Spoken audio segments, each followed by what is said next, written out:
Hey everyone, I sincerely appreciate your support. If you enjoy my audiobooks, I would be truly grateful if you could subscribe to the channel. And if you'd like to support even further, you're welcome to become a Patreon member, where you can access audiobooks of novels as long as they are freely available on the internet. Your kindness and support mean so much. Thank you. The paper stated that oneness with heaven and man symbolized a person's integration with nature, a merging with all things in heaven and earth. If one could enter oneness with heaven and man, it meant the Tao favored them.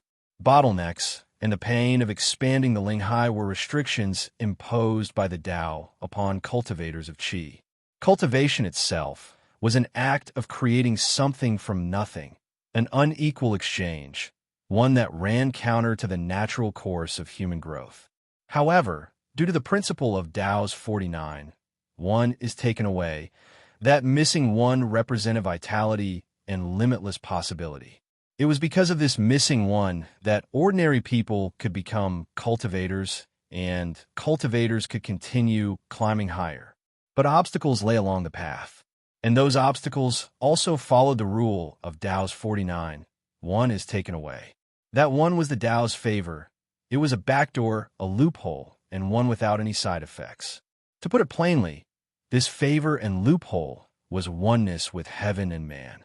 In modern terms, it was like the heavens themselves were lending a hand in cultivation, giving a direct boost. The heavens lent a hand. Thinking of oneness with formlessness, Lu Ding couldn't suppress a grin. From the moment he became a cultivator, the heavens hadn't just lent him a hand. They were practically carrying him up the ladder. Was he really getting spoon-fed by the heavens? The heavens really aren't misnamed. You're literally my grandpa. Boom! In the middle of broad daylight, a sudden clap of thunder roared from nowhere, making Lu Ding reflexively jerk his head around, instinctively gripping his sword. He shuddered involuntarily. He took 2 steps toward the window and looked up at the sky. That was probably a coincidence. Nope, he wasn't going to think about it anymore. Whether it was a coincidence or not, Lu Ding shook off the bizarre thoughts in his mind and got up to put on his clothes. He needed to do something to distract himself. It was then that he noticed something unexpected. His weekend app, which he rarely used, had a notification. He opened it. It was from Gao Zhongliang. There was a video and an audio file, and a single line of text below. Xie Shunan asked me to send this to you. She said to contact her after you watch it. Lu Ding played the video and audio files, watching and listening in their entirety. The softness in his eyes gradually disappeared. If it weren't for 749, I'd kill him on the spot. In nearly 20 years since he crossed into this world, this was the first time he'd heard someone say they wanted him dead. Yi Feng from Deheshan. Good. He would remember that name. As for Xie Shuanan's reason for sending him the video and audio, it was obvious. She was either seeking help, cooperation, or making her stance clear. If she were trying to use him as a pawn, she wouldn't have sent the files so completely unedited. This woman is pretty smart, Lu Ding remarked. To Lu Ding, Yi Feng was a potential threat. Maybe not an immediate danger, but like a toad squatting on his foot. Not biting, but absolutely disgusting. No one could predict if, someday, this guy would suddenly go crazy and stir up trouble. The future was unpredictable, and Lu Ding hated the feeling of a time bomb ticking away somewhere. He wanted everything in his control. Tomorrow? No, today. Right now. Lu Ding decided. He was going to Caojia Alley to kill Yi Feng. He would eliminate the threat while it was still in the cradle. As for Deheshan, he didn't have time for that right now. At the moment, he wasn't strong enough to take them on directly. But in the future, when he had both the time and the power, he'd make a trip to Deheshan himself. For one purpose only, exterminate the bandits of Deheshan. He got up, pushed open the door, and stepped out. The room next to his belonged to Yan Fifan. Hearing movement from Lu Ding's room, Yan Fifan immediately followed him out. Lu Ji, he called out, looking at Lu Ding's back. The aura of a Zhaoxian realm cultivator radiated unmistakably from him. Lu Ding glanced at him. You broke through. Yeah, I did. I'm a Zhaoxian realm powerhouse now. That's right, a powerhouse. Even as Yan Fifan said it, he lacked confidence. Right now, looking at Lu Ding felt like staring into an abyss. There was no bottom, completely unfathomable. Before he had entered the Zhaoxian realm, his perception hadn't been sharp enough. Seeing Lu Ding was like looking at a distant mountain through a window, only able to admire its outline. But now, having broken through, he was like someone who had finally stepped into the mountain itself. And for the first time, he was beginning to grasp just how terrifying Lu Ding truly was.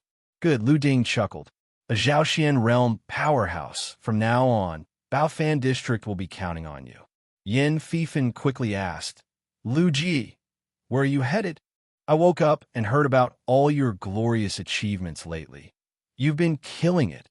Bloodbath in the Yin domain, crushing Tang Hu, your corpse-shattering Taishui title is famous now. Lu Ding played along. Oh, and what kind of reputation does it have? Yin Fifan gave a big thumbs up. Loud and clear. Ha ha ha ha. Lu Ding burst into laughter. All right, enough messing around. Since you're awake, come with me on a mission. A mission? Yin Fifan was confused. He hadn't received any notifications. Someone is planning to murder a 749 investigator, Lu Ding said. We need to eliminate the criminal before they have the chance. Yin Fifan's expression instantly turned serious. His tone was grave. Who's the target? Lu Ding pointed at himself. Me? Huh? Wait, H-U-H. At that moment, Yin Fifan's face twisted into a truly spectacular expression. This guy's got brain damage or what? He must be sick of living. As the two walked out, Lu Ding pulled at the audio and video files and handed them to Yin Fifan. After watching, Yin Fifan only said 2 words. Yin Fifan was confused. He hadn't received any notifications. Someone is planning to murder a 749 investigator, Lu Ding said. We need to eliminate the criminal before they have the chance. Yin Fifan's expression instantly turned serious. His tone was grave. Who's the target? Lu Ding pointed at himself. Me? Huh? Wait, H-U-H. At that moment, Yin Fifan's face twisted into a truly spectacular expression. This guy's got brain damage or what? He must be sick of living. As the two walked out, Lu Ding pulled up the audio and video files and handed them to Yin Fifan. After watching, Yin Fifan only said 2 words. F*** him. Vroom. With a stomp on the gas, the black SUV roared like a beast and shot out of the Baofan District Public Security Bureau. In the car, Lu Ding sat in the passenger seat, scrolling through his phone. A message popped up in the chat window. It was Gao Zhongliang, sending him Xie contact information. He tapped the number and dialed. After just a few rings, the other end picked up. Lu Ding got straight to the point. It's Lu Ding. I saw your video and audio. I have time right now. Say what you need to say, but don't waste my time. Investigator Lu, here's the thing. Do you have time for me to meet you in person? The situation is a bit complicated, and I think it's best if we talk face-to-face. Face-to-face? Sure. Meet me at Saojia Alley. I'm already on my way there. We'll talk when I get there. The moment she heard that, Xie brow furrowed so hard it could have tied itself in a knot. She remained silent for a long time before finally answering. All right. The call ended. Xie felt like her head was about to explode. She had braced herself for everything. Lu Ding threatening her. Lu Ding flying into a rage, accusing her of using him as a pawn. Lu Ding extorting her for personal gain. She was ready for all of it. She also knew that Lu Ding would go after Yifeng. But this fast. He was heading straight to Saojia Alley to kill him. Wait, hold on. Shouldn't he at least prepare first? This wasn't just his business with Yifeng. It involved her too. He didn't even care what she thought, whether she'd benefit or not. He was just going straight in to kill Yifeng. This world is insane. This guy is a ing lunatic. Somebody, get the car ready now. Nighttime and the early hours of the morning were when Saojia Alley revealed its true face. Many things couldn't stand the light of day, so they could only be handled before sunrise. At night, Saojia Alley's underground market was bustling. Crowds coming and going, voices calling out deals one after another. Porcelain from Jing Dynasty, bowls from Yu Dynasty, swords from Shangyin, blade from Kaming. Every kind of antique and weapon you could think of, all available for sale. But that wasn't all. Street vendors, herbal medicine sellers, old men at the street corners pulling you to watch performances, TCH. A melting pot of all walks of life, all trades and crafts. If you could imagine something rare, it was here. If you couldn't even imagine it, it was still here. This was Caojia Alley's underground market. Yi Feng walked through the crowd, his eyes filled with fascination. Beside him was a refined young man in a white long robe, a palm-sized jade pendant hanging from his waist, carved in the shape of a fish transforming into a dragon, tied with a golden silk cord. His steps were deliberate, and in his hand, he twirled a sandalwood folding fan. In Caojia Alley, only one person carried such an aura, Chao Yuan, the young master of the Chao family.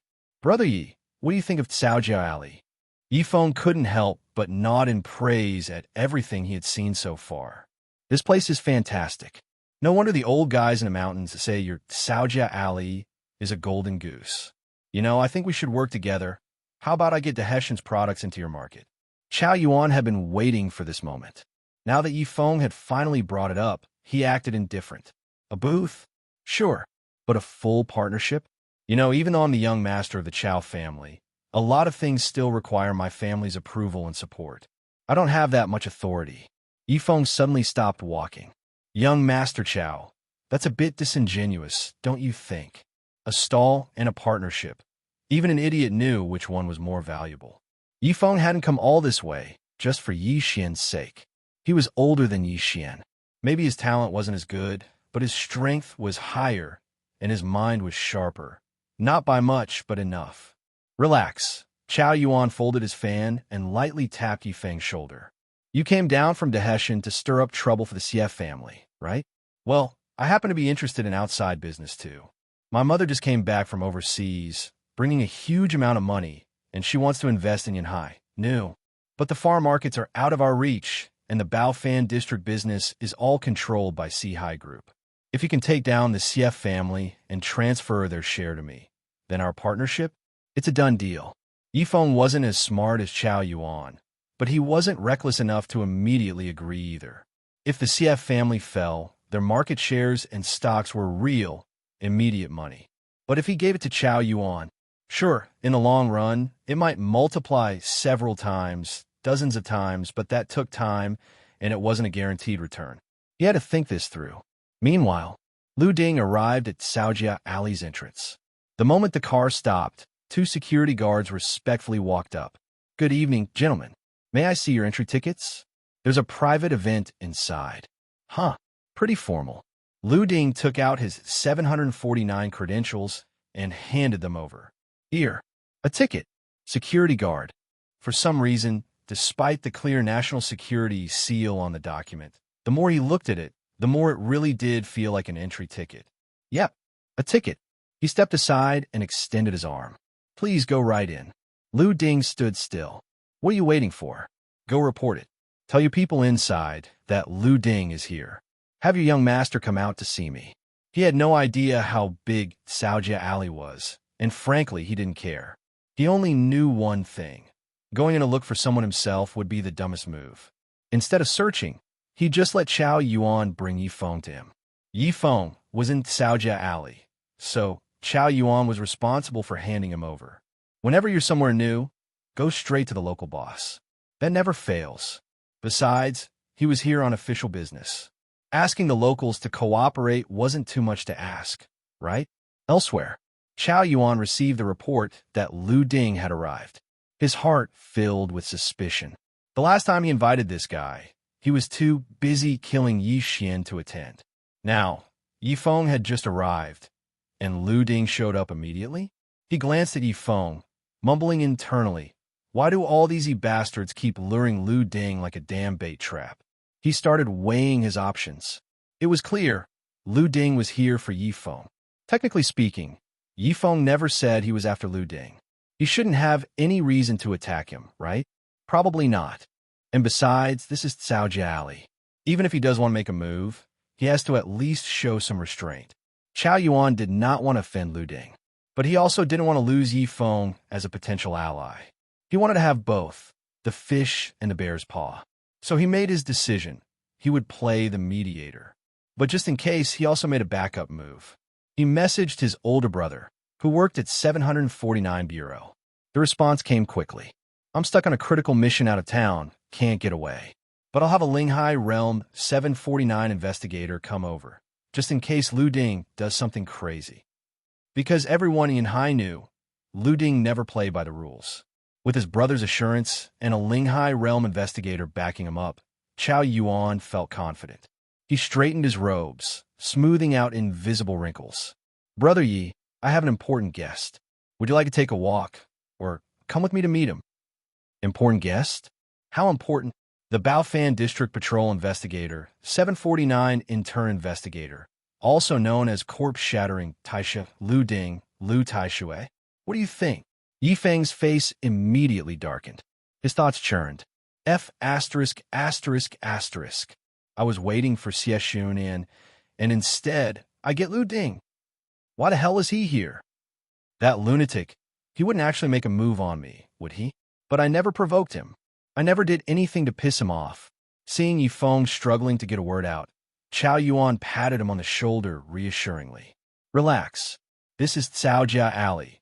He's not going to make a move on you here. Don't be such a coward. And you call yourself someone from Deheshen?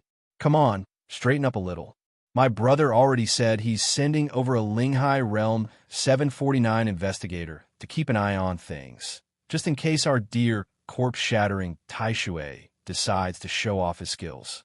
A mix of subtle mockery and reassurance, pushing buttons while handing out safety net. Even though Yi Feng still felt uneasy deep down, there was no way he could back out now. That would be humiliating. Fine, I'll go. What? It's just Lu Ding, right? I don't believe he's got 3 heads and 6 arms. Meeting him won't kill me. He was saying this to Chao Yuan, but also to himself, as if convincing himself it was no big deal. With that, the two of them headed toward Caojia Alley's entrance. The moment they appeared, a security guard standing nearby, eager to prove his worth, immediately called out, "Sir, that's our young master."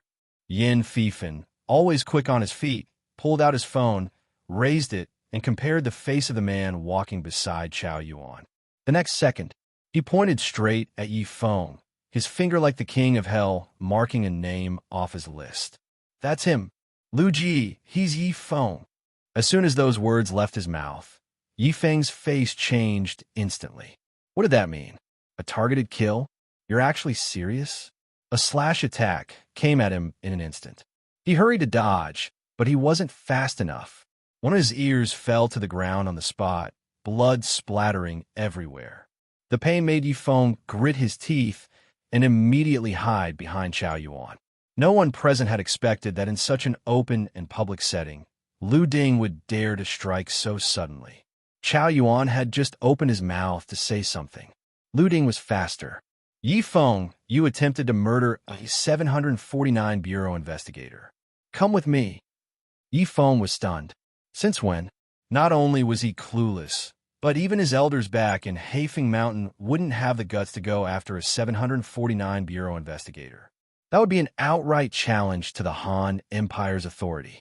T. Who'd I try to kill? Lu, don't throw false accusations at me. You say I attempted to murder a 749 Bureau investigator. Who did I try to murder? Show me the evidence. Yeah, Officer Lu, you need evidence to make such claims. Even if you're the patrol officer for Baofan District, you can't just arrest people at will. Chao Yuan chimed in. Lu Ding glanced at him. And who the hell are you? Since when does 749 need outsiders to supervise its operations? You want evidence?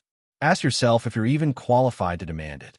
If you have a problem, go file a complaint at the Bureau. I'll be waiting. Right now, I'm arresting a suspect. Anyone who dares to interfere will be charged as an accomplice and resisting arrest. Get lost. Lu Ding unleashed his aura, sending dust and debris flying in all directions. The calm darkness began to stir, as if something terrifying was about to crawl out from within. At this moment, his sheer presence became tangible. Lu Ding's figure flashed. When he reappeared, he was already in front of Yi Feng and Chao Yuan. He lifted his hand, and behind him, a phantom of a flying bear mimicked his movements exactly. The terrifying beast raised its massive, broad palm, larger than a human, ready to strike down. Straight to a killing move right from the start. Even his core technique was in play. How deep was this grudge? A thought flashed through Chao Yuan's mind, and facing such overwhelming force, he didn't dare to stand his ground. He understood. If he didn't dodge, Lu Ding's strike would flatten both him and Yi Feng together, crushing them into a paste of flesh and blood. Chao Yuan bent low and rolled away. He had some skill, but Yi Feng wasn't so lucky. The palm landed directly on his chest. Crack! Crack! Two sharp snaps rang out, one after the other. First to break was the nurturing gourd he had stolen from Xie Shunan. Second to break was the longevity lock gifted by his elders for protection. But even with two treasured artifacts for defense, half of Yi Feng's ribcage still caved in from that single strike. With a boom, he was sent crashing into a wall. Bricks shattered, debris scattered. When he landed in the rubble, his breathing was ragged and weak. He looked like he was on the verge of death, hanging on by just a thread. Yi Feng couldn't wrap his head around it. The nurturing gourd and the longevity lock were top-tier protective treasures. Why else would he have snatched the gourd from Xie Shunan without hesitation? Why else would he wear the longevity lock at all times for protection? Our Alpha Omicron ES. How the hell did they just shatter like that? Was that power even human? He considered himself a genius, but in front of Lu Ding, why did he feel so utterly powerless? Frustration, unwillingness, terror, and confusion. All kinds of emotions clashed in his mind. Until the bricks covering his face were brushed aside. He saw that fearsome face once again. Yi Feng used every bit of his remaining strength to kick backward. It wasn't me. I have nothing to do with this. This is all a misunderstanding. Spare me. Spare me. I'll go back to Hafeng Mountain. I won't come out again, okay? Lu. Ding stepped forward and stomped on his chest. Crack. Crack. A misunderstanding? Not you? Here, take a look. Lu Ding held up his phone and aimed it at Yi Feng's face. The screen played a recording of him showing off in Xie Shuanan's office. The people from Hafeng Mountain are always this arrogant. That Lu Ding is strong, sure, but I'm not afraid of him. I just don't want to mess with 749. If he didn't have 749 backing him, I'd take him out immediately. One sentence after another, his own voice played from the phone. Lu Ding put the phone away. The people from Hafeng Mountain are always this arrogant. Come on, let me see you act arrogant again. Attempted murder of a 749 Bureau investigator, plus threatening and extorting an entrepreneur under my jurisdiction.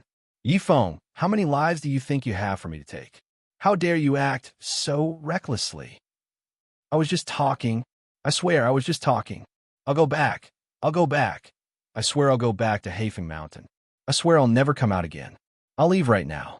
The moment he finished speaking, the sharp clacking of high heels sounded rapidly. Tap, tap, tap, tap.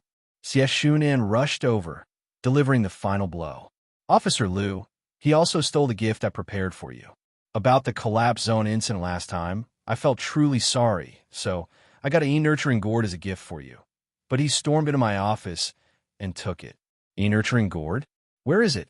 Lu Ding turned his head. On the ground lay a shattered jade gourd, completely beyond repair. Lu Ding, am I just cursed to have no fate with magical artifacts? Xie Shunan added, it cost me 50 million plus a personal favor. Yi Feng shot her a look of pure hatred.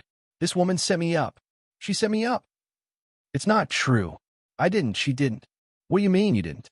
There's video evidence. I told you it wasn't something you should take. I told you to return it. But instead of giving it back, you threatened me. Xie Shuanan's expression carried a hint of grievance as she spoke. But deep inside, she was struggling to suppress her glee. Couldn't help yourself, huh? Once a Hafeng Mountain bandit, always a Hafeng Mountain bandit. Stealing from others is in their blood. Hope that in your next life, you learn to keep your hands to yourself. If it's not yours, don't take it. All right. On top of that, you embezzle public property, an additional crime. Multiple offenses, multiple charges.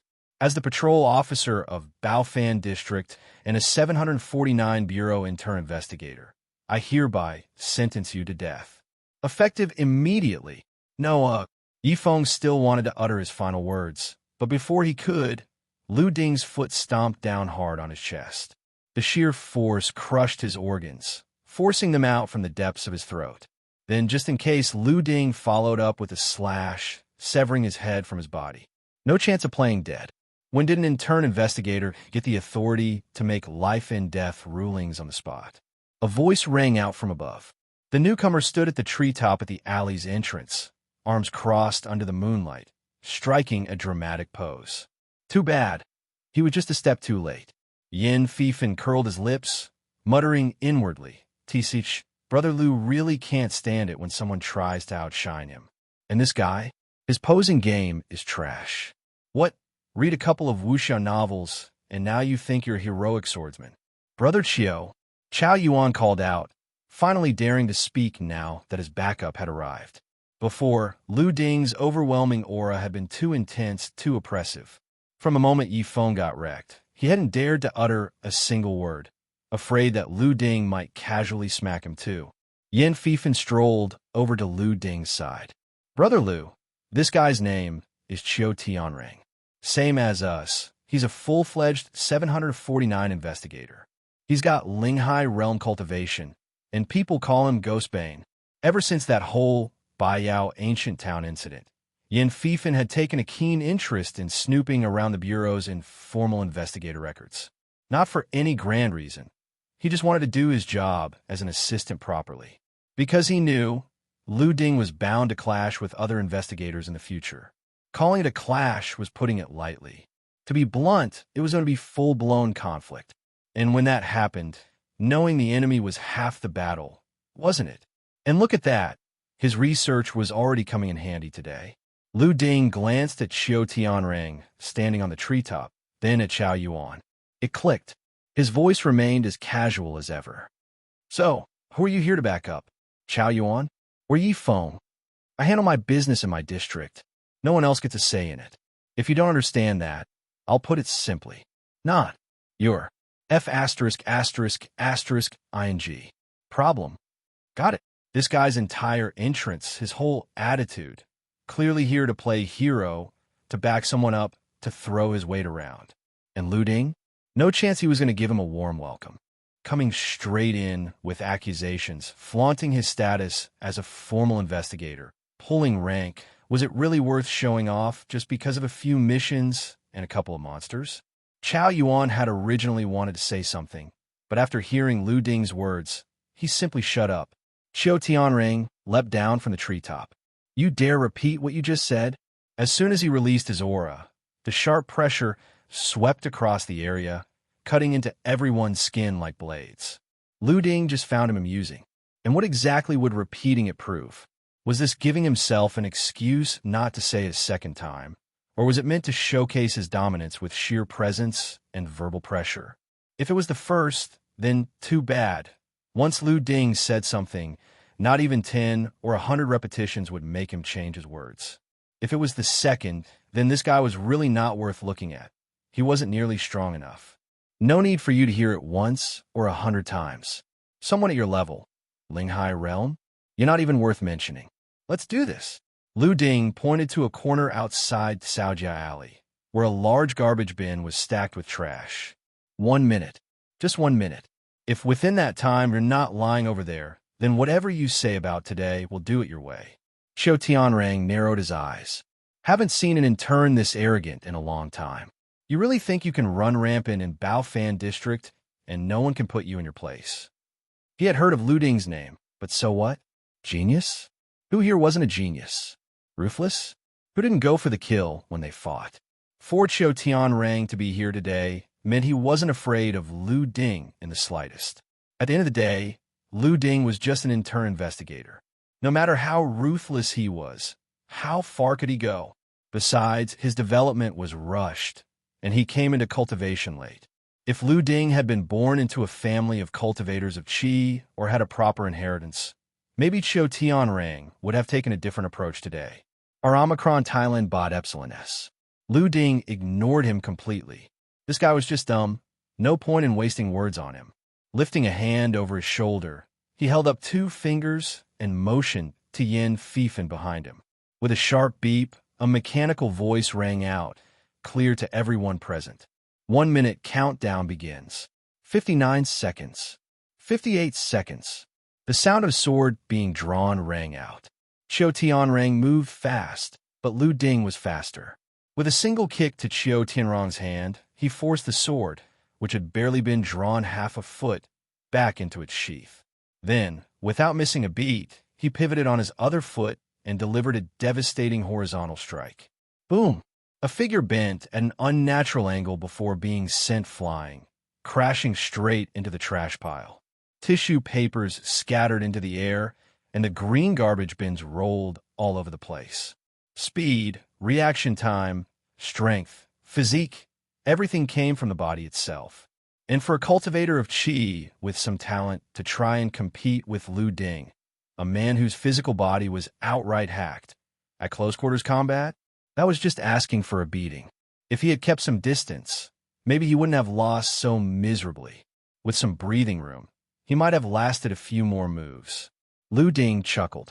This kind of lesson had already been proven by their ancestors thousands of years ago. First rule, never sheath a weapon that's too long, especially swords and blades. Second rule, when drawing your weapon, make sure you have both enough time and enough space. Otherwise, you'd face one of 2 outcomes. Either you'd be chased down like their ancestor, Qin Shi Huang, or you'd end up like Qiu Tianrang, sent flying on the spot, knocked unconscious before even drawing your sword, still gripping the hilt with the blade stuck in the scabbard. Ha ha! Lu Ding's laughter was full of ridicule. He turned and walked off. Fifan, let's go. Hot pot's on me. Last time I passed by Dinghao Complex, I caught a whiff of a place that smelled incredible. Let's give it a try. Eating at the Public Security Bureau's cafeteria every day, Lu Ding was getting sick of it. Sure, the food was good and the nutrition was well-balanced, but eating the same thing every day? Nah. In the middle of summer, hot pot was the way to go. A spicy, bubbling red broth paired with an ice-cold beer, followed up with a chilled Coke or Sprite after eating. Now, that was satisfying. The atmosphere at the scene was terrifyingly quiet. Everyone just stood there, watching Lu Ding leave. After a moment's hesitation, Xie Shunan followed after him. It wasn't until all of them had gone that Chao Yuan finally dared to rush over to the trash heap, helping Qiu Tianrang up while channeling energy to stabilize his chaotic blood circulation. The moment Qiu Tianrang regained consciousness, Xing, he instantly unsheathed his sword aura raging as he whipped his head around, searching for Lu Ding. Where's Lu Ding? Where did he go? Chao Yuan. He honestly hadn't expected the gap to be this massive. Sure, Lu Ding had a fearsome reputation, but he had thought that Qiu Tianrang, at the very least, was a Linghai realm cultivator of qi, same as Lu Ding. Both were investigators from 749 Bureau. One was an intern, the other was formal. By all logic, Qiu Tianrang should have won. And yet, the fight ended in a one-shot knockout. Yes, Lu Ding had defeated Linghai realm opponents before. But come on, random Linghai realm cultivators out there weren't the same as those from the 749 Bureau. Between people, the difference could be greater than between humans and dogs. But now, the facts were clear. For other people, the difference mattered. For Lu Ding, it made no difference at all. Whoever stood against him lost. Chao Yuan suddenly regretted his own greed. He shouldn't have tried to have it all. Now he had nothing. Yi Feng was dead. Lu Ding was his enemy. And his plans for the Xie family? Completely ruined. If he had known earlier, he would have just respectfully sent Yi Feng away. Wouldn't it have been better if he hadn't told his big brother anything? Too bad there was no medicine for regret. Looking at Chao Yuan's silent expression and his current surroundings, memories of what had just happened flooded Qiu Tianrang's mind. In his ears, as if he were hallucinating, Lu Ding's voice echoed. 1 minute. Just 1 minute. If within that time, you're not lying over there. Qiu Tianrang lowered his head and looked at the sword in his hands. He still couldn't believe it. He had lost to Lu Ding without even drawing his sword. And not just lost. He had been utterly, cleanly defeated. Wasn't he only at the Zhaoxian realm? This is Zhaoxian. Cultivation was like good skincare. You could never tell someone's true age just by looking. Lu Ding hadn't even shown any techniques from the Linghai realm, which made it all the harder for Qiu Tianrang to accept. Brother Qiu, are you okay? Chao Yuan finally spoke. I'm fine. No, seriously, do I look fine? After today, where am I supposed to put my face? They call me Ghostbane, so terrifying that even ghosts fear me. But the problem is, now just thinking about Lu Ding gives me a headache. I'm more scared of him than ghosts are of me. That one kick from Lu Ding had left a trauma. If they had exchanged a few moves, if Qiu Tianrang had lost after a proper fight, at worst, it would have been a setback, one that would push him to train harder. But this? A one-hit KO. And worse, Lu Ding had even told him in advance exactly where he'd be lying. This wasn't just a loss. This was psychological damage. Then what about my big brother? Qiu Tianrang stood up and patted off the trash that had stuck to his clothes.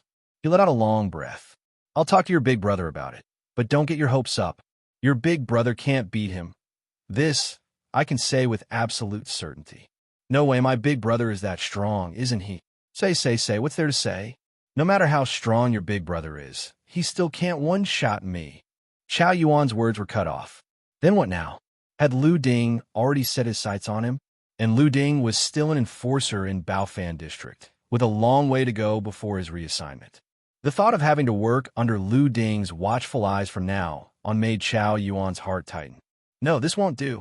He looked up at Qiu Tianrang, wanted to say something, but at that moment, Qiu Tianrang was already on the phone. Wangjiang City, Feilu Lake National Wetland Park. Dozens of 749 formal investigators were surrounding and attacking the remnants of the Wine God sect. The Wine God sect, a small, obscure sect, as the name suggested, a bunch of drunkards using the excuse of unrestrained freedom to act outside the law, blurring the line between good and evil. They called it living freely. But when they drank too much, there was nothing they wouldn't do. For the sake of good liquor, they would go to any lengths. Anything could be soaked in wine, including humans. No one knew where they had obtained the formula for making liquor out of human flesh. Using secret techniques combined with various medicinal ingredients, they would ferment human bodies, draining their blood at the right time to extract liquor. Thailand.Es. They even claimed it was aromatic and smooth, with a lingering aftertaste. For such a cult, the only fate awaiting them was annihilation. And so, the 749 Bureau had dispatched dozens of formal investigators and over 100 intern investigators. Orders came directly from above. A Ximing realm powerhouse was leading the team. The Wine God sect had to be completely wiped out before the Ghost Festival to prevent these scumbags from taking advantage of the chaos and endangering ordinary lives. When Yu Chuan and Yin Feng were also among the team. So was Chao Yuan's older brother, Chao Ziong. A tiger-headed hook slashed a throat, taking the life of a Wine God sect member. Chao Ziong flicked his weapon, reached into his bag, and pulled out his phone. Didn't I tell you I'm on a mission? Why are you calling me? From the other end, Qiu Tianrang immediately shouted, You screwed me over. Chao Ziong was confused. Didn't you go find Xiao Yuan? How did I screw you over? Let me ask you, what realm did you say Lu Ding was in? Hearing Qiu Tianrang's question, Chao Ziong answered without hesitation, Zhaoxian realm. But he should have the combat power of an average Linghai realm cultivator. What, is something wrong? You're asking me? I should be asking you. Since when could a Zhaoxian realm cultivator one-shot me? Since when could someone with the combat power of an average Linghai realm cultivator one-shot me? Qiu Tianrang was fired up, and Chao Ziong fell silent. One shot, Zhaoxian realm. No matter how he heard it, something fell off. He even hesitated before asking, Are you saying Lu Ding one-shot you? Saying it out loud makes me feel embarrassed myself. To be precise, he told me in advance that he was going to attack, even show me where I should lie down, then one-shot me. And I struck first. He still countered me with perfect timing. Chao Ziong felt like he was listening to some fairy tale. Since when did Zhaoxian realm cultivators have such terrifying combat power? He ran through Lu Ding's intelligence data in his mind over and over again before speaking. There's only one possibility. He got close to you before you could draw your sword and took you down with his physical strength alone. How do you know? Qiu Tanrang was shocked. Chao Ziong wasn't even there. So how did he know all this so clearly? Chao Ziong shook his head in exasperation. I've told you so many times, we are modern people. Brain first, hands second. Lu Ding's records and feats don't require special research. You can find them easily on our bureau's website. He cultivates the flying bear visualization technique. He must have comprehended some profound physical cultivation techniques, which is why his body is ridiculously strong. Even in the Zhaoxian realm, he was able to kill Yuan Baifeng from the Tianli cult, who was famous for his physical prowess. Fighting him with raw strength, you'd never have the advantage. The fact that he could one-shot you is unexpected, but still reasonable. Against someone like him, you should have kept your distance, used spells for feints, relied on sword techniques for support, and dodged slash attacks. The key to killing him isn't in spells, it's in mindset. Chao Ziong explained logically. Qiu Tianrang listened. It made sense, but he still felt awful. What's the point of this post-mortem analysis? Why didn't he say this before the fight? And besides, it's not like he didn't know a thing or two about Lu Ding. Didn't that old man Huang from the collapse zone also reach the Linghai realm and specialize in spells? So tell me, how did Lu Ding kill him? Hearing this, Chao Ziong instantly felt that Qiu Tianrang was an idiot. You just said it yourself, he specialized in spells, which means his physical body was a weakness. If Lu Ding got close, of course he wouldn't be able to win. And Lu Ding isn't completely lacking in ranged attacks either. His flaw is that he hasn't cultivated for long enough and hasn't had much time to train in other spell techniques. You have to attack his weak points. Even a lion uses full strength when hunting a rabbit. You just underestimated him. They were all prideful men. Friends were friends. Feelings were feelings. Qiu Tianrang had stepped in to help, got beaten up, and now was getting lectured instead of thanked. Who the hell would put up with that? F*********, you, Chao Ziong. F*******, you. Yeah, I underestimated him. You're amazing. You're a genius. Why don't you go settle the score with Lu Ding yourself? I'm done with this, goodbye. The call ended with a busy tone. Chao Ziong looked at his phone and said to the person next to him, See, he's losing his temper again. Brother Tianrang is still as hot-tempered as ever. Just treat him to a drink when we get back. The person who spoke had a warm smile, making others feel at ease. At first glance, he seemed gentle and refined. But the more you looked, the more striking his features became. The constant smile, the slightly curved eyes, the dimples on his cheeks, it all gave him a unique charm. This man was one Rushu, known as the gentle immortal official, who had made a name for himself, just like Lu Ding, as an intern investigator. But speaking of Lu Ding, Brother Ziong, what are you planning to do? Your colleagues, so don't make it too ugly. Chao Ziong put his phone away. You're right. But as a senior, I need to teach him about respect. Physical cultivation is nothing but a minor path. Physical cultivation? Everyone trained their bodies. But Chao Ziong had no idea. His physical strength and Lu Ding's weren't even on the same level. Splitting the story into two parts. Following his memory, Lu Ding directed Yin Fifan to drive toward the hot pot restaurant where he had previously caught a whiff of an enticing aroma by chance. He had actually wanted to try it that day, but eating hot pot alone felt a little strange. Coincidentally, today's events were worth celebrating. It was at the very least the elimination of a hidden threat. And on top of that, Yin Fifan had made a breakthrough. Now, there were 3 people, hot pot would be lively, and that sounded pretty nice. Inside the car, seeing Xie Shun and looking a bit uneasy, Lu Ding casually asked, What are you afraid of? Didn't you say you had something you wanted to discuss with me in person? Go ahead, we've got time now. Originally, Xie Shunan had planned to talk to Lu Ding about Yifeng. But now there was no need, the guy was dead. What was there to talk about? And Lu Ding hadn't mentioned anything else from start to finish. This unsettled Xie Shunan a little. She had thought about many things along the way, and now that Lu Ding had brought it up himself, she spoke. Enforcer Lu, thank you for helping my CF family resolve this crisis. I don't have much to offer in return, but if there's anything you need, as long as my family has it, we'll do our best to provide it. Although Lu Ding had done it for himself, the CF family had benefited too. That much was undeniable. He didn't bother with pleasantries. I don't need anything else. Just help me find some rare spiritual treasures and make sure they're good quality. Artifacts were tempting, sure, but personal strength was the foundation. Only a strong body could forge strong weapons. Finding high-quality rare spiritual treasures was tough, but if the CF family put in the effort, it wasn't impossible. This wasn't an unreasonable request. Xie Shunan asked again, is there anything else? No, just the rare spiritual treasures. All right then, Enforcer Lu. I'll get back to you in a while. After saying that, she turned to the front and said, Enforcer Yin, could you drop me off at the next intersection? I can head back on my own. Leaving already? You're here anyway. It's just an extra pair of chopsticks. Stay for a meal before heading home.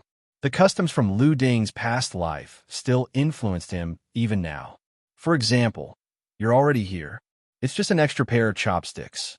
A single meal wouldn't make him poor, nor would it make others rich. No, Enforcer Lu, my father still doesn't know about what happened today. I need to go back and tell him. Since she insisted, Lu Ding didn't push it. He found an intersection and let her out, watching the taillights disappear into the distance. Xie Shunan thought to herself, Lu Ding didn't seem that scary after all, as long as he didn't provoke him. If you minded your own business, he was actually quite gentle. Where was the gentleness? Well, he invited people to hot pot. If it were anyone else, Xie Shunan might have cursed them out. Are you crazy? I'm a CEO, and you want me to go eat hot pot in the middle of the night. But Lu Ding, he was different. So it was a different story.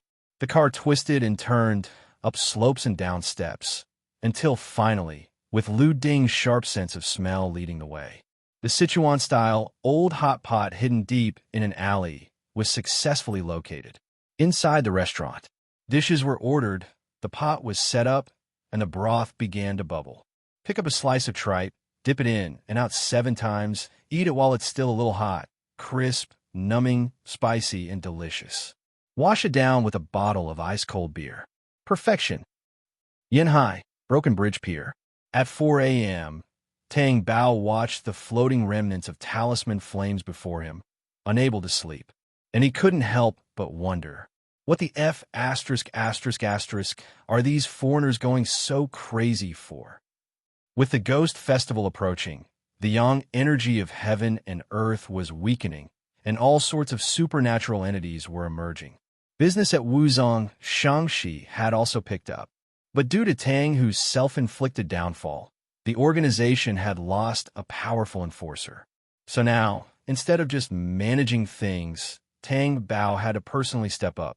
Earlier that evening, a Jinla man he did business with suddenly messaged him, asking if he was interested in a big job. The client was loaded. Tang Bao asked for details, but the Jinla man hemmed and hawed before finally getting to the point, exorcising resentful spirits and dispelling evil. Tang Bao thought, that's right up my alley. He could assign any random sect member for a job like that. Then he asked how much. The Jinla man immediately said, 50 million. Tang Bao just picked up his teacup, but his hand froze mid-air. How much? 50 million. Just for exorcising spirits and dispelling evil. Something didn't feel right. But money moves people's hearts. Big jobs like this weren't easy to come by. So Tang Bao decided to take it himself. Once he agreed, they told him to meet at Broken Bridge Pier that night. But the more he thought about it, the more it felt off. 50 million just to exorcise spirits? That wasn't normal. So, he played it smart. At his sex incense hall, he grabbed a handful of incense ash, kneaded it into the shape of a clay doll, and used a drop of blood from his tongue to activate it. He would go, but he'd keep his distance. He'd let the doll perform the ritual in his place. If nothing went wrong, great. If something small happened, he'd step in personally. Worst case, he'd take a pay cut. But if something big went down, he'd run for his damn life. When he arrived at the pier, The Jinla man stood there like a lackey, with a burly woman and a few white foreigners leading the group. And the more Tang Bao looked at the woman, the more familiar she seemed. After thinking for a moment, wasn't this Chow Yuan's mom, who had just returned from abroad? After a quick exchange, Tang Bao learned that Chow Yuan's mom and the white foreigners were the actual employers. But whatever, as long as they paid up, he didn't care. Following their instructions, Tang Bao set up his altar at the pier entrance. He waited an hour, then another. Then, a deep, eerie horn echoed across the water. A cruise ship slowly approached from a distance. And damn, that thing was billowing black smoke, looking like it was actually on fire. Of course, it wasn't real fire. It was resentment. The moment he saw the ship, Tang Bao's heart skipped a beat. What the hell was inside that thing? He didn't have to wait long for an answer. As the cruise ship docked, Chow Yuan's mother, the white foreigners, and the Jinla men all dropped to their knees. Before they could make a move, Tang Bao turned and leaped straight into the sea. In the shadows, he controlled his clay effigy, making it swim as far as possible. Meanwhile, he himself was quietly messaging Lu Ding while inching away to escape. Two white foreigners on the dock immediately jumped in after him. On the shore, Jia Yuanfang's expression darkened. The vampire count's visit wasn't supposed to be this complicated. But on the way here, this so-called Count Federer slaughtered everyone on a cruise ship. It wasn't even about needing blood. There wasn't much of that to begin with. He just wanted some entertainment to pass the time during the dull voyage. To him, humans were worth even less than livestock. Killing them was as trivial as swatting flies. And now, Jia Yuanfang had to clean up his mess. This was not an easy fix. First, she had to find someone who was actually capable of purging the resentful energy of hundreds of wrongful deaths. These people had died at sea, and their ship had been headed toward home. Before their deaths, every one of them had been thinking about returning, making their lingering resentment even more terrifying than that of an average ghost. So they needed someone with real skill. Second, the person performing the ritual had to be local, discreet, and professional enough to guarantee secrecy. A single mistake, and the 749 Bureau would come sniffing out blood like sharks. Someone skilled, trustworthy, nearby, and discreet, practically impossible to find. But just then, their Jinla associates recommended Wuzong Shengxi. First, Wuzong Shengxi specialized in this kind of work and was conveniently located right in Baofan district. Second, Tang Bao was sharp, and his professional ethics were regarded as the gold standard in the industry. If he wasn't trustworthy, he wouldn't have built Wuzong Shengxi into what it was today. Jia Yuanfang immediately thought of this young man she had met once before. After doing a quick background check, she approved the choice on the spot. It had to be him, but none of them had accounted for one thing. Tang Bao might have seemed like a man without a bottom line, but on an issue like this, even a second of hesitation would make him a beast. Yes, he wasn't exactly a good person, but this wasn't about personal morals. This was something no human could stomach. Jia Yuanfang replayed Tang Bao's parting words in her head, and a sharp pain shot through her trigeminal nerve. Lu Ding, the corpse-shattering Tai Shui, what a pain in the ass. Thankfully, most of the 749 Bureau's free forces were deployed elsewhere. As long as they cleaned this up properly and left no evidence, there shouldn't be any issues. But just to be safe, she turned to the vampire count and said, "Count Federer, please step away. We will handle this matter properly. Rest assured, no pests will come to disturb your leisure." Arno, the vampire count, gave a slight nod. Ah, the mysterious lands of the East. I simply adore it here. Tonight, find me a few exquisite ladies. I wish to have a deep conversation about life with them. As you command, my lord. Meanwhile, at the Sichuan-style old hot pot restaurant, Lu Ding and Yin Fifan were deep in battle. Each had downed at least 5 bottles of beer, and the restaurant's kitchen had been cleaned out.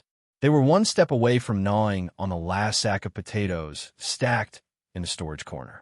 This was a small hot pot joint, and their usual stock of ingredients was always more than enough. But this was way beyond the owner's expectations. Who the hell would have thought 2 guys could eat and drink like this? Both were cultivators of qi, and Lu Ding's physical body was absurdly strong. With great food in front of him, he ate like there was no tomorrow. There weren't many places that could keep up with his appetite. Ding dong. Lu Ding was about to pop a slice of lotus root into his mouth when his phone buzzed. He picked it up and checked. Wuzong Shangxi, Tang Bao. Enforcer Lu, huge trouble. That be asterisk asterisk asterisk asterisk Jia Yuanfang, and a vampire from abroad just massacred hundreds of civilians at Broken Bridge Pier. The entire cruise ship is drowning in resentful energy. Now, they want to kill me to silence me. Get over here. Jia Yuanfang? A vampire? Massacre hundreds? Lu Ding shot up from his seat. Seeing his serious expression, Yin Fifan immediately put down his beer bottle. Brother Lu, what's wrong? Someone's double-crossing us. Try to pull a fast one. Lu Ding grabbed his coat and tossed his phone to Yin Fifan, who read the entire message. Jia Yuanfang? Isn't that Xiao Yuan's mother, the one who came back from abroad with foreign investors? Said she was returning to Yunhai for business. Xiao Yuan? Ha! Ha! Ha! You again. You really must have a death wish. First, Yi phone was connected to you. I'll let that slide when you kept your mouth shut and didn't get involved. Now, just as that's over, your mother is pulling this shit. What's next? Your dad? Your grandpa? Your F asterisk asterisk asterisk ing ancestors. And a vampire, no less. Now that's rare. A fresh commodity. Hard to come by. Wonder what kind of reward I'll get for killing one. Lu Ding was already looking forward to it. But his movements didn't slow down. He spoke while slipping on his jacket. Fifan, call the connections department. Give me everything they have on Jia Yuanfang and her foreign investors. I'm heading to Broken Bridge Pier first. He knew. By the time he got there, they'd probably be gone. Tang Bao had blown his cover, so there was no way they'd stick around and wait for trouble. But even so, he still had to go. Because if Tang Bao had the guts to report this to him, then he was under his protection now. Not even the king of hell himself would take him away. If Lu Ding failed to protect Tang Bao today, then next time, who would dare tip him off about anything? Undercover work is all about trust. No one wants an unreliable superior. Got it, Brother Lu. I'm on it. I'll go start the car. Yin Fifan rushed outside. Drunk driving? Who the hell had time to care about that right now? Just drive over. Be careful on the way. I'll go ahead and wait for you there. Driving would be too slow. By the time they got there, Tang Bao would probably already be dead. Lu Ding stepped out of the hot pot restaurant and, without warning, just took off into the sky, flying straight ahead. The old sanitation worker, who had just come out early in the morning to sweep the streets, froze on the spot, eyes wide in disbelief. Was his time up? Was the sky falling? Meanwhile, Tang Bao's situation was dire. Yes, he had used a fake body as a decoy, but the white foreigners weren't idiots. They were just pale, not stupid. After swimming around for a few laps, they quickly realized the figure they had been chasing had suddenly dissolved into a pile of incense, ash drifting with the waves. They weren't blind. They had been played. They immediately turned back to shore and started searching. Tang Bao, trying not to draw attention from the vampire, hadn't been moving at full speed. The white foreigners weren't slow to react either. Within 10 minutes, they had already picked up his trail. A relentless chase ensued, until finally, they cornered Tang Bao inside a public park. F asterisk asterisk asterisk. Cunning Han bastard, keep running. Let's see how far you go. One of the white foreigners rolled his neck, cracking it loudly. Now, be a good boy and come back with us to finish what you started at the pier. Then we'll pretend none of this ever happened. The resentful energy at the pier was still raging, and whether Tang Bao lived or not didn't matter. But he had to finish the job before he died. That was Jia Yuanfang's order. Tang Bao scanned his surroundings. For white foreigners had positioned themselves at the 4 cardinal directions, completely encircling him. Each one exuded a powerful aura. Even his dead second brother, Tang, who had been a notch weaker than these guys. And there were 4 of them. Tang Bao snorted coldly. He and his 2 brothers had always been the ones doing the gang beatings. They had built Wuzong Shangxi specifically to bully others with numbers. Who would have thought? Today, he'd be the one getting gang beaten instead. You want me to finish the job? How about I finish your mom instead? You dumb asterisk asterisk asterisk white pig.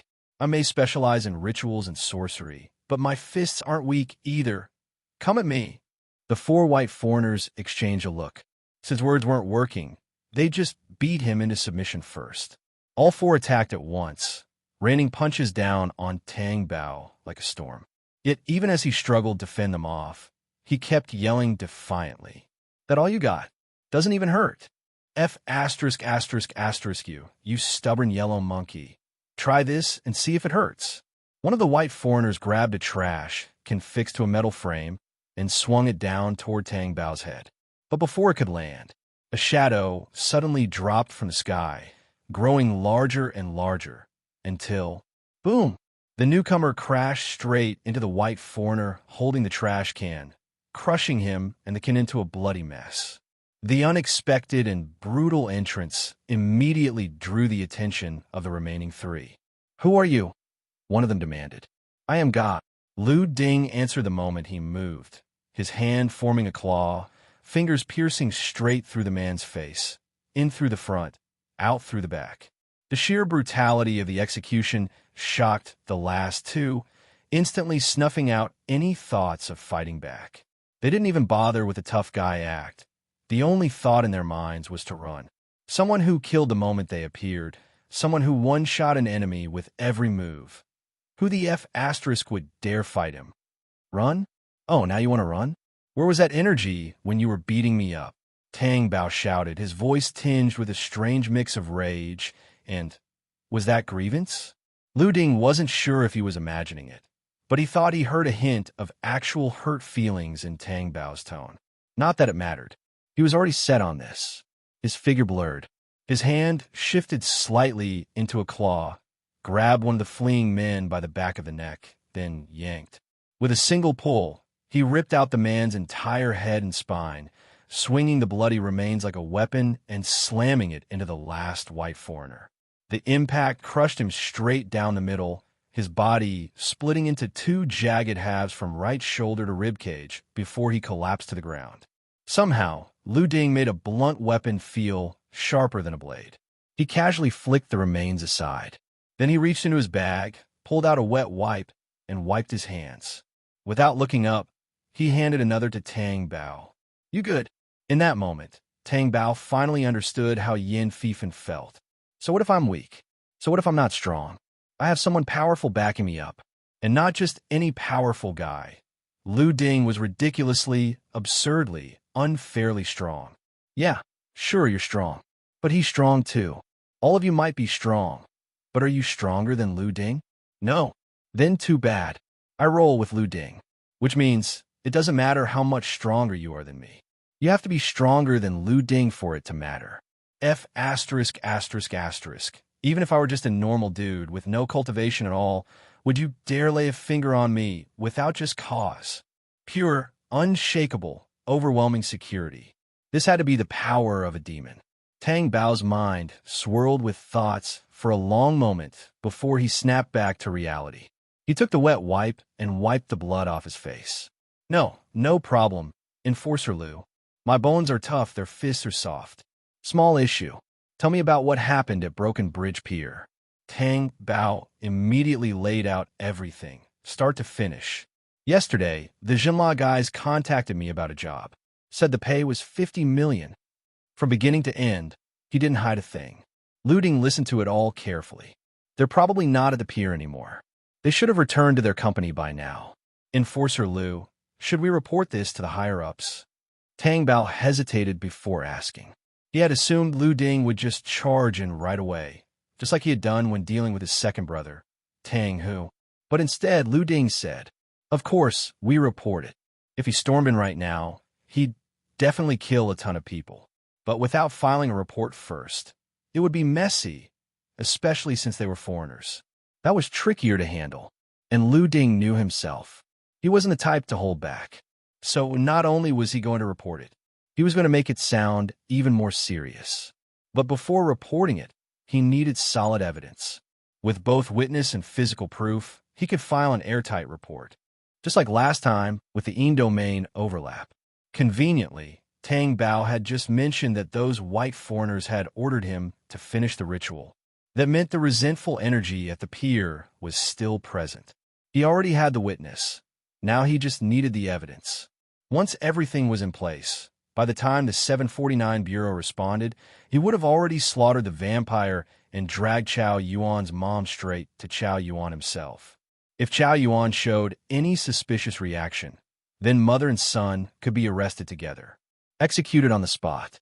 Lu Ding had already decided on the charges. Mass murder of civilians. Threatening public security. Colluding with foreign monsters. Treason. With these accusations, he could kill them 800 times over, and no one would dare say a word against him. Conspiring with monsters to harm ordinary people? They had already sealed their fate. Lu Ding stood up. I'm heading to Broken Bridge Pier now. You should head back. No. Enforcer Lu, I'd rather stick with you. Tang Bao hurriedly got up to follow. Jia Yuanfang had probably already sent people to Wuzhong Shangxi to wait for him. He had already told his older brother to lay low as soon as he messaged Lu Ding. If he left Lu Ding's side now, he was dead meat. It would just be giving them the chance to take him out one by one. Tang Bao wasn't stupid. He wasn't about to walk into that trap. Lu Ding could see through his thoughts immediately. If you help someone, you help them all the way. If you send a Buddha, you send them all the way to the West. It wouldn't be right to make Tang Bao take all the risks alone. He wasn't the type to use someone and then abandon them. Fine, you're coming with me to Broken Bridge Pier. With that, Lu Ding grabbed Tang Bao by the collar and soared into the sky. As the clouds rushed past and the landscape blurred beneath him, Tang Bao felt a surge of envy. When the hell would he be able to fly, too? Borrowing external powers could allow for a brief glide through the sky, but that was just gliding, not true flight. If he could actually fly, then even if he couldn't win, he could at least escape. At first, Tang Bao had been wondering whether Lu Ding might have trouble dealing with the vampire. But now, seeing this, the vampire was nothing. Even if Lu Ding couldn't kill him, he could outrun him. Sure, vampires could fly too. But compared to Lu Ding's speed, it was like comparing a wild duck to a fighter jet. And vampires still had to turn into a swarm of bats to move. What kind of beastly nonsense was that? All that flapping. How fast could they even go? They were nothing more than big, useless moths. Lu Ding moved fast. In no time, he had arrived above Broken Bridge Pier. Looking down, he saw the cruise ship still docked there, its deck shrouded in thick, oppressive, resentful energy. Lingering spirits drifted across the ship. All of them had boarded with the hope of returning home. Yet now their homeland was within reach, but they could never step foot on it again. This was the fate of those who died at sea. Rage began to bubble within Lu Ding's chest. His breath grew heavy. His vision burned with disgust. The longer he thought about it, the more suffocated he felt. Why were these people on this ship? He didn't know. But seeing their lingering will to return home, that was all he needed to know. Maybe they were crew members. Maybe they were travelers exploring the world. Maybe they had other stories he would never hear. But one thing was certain. They were never supposed to die like this. Feeling the surging intensity of Lu Ding's presence, Tang Bao glanced down at the white foreigners patrolling the pier, ensuring no outsiders approached the ship. Then he turned to Lu Ding and asked, Enforcer Lu, what's the plan? Lu Ding reached down and switched off the recording device on his chest. The physical evidence had been captured, the video record of the ship was secured, and now the device should be out of battery. He extended one finger toward the cruise ship. They died. Then he lowered his hand, pointing at the white foreigners below. That means they shouldn't be alive. A single thought shoved aside everything else in Tang Bao's mind. It was time for slaughter. The wind howled past his ears as Lu Ding grabbed him and shot toward the ground. His body suddenly felt lighter. Tang Bao tumbled onto the ground. Lu Ding was already nowhere to be seen. Looking ahead, he saw Lu Ding grab a patrolling man, rip off his arms and legs, and hurl him toward the cruise ship. Thud! A dense wave of resentful energy surged outward, engulfing the screaming man. He was being slaughtered by the spirits of those who had died tragically on the ship. Talk about debts being paid. Although these people weren't the actual murderers, they were still guilty as accomplices. Tang Bao was absolutely stunned by Lu Ding's methods. 749 Bureau usually doesn't handle things like this, right? Feeding live people to vengeful spirits would undoubtedly make the spirits even more ferocious. But Tang Bao figured that if he called in the Wuzong Shengshi folks, they could take care of this place together. Yeah, that's it. He was just doing his part to contribute. Calling it clinging to a powerhouse's thigh was way too crude. He was clearly assisting 749 Bureau's law enforcement and protecting the residents of Baofan District. 749's cleanup team is always so busy. If he could help lighten their workload, why not? Tang Bao pulled out his phone and sent a message to the Wuzong Shengshi group chat. Tang Bao / group owner. Anyone still awake? Wake up the ones who aren't. Grab your gear and get ready to work. Location: Yinhai Broken Bridge Pier. Mission: pacify vengeful spirits and dispel malevolent energy. At that moment, he had no idea that this simple action would secure his future status not only in Baofan District but also in Yinhai itself.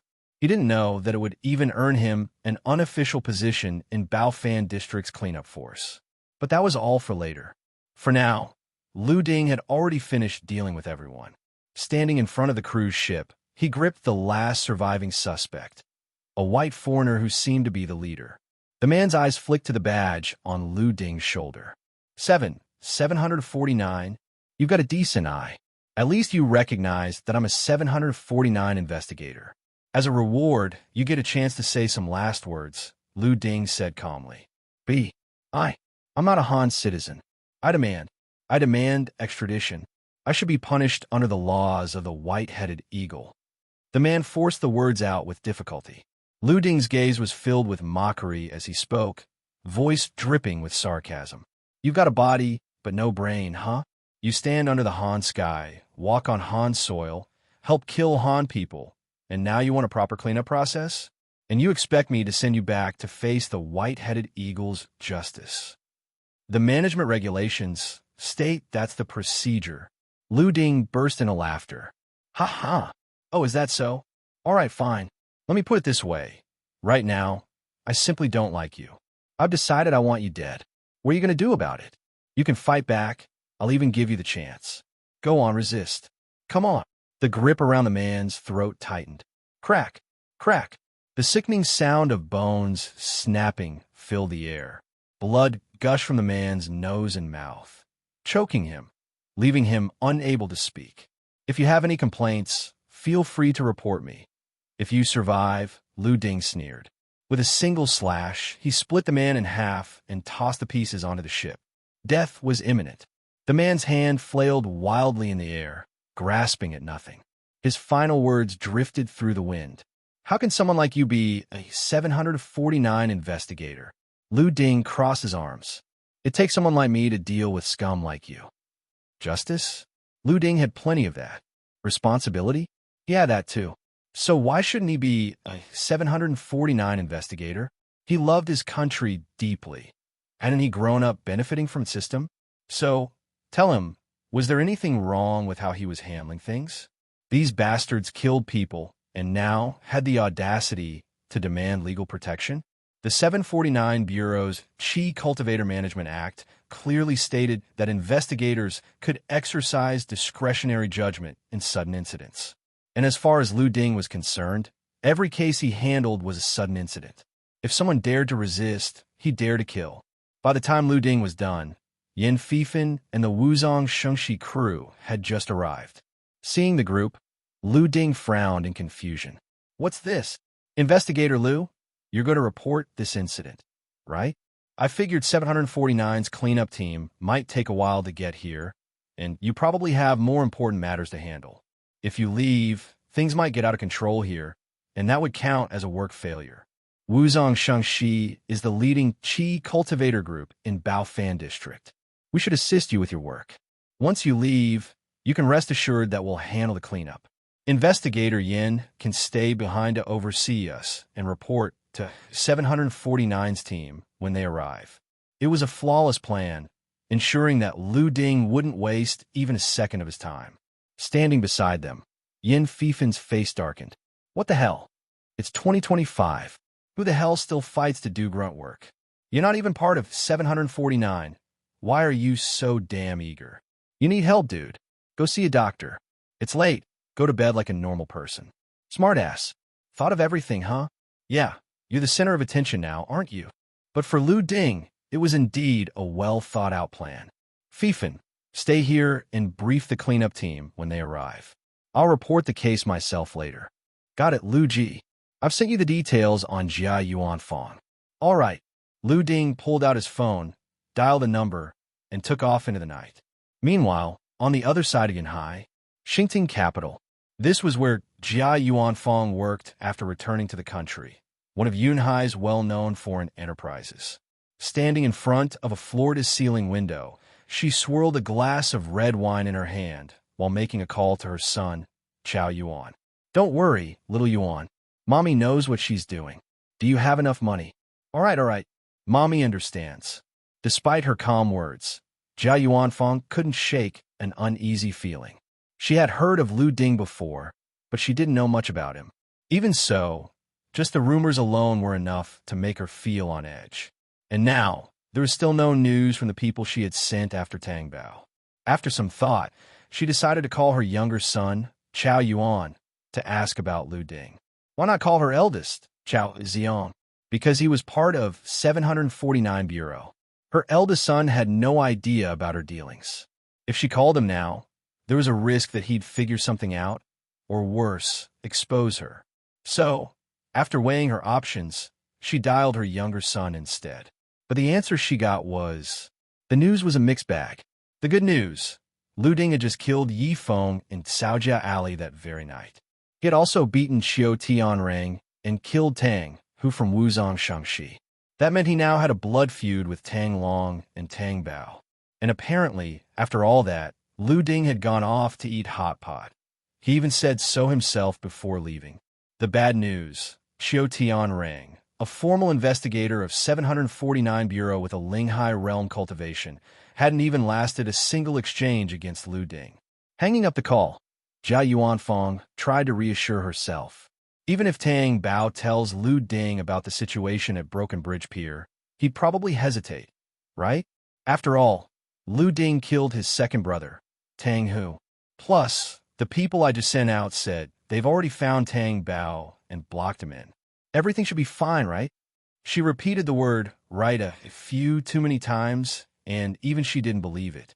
Deep down, she knew she was just trying to comfort herself. This was nothing more than a flimsy assumption. It wasn't reliable. It was too risky. Looks like I need to get the pier cleaned up as soon as possible. Erase all the evidence. Leave nothing behind. As she was lost in thought, the white foreigner in pajamas leaned lazily against the floor-to-ceiling window and called out to her. Baby, hold on. I need to make another call. Jia Yuanfang dialed the numbers of the people at the pier, but all she got was endless ringing. No one picked up. Her heart sank instantly.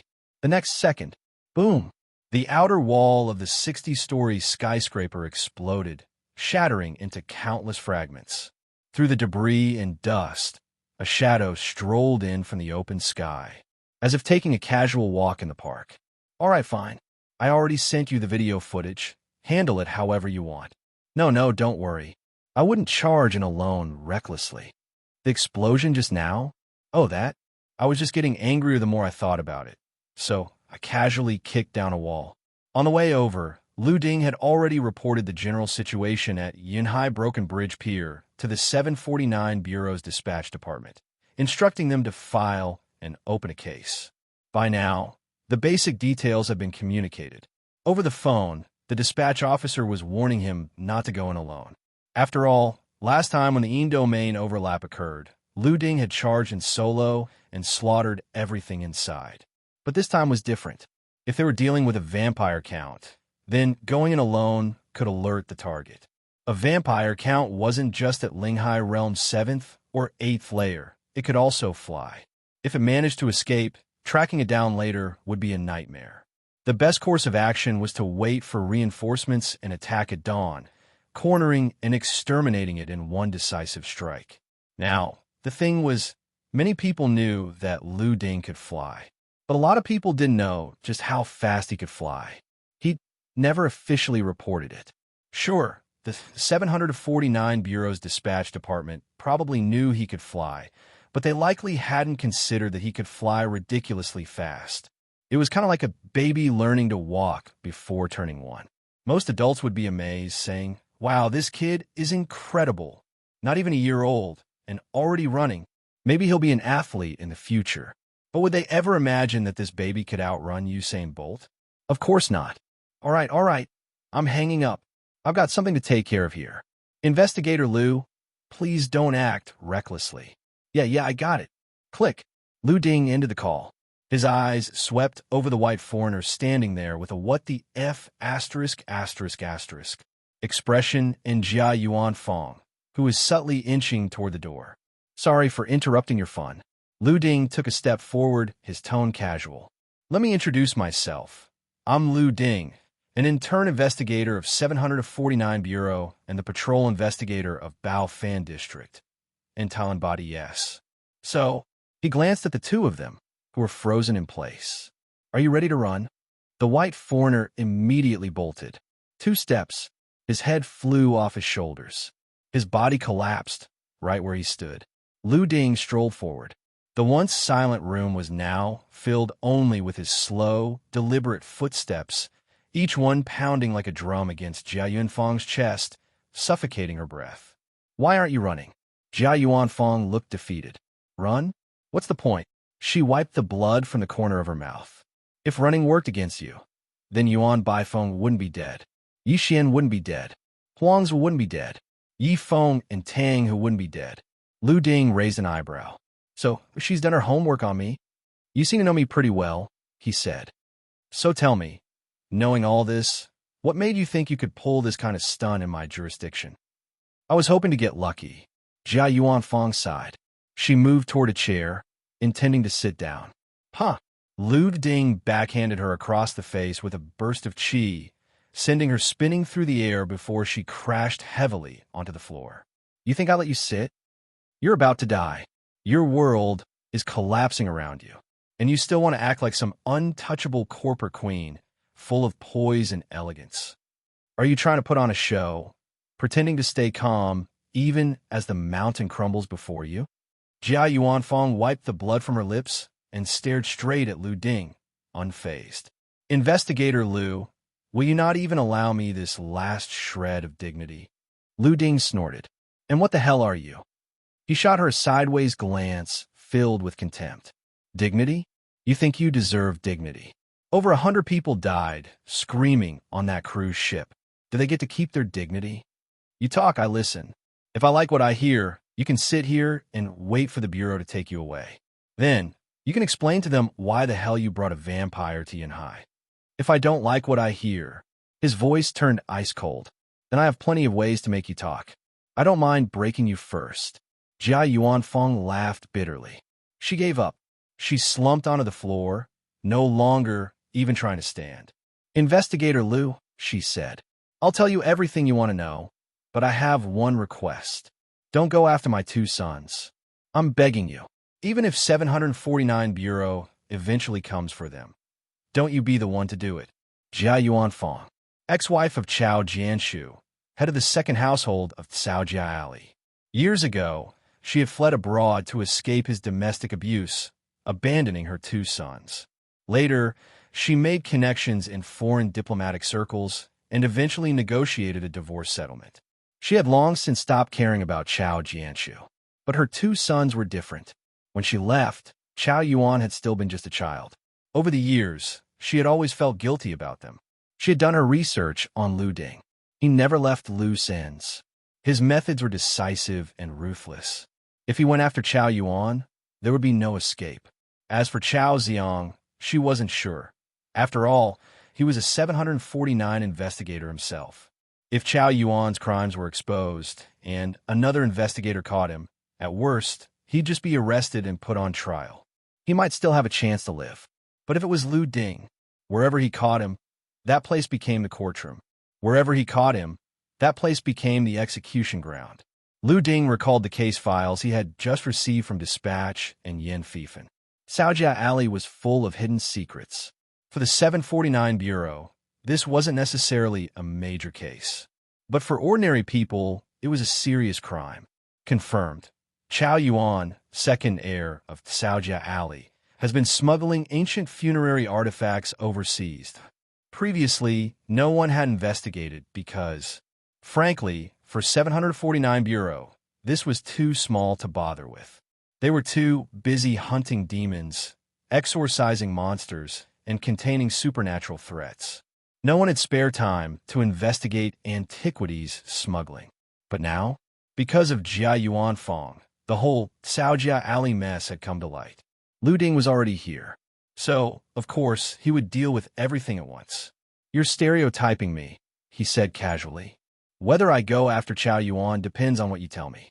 His words were intentionally vague. He was lying, and she deserved to be lied to. Would he really bother playing fair with someone like her? She wasn't someone who deserved honesty. Jia Yuanfang smiled. "I believe you, Investigator Lu." Lu Ding also smiled. "Don't try your sneaky, guilt-tripping tactics on me. I'm a massive hypocrite. I don't apply the same rules to everyone. And you? You're not even on the list of people I care about. All right, ask your questions, Investigator Lu. Where's the vampire?" Jia Yuanfang didn't hesitate. "The basement, right here, in this building's underground level." "Investigator Lu, do you really think you can take down Count Federer?" "Huh." Lu Ding backhanded her again. "Don't act like we're close." This time, he hit harder. She collapsed unconscious, and he sealed her consciousness with qi. Unless someone stronger than him broke the seal, forcing it would just shred her brain apart. 749 Bureau's confinement room. The iron door slid open. Inside, a long-haired youth sat cross-legged on the bed. A figure approached from the hallway. Heman, next time, don't be so reckless.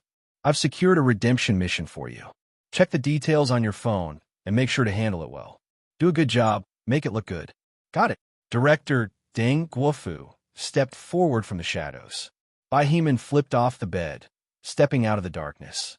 His long hair flowed like a waterfall, and his cold, detached aura wrapped around him like a shroud. Black clothes, black pants, black shoes, subtle patterns etched into the fabric. His attire wasn't that of the living. It resembled burial clothes. A faint green glow flickered in his pupils. He carried both the presence of the living and the dead, the two energies intertwining within him. Neither description fit him entirely. He took the phone from Deng Guofu. "Lu Ding." "Yep, Lu Ding. Just like you. He's a very talented young man. You two should get along. No need for any conflicts." At the mention of Lu Ding, Director Deng's smile was gentle and fatherly. Bai Heman pocketed his phone. "Got it. I'll get going then. Take care of yourself, too." Yeah. And remember, don't act on impulse. Don't kill indiscriminately. And definitely don't kill your teammates. That last part, that was why Bai Heman had been locked up in the first place. He killed his own teammates. His previous mission was a team operation, tracking and capturing a fugitive Qi cultivator. This fugitive had committed several murders in other regions before hiding in a remote village for years. By the time the team found him, the entire village was begging for his pardon. That alone proved he had done a lot of good for them over the years. A debate broke out. Some of the team argued, "It's been so long, why not just report him as dead? The higher-ups probably won't investigate too deeply." But Bai Heman completely disagreed. "If you're telling me the people he killed deserve to die, fine. If I personally believed that, I could let him go. If he were my closest friend, I might even break the rules, let him go, and accept my punishment, because loyalty and justice can't always coexist. But he's not my friend, and the people he killed weren't criminals, they were innocent. No matter how much good he's done since then, murder is murder. If you weren't planning to see this mission through, then why the hell did you accept it in the first place?" "No." The moment he said that, the air in the room shifted. A heated argument erupted. Bai Heman got annoyed. So he immediately killed two of the guys who were insisting on letting the fugitive go. And just like that, the world became peaceful again. When they returned, he filed the mission report, walked straight into confinement, and sat there quietly. And now, he was finally breathing fresh air again. Xingting capital, Basement hallway. A dozen security guards patrolled the outer corridor. From their towering builds and professional equipment, they looked impressive. But in reality, they were worthless. Lu Ding couldn't understand it. You're a damn corporate giant, dealing with hundreds of millions in assets. Would it kill you to hire some actual chi cultivators for security? What's the point of putting a bunch of ordinary humans here? Just for show? To comfort yourself? This is your headquarters. If someone can make it this deep into your base, you think a few security guards are going to stop them? And to top it off, you've got a vampire living in the basement. What kind of brain-dead idiot thinks the bunch of regular dudes can keep that thing safe? Captain, I think I saw a shadow flying just now. One of the guards hesitantly reported over the radio. See? Lu Ding was practically flying right past his face, and he was still only kind of sure he saw something. What's the point of hiring these guys? Lu Ding ignored him completely and floated past. BZZT. The guard's vision went black, and his brain shut down like a fried motherboard. All it took was a tiny fraction of the power from drums of heart-shaking thunder to knock him out. As Lu Ding drifted through the corridor, he could hear muffled voices behind the walls. He smirked. So even money can't buy everything. This place's soundproofing is absolute garbage. What a joke. This is some shoddy construction work. On the other side of the thin walls was a spacious, lavishly decorated, fully enclosed chamber. A dim red glow filled the air. On an enormous bed, several naked bodies lay sprawled. A figure with ghastly pale skin, Count Federer, suddenly whipped up his clothes, his body curling into the darkest corner of the room, right above the entrance. He sensed Lu Ding through the walls. And at the same time, Lu Ding sensed him. After all, Lu Ding wasn't even trying to hide himself. He walked in bold as day, a strong human, an Eastern Chi cultivator, delicious blood.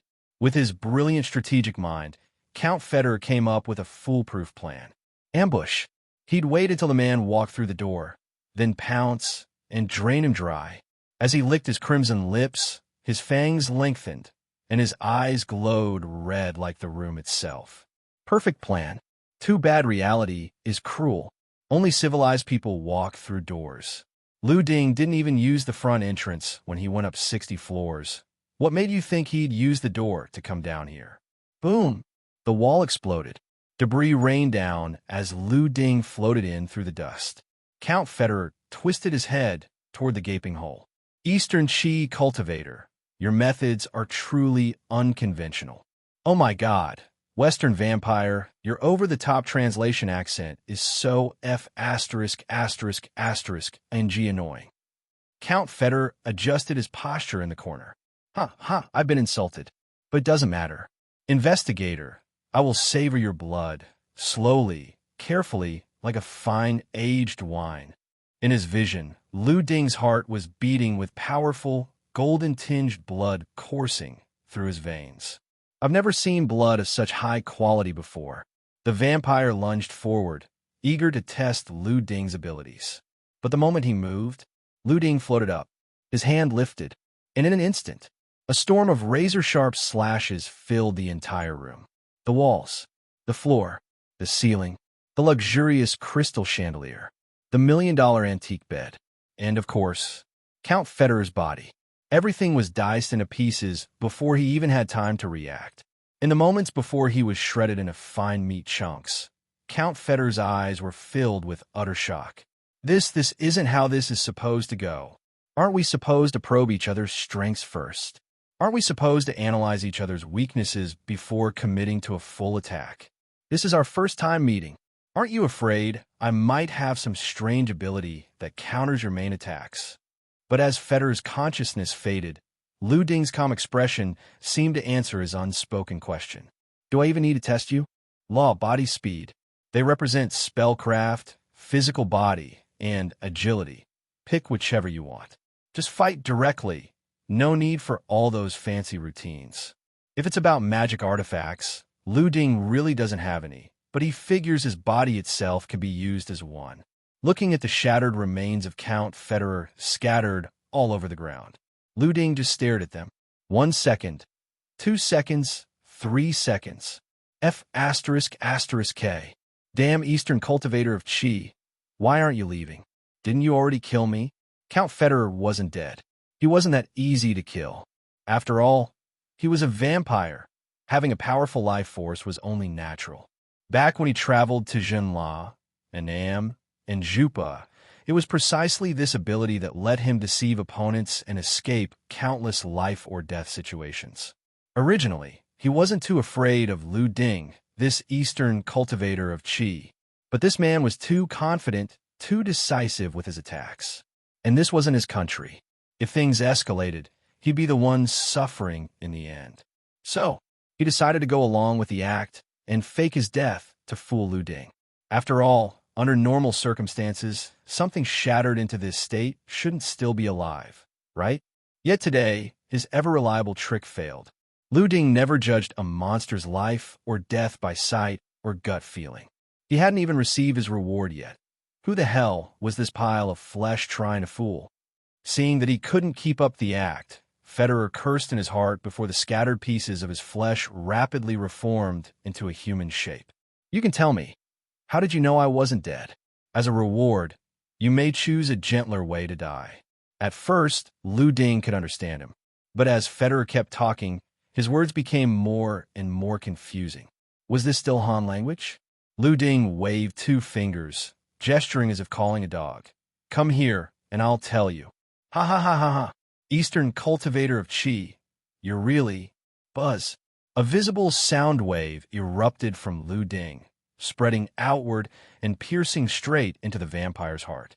Drums of heart-shaking thunder, when the sound wave's frequency perfectly overlapped with the vampire's heartbeat. Boom! A massive hole burst open in Count Federer's chest. Blood gushed out as the vampire staggered backward.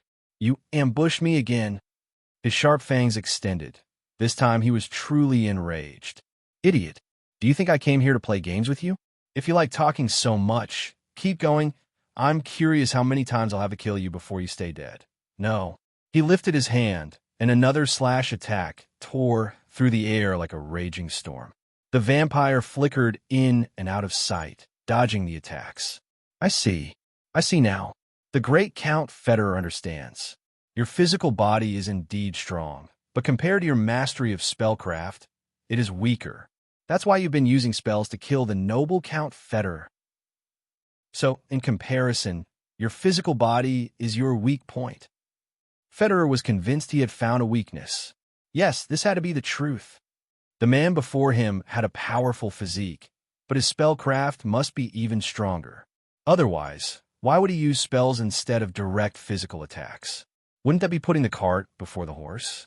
Hard as it was to accept, Count Federer had to admit, the spellcraft of this Eastern cultivator of Qi was terrifying, both in power and casting speed. Something he simply couldn't match. But in terms of physical combat, he was a vampire, a noble of the night. There was no way he could be weaker than a lowly human. Suddenly, the dimly lit room was bathed in a crimson glow. The vampire flitted around the space, maneuvering nimbly before launching himself at Lu Ding, his wings spreading wide behind him. His expression twisted with malice. In the noble name of Count Federer, I grant you death. His palm slashed down like a blade, carrying a blood-red glow straight for Lu Ding's neck. This move, he had executed it countless times, claiming the heads of many. Just like his previous act of playing dead, it was an unfailing technique. Smack! A crisp sound echoed. His wrist was caught, effortlessly held in place. Lu Ding raised his head, the disdain in his gaze searing itself into Federer's mind. I am proficient in spellcraft, but I never once said my physical body was weaker than my spells. And what makes you think I was using my full strength when I hit you with magic? Was it because I killed you instantly twice? Lu Ding shook his head slightly. It's just that you were the first vampire I've ever seen, and I was curious. More importantly, his grip tightened. I wanted to torture you, you worthless piece of trash. Rip! With sheer brute force, Lu Ding tore off one of Count Federer's arms. Agonizing pain racked his body. Then Lu Ding grabbed him and slammed him into the ground. The solid floor beneath him cracked apart, inch by inch. As his mind reeled from the pain, Federer's thoughts echoed with Lu Ding's words. More importantly, I wanted to torture you, you worthless piece of trash. Torture. Being hacked to pieces, reduced to mere flesh, it was physical torment. Having his heart shattered within his chest, it was torment. But none of it compared to the humiliation of having his pride trampled. The noble Count Federer felt like a joke. All his logical deductions, his self-confidence, all shattered beyond repair. Until Lu Ding's voice rang out once more. Now, in my capacity as a patrol investigator of Baofan District and intern investigator of the 749 Bureau, I sentence you to death. The same words Federer had arrogantly declared earlier, but now spoken by Lu Ding, and that made it even more humiliating. Just moments ago, he had pompously declared himself the judge. Now, the roles had reversed. The judge and the condemned had switched places. What a cruel irony. I won't die. You can't kill me. I am the noble Count Federer. Boom, boom, boom, boom, boom. Federer's body was swung around by Lu Ding, his foot firmly gripped as he was repeatedly slammed against the ground. The overwhelming force left him completely powerless to break free. In the end, he was even hurled straight into the ceiling. Lu Ding shot up after him. His fists rained down like a relentless barrage of cannon fire, pounding into Federer's body. Bones shattered. Organs shifted out of place. The rampant spiritual energy surged through each strike, invading his body and tearing apart something even deeper. His soul. Under the unbearable pressure, Federer's soul let out a tortured wail. The agony made him scream. The agony filled him with rage. The agony made him struggle. Yet the agony also made him wake up. He could feel the ceiling behind him had already collapsed, dirt spilling down in an endless cascade. A sudden thought struck him. This was the first basement level. Outside, it was already broad daylight, and the sun was shining down. No, you can't do this. You can't do this. I killed people. I committed evil. I should receive proper punishment. I should be judged by the 749 Bureau. Ha ha ha ha. The noble Count Federer, hurry, scream, beg for mercy, cry out in pain, compose the final chapter of your miserable life. Lu Ding laughed wildly, completely deaf to Federer's pleas. Noble? Noble my A asterisk asterisk. Thousands of years of civilization passed down, and if you walked down the street and asked anyone their surname, trace it back far enough in history, how many of them weren't descended from kings, dukes, or ministers? Noble? The living corpse he had taken down a few days ago, that was a real noble. A general. Federer screamed from the pain and cursed in fury, terrified of the sunlight that awaited him. Madman, you lunatic. Yes, that's it. Play the symphony of your own death countdown. Uphold your so-called nobility and elegance to the very end. Ha ha ha ha ha. The first rays of the morning sun slid down the edge of the towering structure, casting warmth upon the land that had just emerged from the darkness. The soil bulged upward. Was it the birth of something new? No, it was the arrival of death. Boom! Two figures burst out from beneath the ground, sending bricks and dirt flying.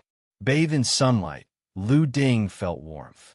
Count Federer, on the other hand, wasn't faring so well. He was smoking. The golden morning light struck his body like the first snowfall meeting a warm sun, melting him away inch by inch. Thick black smoke rose from his back. Chunks of flesh and skin burned into wisps of black mist, scattering into the air. A powerful hand grabbed his throat. Lu Ding hovered midair. In his grasp, Count Federer thrashed and screamed in agony. Ah, stop letting the sunlight hit me. You filthy Eastern cultivator of Qi. Watching the vampire struggle in his grasp, Lu Ding tightened his grip and lifted him high, holding him steady in the sun's direct glare. Occasionally, he even flipped him over to ensure an even roast. Ha ha ha ha! What a warm and wonderful sunlight, Count Federer. You've never felt it before, have you? Well, enjoy it today. Let me hear more of your delightful screams. Holding a vampire under the sun was almost like grabbing a person and roasting them alive over a fire. Why almost? Because the sun's lethal effect on vampires was even more severe than fire's effect on human flesh. Yes, Lu Ding had many ways to kill him. But why let him die so quickly and painlessly? Where's the fun in that? A dull life needed creative ways to make things interesting. Being an investigator was Lu Ding's job, and he liked his job. Every time a vicious, bloodthirsty monster screamed and howled in agony under his hands, Lu Ding felt deep in his soul. This job was simply amazing. Hiding, always hiding, 19 years of hiding. Having a golden cheat ability, but being unable to use it. It was like getting an offer from a top company, but they never let you start working. Every single day, you waited for the call, but they always told you, no rush, we'll call you in when it's time. Every day, you struggled to survive, yet still clung to hope, telling yourself, I have a cheat. I'm a transmigrator. I'm destined for greatness. I am the F*** King Best. But reality crushed him again and again, telling him, your cheat doesn't work. There are no monsters. Giving someone hope, only to let reality tell them hope is nothing but an illusion. As the saying goes, I could have endured the darkness if only I had never seen the light. If Lu Ding had just been an ordinary transmigrator with memories, he could have lived well relying on his past life knowledge. But instead, from the very start, he knew he had a cheat ability, and yet, he began as a helpless orphan, struggling alone in a world where his understanding of reality was already set in stone. But all of that was over. There was no time to mourn an ordinary past. Now, standing on the stage was a transmigrator, the warden of a cheat-powered monster prison, a fast climber to the top, an intern investigator of the 749 Bureau, the man known as corpse-shattering Tai Shui, Lu Ding. Boom! With a powerful squeeze. The sun-scorched Count Federer met his end in Lu Ding's grasp. Black smoke dispersed. Oops, my apologies. Noble Count Federer, I made your death rather undignified. There's no underworld here. No heaven either. Just the legend of hell. Since you died in the Han Empire, you'll have to walk the road to the underworld, cross the bridge of helplessness, ascend the terrace of longing, and drink a bowl of Meng Po's soup before you reincarnate. When you reach the terrace of longing, don't waste time reminiscing about your pathetic homeland.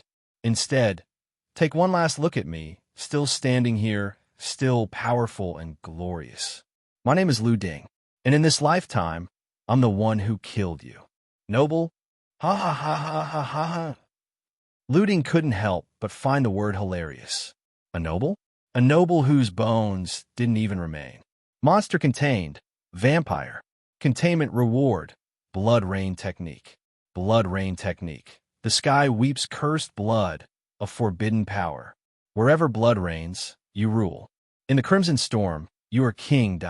Normally, this would be where the cheat system ended its notifications. But this time, the prompt didn't vanish. Instead, new text appeared. Wind-fixing art ready. Blood rain technique ready. The two spells faded, began merging, and finally, a new spell was born. Spell, Gale of Blood and Gore. Your arrival is always heralded by a gale of blood and gore. The wind rips through souls. The rain melts flesh and bone. Staring at his new spell, Lu Ding knew. He had grown even stronger. The sunlight shone bright, golden rays cascading down. Lu Ding launched himself into the air, soaring up 60 stories in an instant. He grabbed Jia Yuanfang and vanished into the distance. The vampire problem solved. Now, it was time to deal with Chao Yuan of Caojia Alley. The crime of trafficking funerary artifacts. Not too big, not too small. Tomb raiders and grave robbers were groups that the Han Empire's laws strictly cracked down on. But for cultivators of qi, grave digging was often unavoidable. Burrowing through the earth, seeking ancient relics, many cultivators of qi made their living off this trade. So in the Legal Management Act for cultivators of qi and ordinary people, the punishment scale was a little different. If the deceased was a cultivator of qi and another cultivator of qi robbed the grave, That was simply natural selection. The cultivators' community could settle it internally, as long as it didn't affect ordinary people. But if the deceased was an ordinary person and a cultivator of Chi robbed their grave, then enjoy prison. The first law of cultivators of Chi: no matter what you do, you may not infringe upon the rights of ordinary people. Two societies, two worlds, a complete and total divide. Cultivators of Chi must not leech off ordinary people, draining their resources to survive. If strict laws weren't in place to regulate this, just imagine, you're a billionaire sleeping soundly in your mansion. Then one day, in the middle of the night, you feel someone in your room. You open your eyes. A random young man is standing by your bed, saying, "I need money. Give me money. Give me money. Give me money." You curse him out, calling him a lunatic. He scoffs and says, "You don't know what's good for you. You should feel honored." You think to yourself, "I'm a big-time businessman. Who the hell dares to rob me?" And then he casts a spell on you. Next thing you know, you're willingly transferring your entire fortune to him. Decades of hard work gone in an instant. At that point, what's even the point of being an ordinary person? You're nothing but fodder. At the end of the day, cultivators of Chi originate from ordinary people.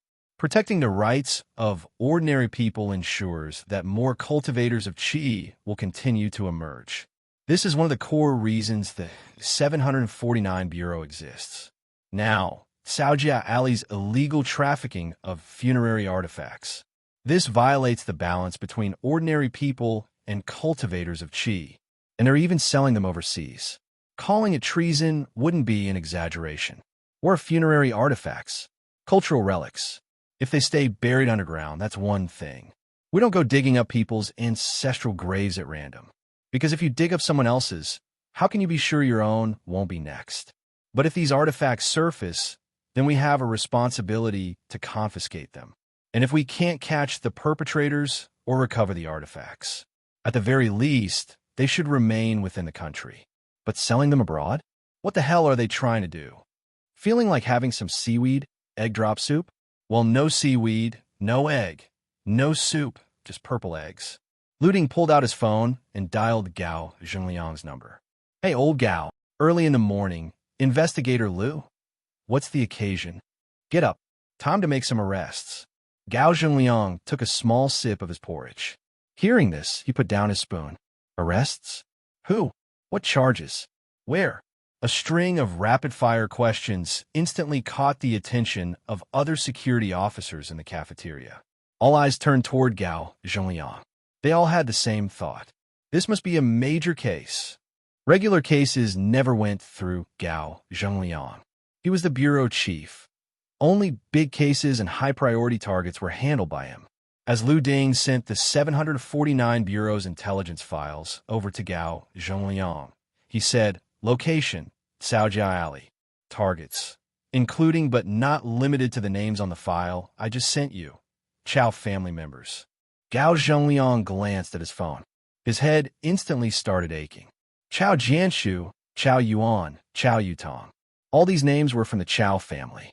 Chow Jianshu, head of the second branch. Chow Yuan, young master of the Chow family. Chow Yutong, head of the first branch, also the head of the entire Saujia Ali and the father of Chowing. Saujia Ali followed a strict meritocratic system. Elections for any position were determined through contributions, trials, and assessments.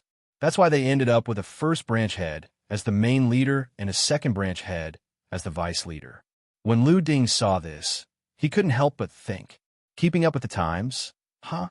Damn, you guys are pretty democratic. Investigator Lu, you can't be joking about this. Every single name on your list is a direct descendant of the second branch of the Chow family. Most of them are cultivators of Qi. I can't just go after them. That's not within my jurisdiction. In section, the Public Security Bureau was responsible for ordinary people. Cultivators of Qi, that was 749 Bureau's job. If I say go, you go. They're trafficking funerary artifacts. That is within your jurisdiction, old Gao. You need to cooperate with law enforcement. If you're worried they'll resist arrest, here's what you do. Bring out the rocket launchers, the anti-material sniper rifles, the grenades and explosives surround Saojia Alley. Lock it down tight. I'm not asking you to go in and fight them. Just evacuate the ordinary people. I'll handle the cleanup. Then you come in to detain them. Lastly, let me use your facilities to hold them until the 749 Bureau sends a vehicle to escort them away. You catch one trafficker? That's just a single cultural relic smuggler. But you catch a whole group? That's a massive achievement, old gal. I'm handing you this case for free, and you're hesitating? Gao Zhongliang was convinced. The logic checked out. The files checked out. That meant Saojia Alley was definitely involved in shady dealings. Arresting them? That was the right thing to do. If everything lined up, then there was no reason to hesitate. The only downside, the paperwork. Gao Zhongliang thought for a moment. Worst case scenario? He'd have to pull an all-nighter, drowning himself in strong tea while writing reports. Screw it. Let's do it. Investigator Liu, I'm trusting you on this. Don't screw me over. Relax, old Gao. Would I ever do that? Gao Zhongliang hung up the call. Emergency assembly. Meanwhile, at Xingtan Capital Headquarters, darkness spread across the wreckage. Bai Heman stepped out from the shadows, gazing at the devastation before him. He took 2 steps forward. Kneeling, he gently picked up a handful of blackened ash from the ground. Handled already? That fast. He had never heard of Lu Ding before. Didn't know him. After all, he had been in confinement. But the 749 Bureau's records listed his impressive achievements. Even Bai Heman had to acknowledge them, though just a brief acknowledgement. But now, with the vampire count dead, Bai Heman suddenly realized this guy might be even stronger than he had thought. So where did he go next? Saojia Alley. Chao Yuan had been tossing and turning in bed all night, unable to sleep. They say a mother and son share a bond. Ever since his mother's call at dawn, he had been restless. His thoughts spiraled like wild weeds. Did I offend Lu Ding? Will he retaliate later? We're both in Baofan district. Will he make trouble for me in the future? If he starts investigating and the funerary artifact trade gets exposed, what then? Why did my mom call in the middle of the night? And why did she ask about Lu Ding? Do they have some kind of connection? That's impossible. They shouldn't have ever met. He couldn't take it anymore. Chao Yuan sat up, grabbed his phone, and called Jia Yuanfang. He needed answers, but the call went unanswered. Once, twice, 3 times. No response. Now, Chao Yuan was getting anxious. So he messaged his older brother, Chao Ziong, telling him about his concerns and about their mother's sudden interest in Lu Ding. Not long after, a reply came. Little Yuan, listen carefully. Do not act recklessly. Wait for me to return. This matter will be settled by today. I'll arrive in Yunhai by nightfall. With me here, no matter how bold Lu Ding is, he won't dare lay a hand on you. At worst, it'll come down to a contest of strength, and I've already identified his weakness. If it comes to a fight, the odds are 8-2 in my favor. Seeing this message, Chao Yuan finally felt at ease. As long as his big brother was around, the sky wouldn't fall. Sure, there was the example of Qiu Tianrong's humiliating defeat. But Qiu Tianrong was Qiu Tianrong. Chao Ziong was Chao Ziong. The two couldn't be compared. He believed in his brother. He would win. Definitely. Inside the Chao family's main estate, many of the Chao family disciples had already begun their morning training. A day's plan begins in the morning. A year's plan begins in spring. For cultivators of Qi, early morning was undoubtedly the best time for cultivation. As the sun rose in the east, the purple Qi of dawn followed, and inhaling a breath of this fresh morning spiritual energy, cool and refreshing, was nothing short of perfection. The atmosphere was calm and peaceful. Chao Yuan wasn't wrong. The sky wouldn't fall. With or without Chao Zong, the sky would never fall. But the gates? The gates could absolutely collapse. Boom! With a deafening crash. 2 crimson gates, along with the Chao family guards standing behind them, were sent flying into the courtyard, smashing into the ground. Every single Chao family disciple turned their heads. Lu Ding strode forward, his steps fierce and unwavering. His presence surged through the air like an invisible shockwave, pressing against their chests, making it hard to breathe. 749 Bureau, here to make arrests. Chow Yuan, get the hell out here. Dark clouds gathered above. With each step Lu Ding took forward, the clouds followed, devouring every last bit of light in the sky. A storm was brewing. The pressure was overwhelming. This was Lu Ding's new spell, gale of blood and gore. If the Chow family cooperated, then everything would go smoothly. They'd take who needed to be taken, release who needed to be released. But if they refused, then the sky would darken, the winds would howl, the rain would fall, and with it, spirits would be torn from bodies. Flesh and bones would dissolve into nothingness. This voice echoed through the high-walled courtyard. The moment 749 was mentioned, the atmosphere turned deadly silent. As the saying goes, a man's name is like the shadow of a tree. The 749 Bureau was infamous, and Lu Ding had a fearsome reputation. Just hearing the name made people tremble, let alone facing it directly. Same thing again. Saojia Alley wasn't small, and neither was the Chow family mansion. Searching every corner would take forever. But Lu Ding didn't care. He knew Chow Yuan was from the Chow family. If the monk could run, the temple couldn't. Today, he blocked the main gate and asked one thing. Would they hand him over or not? Talk about debts have owners. Grievances have culprits. Nonsense. Lu Ding didn't play by those rules. Since they pushed Chow Yuan into the position of young master, then everyone would bear the consequences together. He took a step forward. The surrounding Chow family disciples, though terrified, also stepped up, trying to block his path. Lu Ding raised an eyebrow. You have no idea what you're doing. A deep, reverberating sound burst from within him, sending shockwaves through the air. Dozens of Chow family disciples collapsed, unconscious. Sister Shi, Tai Shui, how arrogant. You dare come to my Chow family, flaunting your power and injuring my people. Do you take us for nobodies? A figure leaped from the depths of the mansion, carrying a fierce aura. A cold glint flashed first. An ear-piercing sword cry followed. Lu Ding raised his hand and grabbed the white glowing longsword with his bare flesh. His sheer strength shattered the blade, inch by inch. The young man arrived right after, forming chi mid-air and stomping down with full force. Lu Ding planted his foot and kicked upward, from below to above. Even though he was at a disadvantageous position, that kick sent the man flying back the same way he came. Only this time, the landing wasn't as graceful. He crashed into a large brick wall, collapsing a massive section. I thought you were some big shot. Today, I'm saying exactly this. Your Chow family has no one. What can you do about it? If the Chow family really had someone, would they have pushed a useless coward like Chow Yuan into the young master's seat? If the Chow family really had someone, would they be involved in smuggling funerary artifacts overseas? If the Chow family really had someone, would they be so powerless in expansion that they had to consider working with the Hessian to swallow the Xie family's market and business? And now, the old ones won't come out, so they send the young ones to take the fall. Get Chow Yuan and the one in charge of the Chow family out here now. Lu Ding's aura surged, sending chills down everyone's spines. Deep in the mansion, several people realized they couldn't hide any longer and reluctantly stepped forward.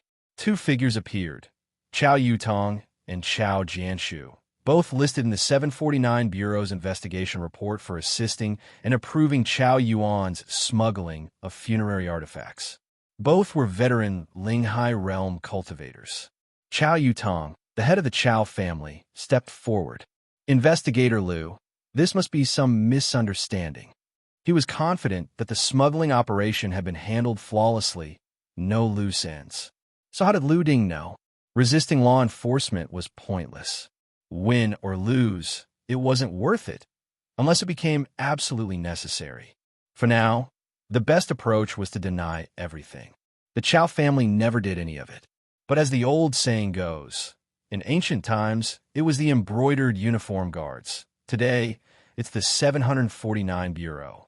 If you wanted to keep something hidden, you shouldn't have done it in the first place.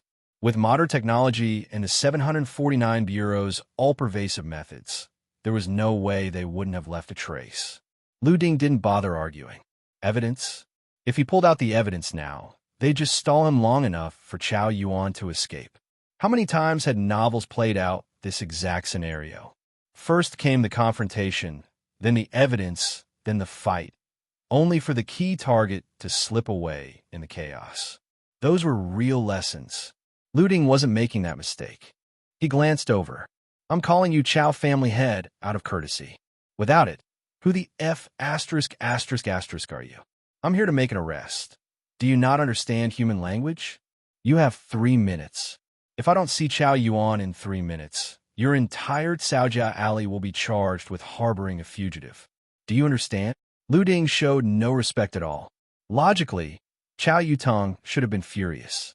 A young punk, right here in Caojia Alley, in front of so many people, outright insulting the Chow family head. Who could tolerate that? Even a clay figure had some temper. But Chow Yutong didn't get angry. His face actually relaxed, letting out a quiet sigh of relief. Only found out about Chow Yuan? Good, good. As long as it didn't implicate the entire Caojia Alley, that was a win. Insult him? Whatever. Insults wouldn't take a piece of his flesh. Everyone in Baofan district knew Lu Ding was outrageously arrogant and absurdly strong. That was just his usual persona. If he suddenly acted polite, now that would be suspicious. As long as this didn't drag him or Caojia Alley into it, everything was fine. Besides, Chow Yuan wasn't his son. His life or death meant nothing to him. With Chow Yuan caught, all he had to do was claim he committed suicide out of guilt. That would wrap up the funerary artifact case neatly, erasing any loose ends. At worst, the Chow family would simply stop smuggling funerary artifacts in the future. No big deal. They had already made plenty of money. This business was never meant for Caojia Alley anyway. Letting it go wouldn't hurt, and it would even free up the young master's seat. Any of his sons could take the role. Among the second branch of the Chow family, besides Chow Yuan and Chow Ziyang, there wasn't a single decent candidate. And Chow Ziyang was a 749 investigator. He couldn't and wouldn't take the position. It was the perfect solution. In that instant, Chow Yutong's attitude turned very cooperative. Investigator Lu, our Caojia Alley will fully cooperate with your law enforcement. Please wait a moment. I'll bring Chow Yuan immediately. It was obvious what he was up to. Everyone knew it. Chow Jianshu knew. Lu Ding knew. But Lu Ding didn't care. All he wanted was a result. Dead or alive, it didn't matter. If they brought out a corpse, it would save him the trouble. The moment he confirmed Chow Yuan's body, he'd strike and take down these two old foxes. Playing along for now? Sure, consider it entertainment. But Chow Jianshu couldn't accept it. That was his son. His own son. His face changed instantly, and he reached out to stop him. Chow Yutong, you be **D. What the F are you trying to do? Before his hand could reach, Lu Ding intercepted and locked it in place. His voice was cold. Chow Jianshu, are you obstructing law enforcement? Feeling the immense force on his arm, Chow Jianshu could no longer care about anything else. He shouted loudly, Investigator Lu. Lu Ding, that be ***************** D. Chow Yutong wants to kill my son. His words laid bare the hidden truth. Chow Yutong looked at Lu Ding anxiously. But Lu Ding's expression remained firm. Impossible. The Chow family head is the master of Caojia Alley, and Chow Yuan is the young master. And now you're saying the family head wants to murder the young master? What's wrong? Cat got your tongue. Exactly. How could I possibly harm Chow Yuan? He's my nephew. And with Investigator Lu here in person, as the patrol investigator of Baofan district, he surely wouldn't wrongfully accuse Chow Yuan. If Chow Yuan made a mistake, we in the Chow family believe in taking responsibility. As his father, you can't go to avoid suspicion. As the young master of Caojia Alley, ordinary family members don't have the authority to go either. As the head of the Chow family and Chow Yuan's uncle, it's only right that I go. Investigator Lu, please restrain my younger brother. He might say something irrational. I'll be back soon. The two of them played off each other so well that anyone who didn't know better would think they were on the same side. Watching Chow Yutong leap away as if afraid of wasting a single second, Chow Jianshu felt only despair, complete and utter despair. But deep down, he still held onto a sliver of hope. Blood is thicker than water. This was his own elder brother, Chow Yuan's own uncle. He shouldn't, right? Inside the room, Chow Yuan had just lain down, not yet fully asleep, when the wooden door slammed open with a loud bang. He immediately turned over and sat up in a defensive stance. But when he saw it was his uncle, Chow Yutong, he let out a sigh of relief.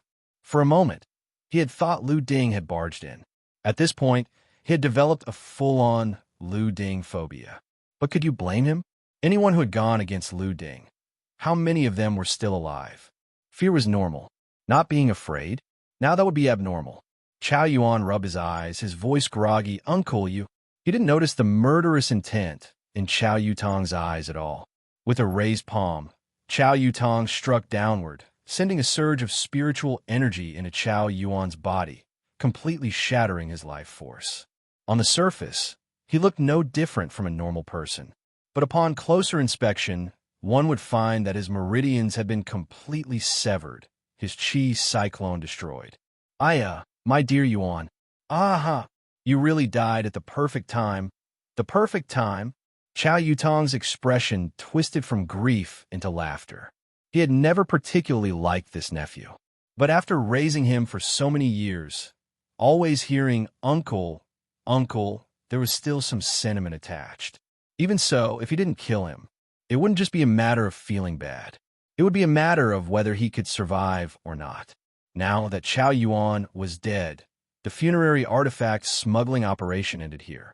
From now on, the Chow family alley would keep its nose clean, a lesson learned from past mistakes. Chow Yutong picked up Chow Yuan's corpse, sighing as he shook his head. Sigh, little Yuan, don't blame your uncle. Once this storm passes, I'll go home and work hard with your aunt. Next time, be born in my family, and you'll still be the young master, huh? One dead Chow Yuan, a lifetime of peace for the rest of us. A good deal, a very good deal. His words were more to comfort himself than anything else. Wrapping the body in a blanket, he quickly left. As he stepped out, his voice echoed before he even appeared. Little Yuan, my poor little Yuan. Oh, how could this happen? Even if we really did something wrong, Investigator Liu would have handled it fairly. Why did you have to take your own life, leaving behind your father, your uncle, and all your elders to suffer? White-haired men sending off a black-haired child. New beta. Hearing those words, Chow Jianshu's body trembled. He turned around, his eyes bloodshot, staring at the corpse in Chow Yutong's arms. The young man's eyes were shut. His face looked peaceful, as if merely asleep. But upon closer inspection, there was no breath, no trace of life. Staggering forward, Chow Jianshu reached out, about to take his son's body. Just then, Lu Ding's voice sounded behind him. TSK, TSK, TSK. White-haired men sending off a black-haired child. Truly a tragic sight.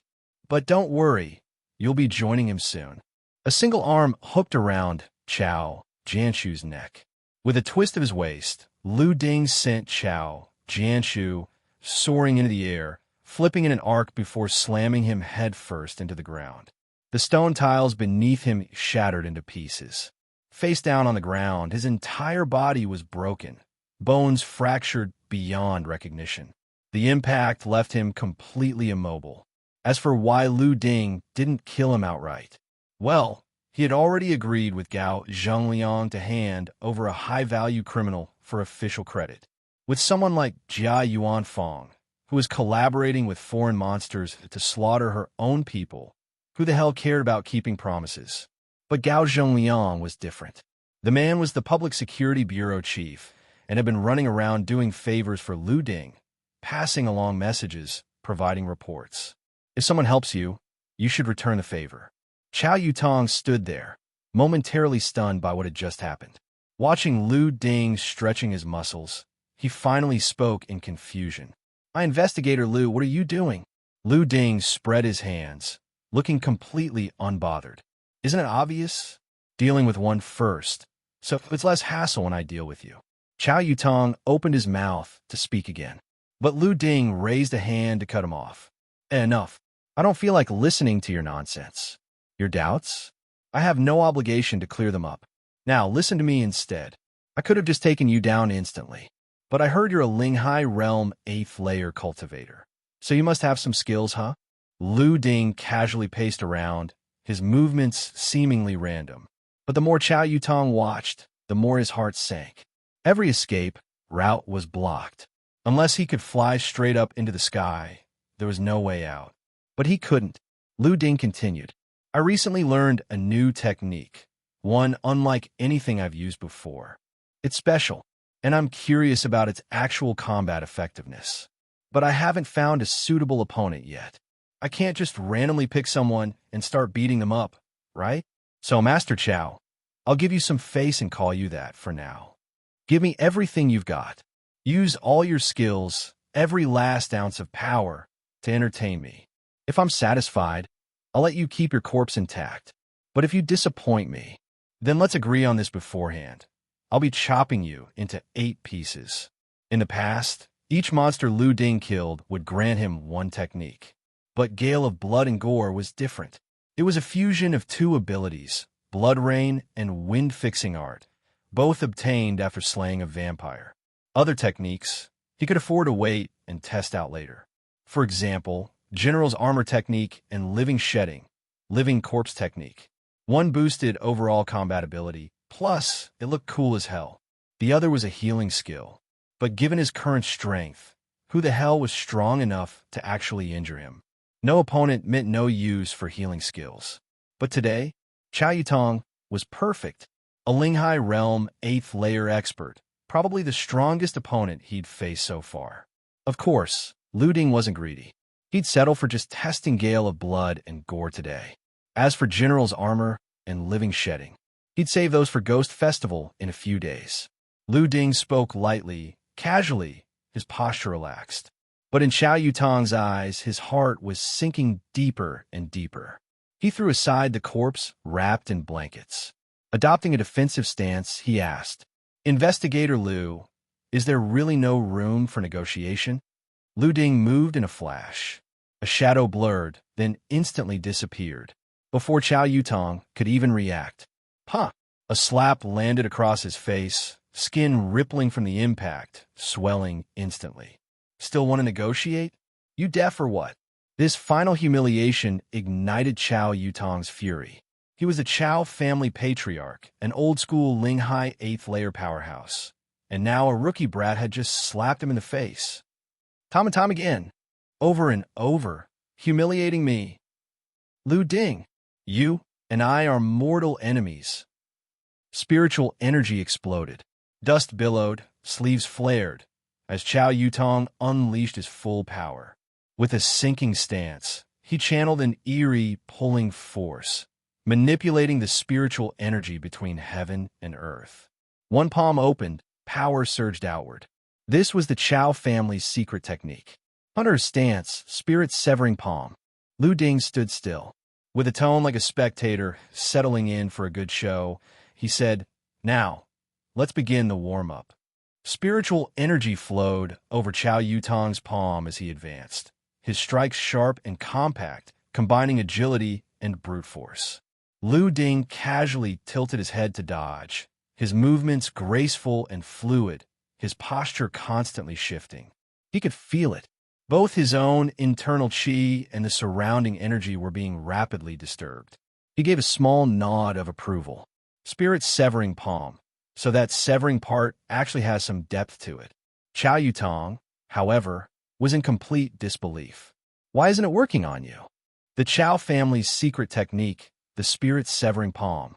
Once struck, the victim's spiritual energy would be cut off, their meridians clogged, rendering them unable to circulate chi. Eventually, the trapped chi would explode, causing them to literally burst apart. Even if the opponent didn't get directly hit, just engaging in combat would expose them to the technique's unique energy flow, disrupting both the chi of heaven and earth as well as their own chi circulation. The effect was like a traffic jam. Normally, chi inside the body flowed in a single direction, smooth and orderly. But when affected by the spirit's severing palm, chi would reverse, block roads, swerve unpredictably, or even crash into itself. In such a scenario, a disaster was inevitable. So, why was Lu Ding completely unaffected? Lu Ding explained casually, your spirit-severing palm is just a technique based on qi manipulation. It disturbs the natural flow of spiritual energy, forcing opponents into a state where they can't properly channel their qi. Thailand body, yes. But even though my realm is lower than yours, my understanding of qi surpasses yours by at least 10,000 times. Arrogant. Unbelievably arrogant. A kid, not even 20, talking about qi comprehension? Claiming that a Linghai realm 8th layer expert had inferior understanding compared to a mere 2nd layer cultivator. Chow Yutong was just about to scoff when something fell off. Because of his mastery over spirit-severing palm and hunter's stance, he was particularly sensitive to the movement of spiritual energy. And now, as he carefully felt the qi flow around Lu Ding, a horrifying realization struck him. The way the surrounding qi moved around Lu Ding. It was exactly like the qi flow during oneness with heaven. Normally, a cultivator had to draw in spiritual energy from the world, actively guiding it into their body. But oneness with heaven was different. Instead of actively absorbing qi, the cultivator simply had to open their meridians. Then qi would enter naturally, as if drawn in by an invisible force. The amount of qi a person could take in depended entirely on how much their meridians could endure. Oneness with heaven? Impossible. How could you? Watching Lu Ding standing there effortlessly, still chatting with him so casually, Chow Yutong felt like he was dreaming.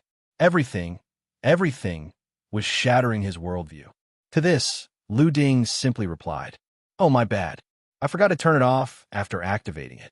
Chow Yutong, huh? He didn't understand. Lu Ding clapped his hands together. "All right, Master Chow, your performance was decent. Now let's get to the real fight." Raising one hand high above his head. Snap! A single finger snap. In an instant, the sky changed color. Dark clouds gathered, the world dimmed, and an indescribable sensation filled the air. All around, the landscape transformed into a desolate, eerie realm. Chow Yutong's pupils shrank in terror. In-domain overlap. His voice cracked. This time, he wasn't just shocked. His mind was falling apart. This wasn't a technique a human should be able to use. How could a person invoke in-domain overlap? Oneness with heaven and in-domain overlap? No, this was no human feat. He shouted in despair. "Lu Ding, you're a monster. You're a monster, aren't you? You're not human."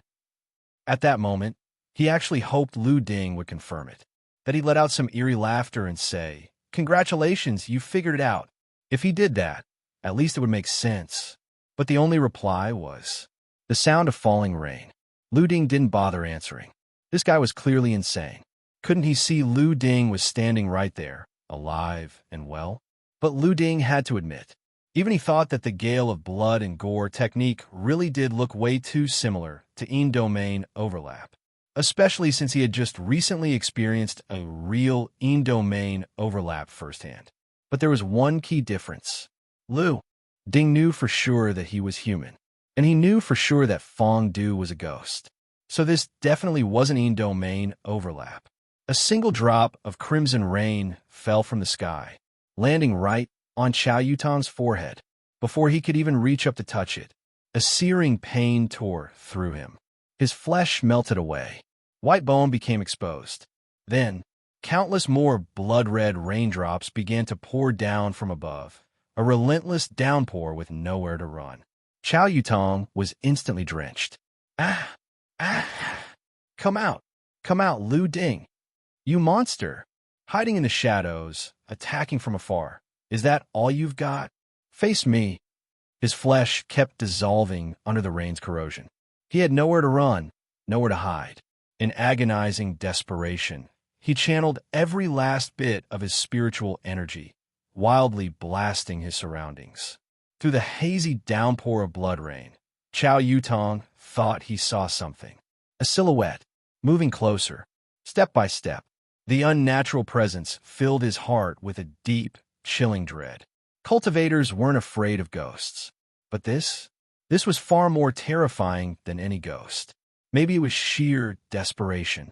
Maybe it was just his mind breaking under pressure.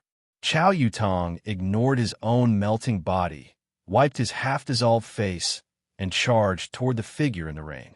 Ah, Lu Ding. And you still say you're not a monster? You're a monster. A ghost. If I kill you, everything will be fine. Die. Die. But as he ran, his steps slowed, then staggered. He lifted his legs, stepped forward. Each step, he sank lower. Finally, he glanced down. His legs had dissolved into the pool of blood rain beneath him. By the time he reached Lu Ding, only his upper body remained, barely propped up. He lifted his fleshless, skeletal face, teeth falling out one by one. With his last breath, he rasped, "Caught you." Lu Ding paused his phone's stopwatch timer. The storm stopped. The rain ceased. All anomalies vanished.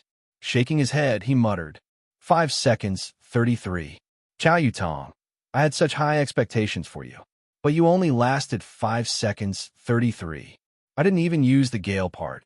The Chow family did have an old master, but he had been in seclusion for years, trying to break through to the Divine Palace realm. Everyone knew this.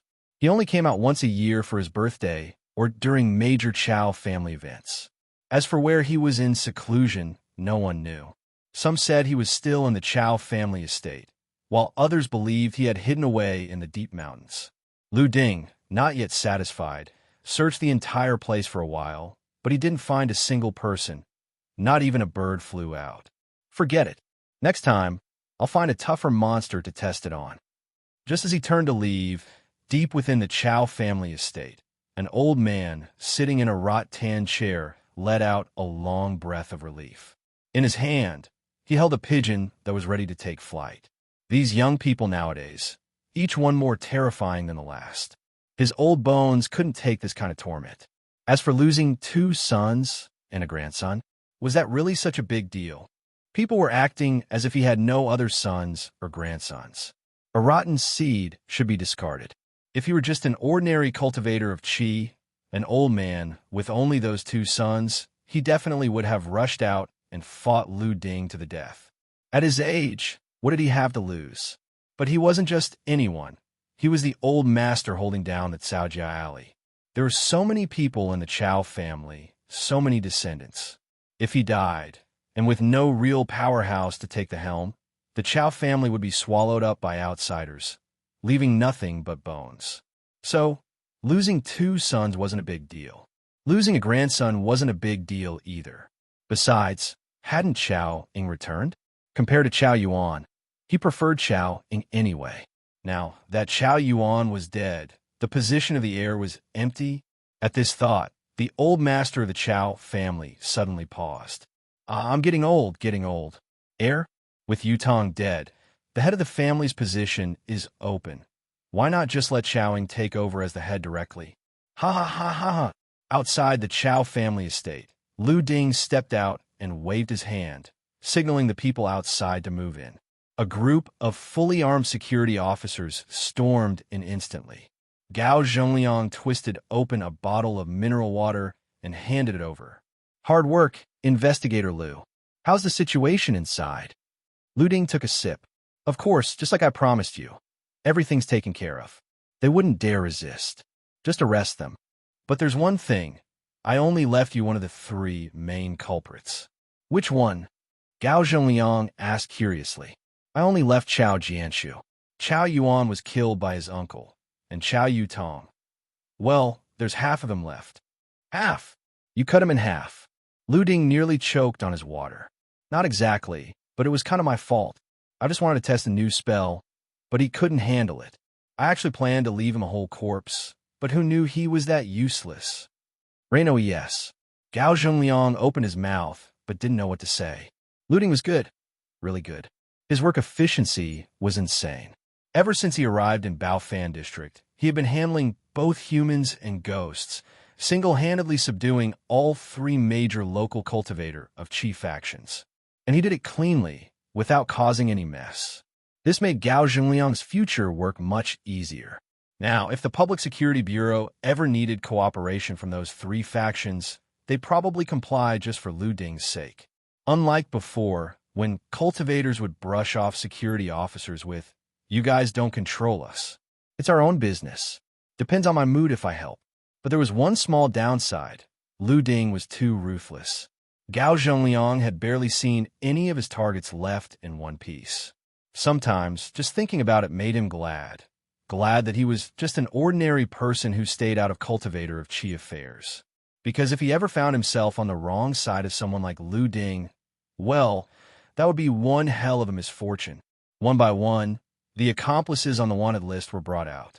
Gao Zhengliang's grin stretched to his ears. This was a real case. Tens of billions involved. Cultivators of Qi entangled in the crime. It even counted as a joint operation with the 749 Bureau. And Lu Ding had let him take most of the credit. Sure, at his age, he wasn't climbing the ranks much further, but any security officer would want to leave behind a few big solved cases in their career. Lu Ding walked to a nearby trash can, lit a cigarette, and checked his phone. There was a message. "Yin Fifan, Lu Bro, Bai Heman just arrived at the docks looking for you. He said HQ sent him to assist. He couldn't find you at Xingting Capital, so I stalled him for a bit. Do you want to let him know where you are?" Bai Heman, the Bai Heman who had been through hell and back? Lu Ding replied, "No need. Let's just meet at HQ. I'm about done here." He flicked the cigarette out and crushed it with his fingers before tossing it in the trash can. This time, he didn't fly back. It was broad daylight, after all. Didn't want to cause a scene. So he borrowed a car from Gao Zhongliang, picked up Jia Yuanfang, and headed for the bureau. Morning. On the national highway leading into Yunhai, a three-wheeled motorcycle roared down the road at 80 miles per hour. Chao Ying sat in the cargo bed, shoving a corpse off him. He spat and coughed up half an ear. Blood covered his entire mouth and dripped down his chest. "Ha ha ha ha! Compete with me? You think you're worthy? Ha ha ha ha ha!" Laughing wildly, he pulled something out of his clothes. A small figurine, riding a carriage. Dark light flowed over it, with a canopy on top. This was a Jima beast, a legendary Lingji immortal herb. The myths claimed that eating it would grant immortality and let one ascend to the heavens. Of course, that was just a myth. In reality, the Jima beast could help break through cultivation bottlenecks, extend lifespan, and deepen one's understanding of the world. If someone had great fortune, they might even achieve oneness with heaven and man through it. The old master of the Chao family had been stuck at the 9th layer of the Linghai realm, unable to break into the divine palace realm. Now that Chao Ying was back, if he wanted to challenge Chao Yuan for the heir position, he needed the old master's approval. Normally, that would be impossible. Once a position was decided, it was final. There was no going back. But with the Jima beast, that changed everything. The little brother driving the motorcycle laughed manically along with Chao Ying. They howled "Oh-ho" and "Oh-ho" all the way back to Caojia Alley. But the moment they arrived, Chao Ying was dumbfounded. Several public security bureau vehicles were parked outside the Chao family estate. Through the iron bars, Chao Ying could see that the cars were filled with members of the second branch of the family, all sitting there with their heads down, looking as lifeless as frostbitten eggplants. Wait, what the hell was this? Chao Ying glanced at his little brother beside him, only to find the same dumbfounded expression staring back at him. Just as he was about to step forward and ask someone what was going on, a voice suddenly rang in his ear. It was the old master of the Chao family, summoning him to the back courtyard. With confusion weighing on his mind, Chao Ying made his way to the back. The old master reclined in his chair, speaking in an unhurried tone as he explained the situation from beginning to end. That's why in life, you should only earn what's within your own ability. You must recognize your limits and never be too greedy. Don't you agree, Nyonyo? Calling out Chao Ying's childhood nickname, he waited for a response. Hearing nothing, he turned his head, only to find Chao Ying staring off into space, his hand fumbling inside his robe. "Ah, yes, exactly. I always said Chao Yuan was a terrible choice for the heir. Look at him now. Turns out I was right." The old master chuckled. "So, tell me then, if not Chao Yuan, who should take his place?" "Of course, it should be me." As he spoke, Chao Ying pulled out a small object from his robe, a piece he had just snapped off the top of the Jima beast carriage. It was the canopy, He respectfully held it out with both hands. Grandfather, I haven't been by your side all these years. I've missed many holidays and haven't been able to show you my filial respect. This is a Jima beast I just seized today. I heard you're on the verge of breaking into the divine palace realm. This should be of great help to you. The old master reached out and took the piece, staring at it with a strange expression. You're just giving me the cover? Chow Ying pointed at his disheveled appearance. For just this canopy, your grandson paid a huge price. My men suffered heavy casualties. I nearly died snatching this back. It's not a small thing at all. To be honest, his original plan was to hand over the whole Jima beast to the old master. But then, something changed. He had spent a fortune buying the wind-fixing pearl from Lu Ding. He had exhausted manpower, resources, and mental energy fighting Li the Cripple and the Tianli cult on Dingfeng Mountain just to seize this Jima beast. It was all for the sake of earning his grandfather's favor, securing his support, and challenging Chow Yuan for the heir position, a formal, head-on competition. But now, after just a few days away, everything had changed. He didn't even need to fight for it anymore. Chow Yuan was dead. His father was dead too. That was 2 obstacles eliminated in one stroke. Now, the Jima beast had suddenly become much more valuable. He had originally been thinking about how to win Lu Ding over to his side. But now, there was no need to even think about it. He'd just give the bulk of the Jima beast to Lu Ding and use it to build a relationship. 1 item, 2 benefits. Wasn't that a massive win?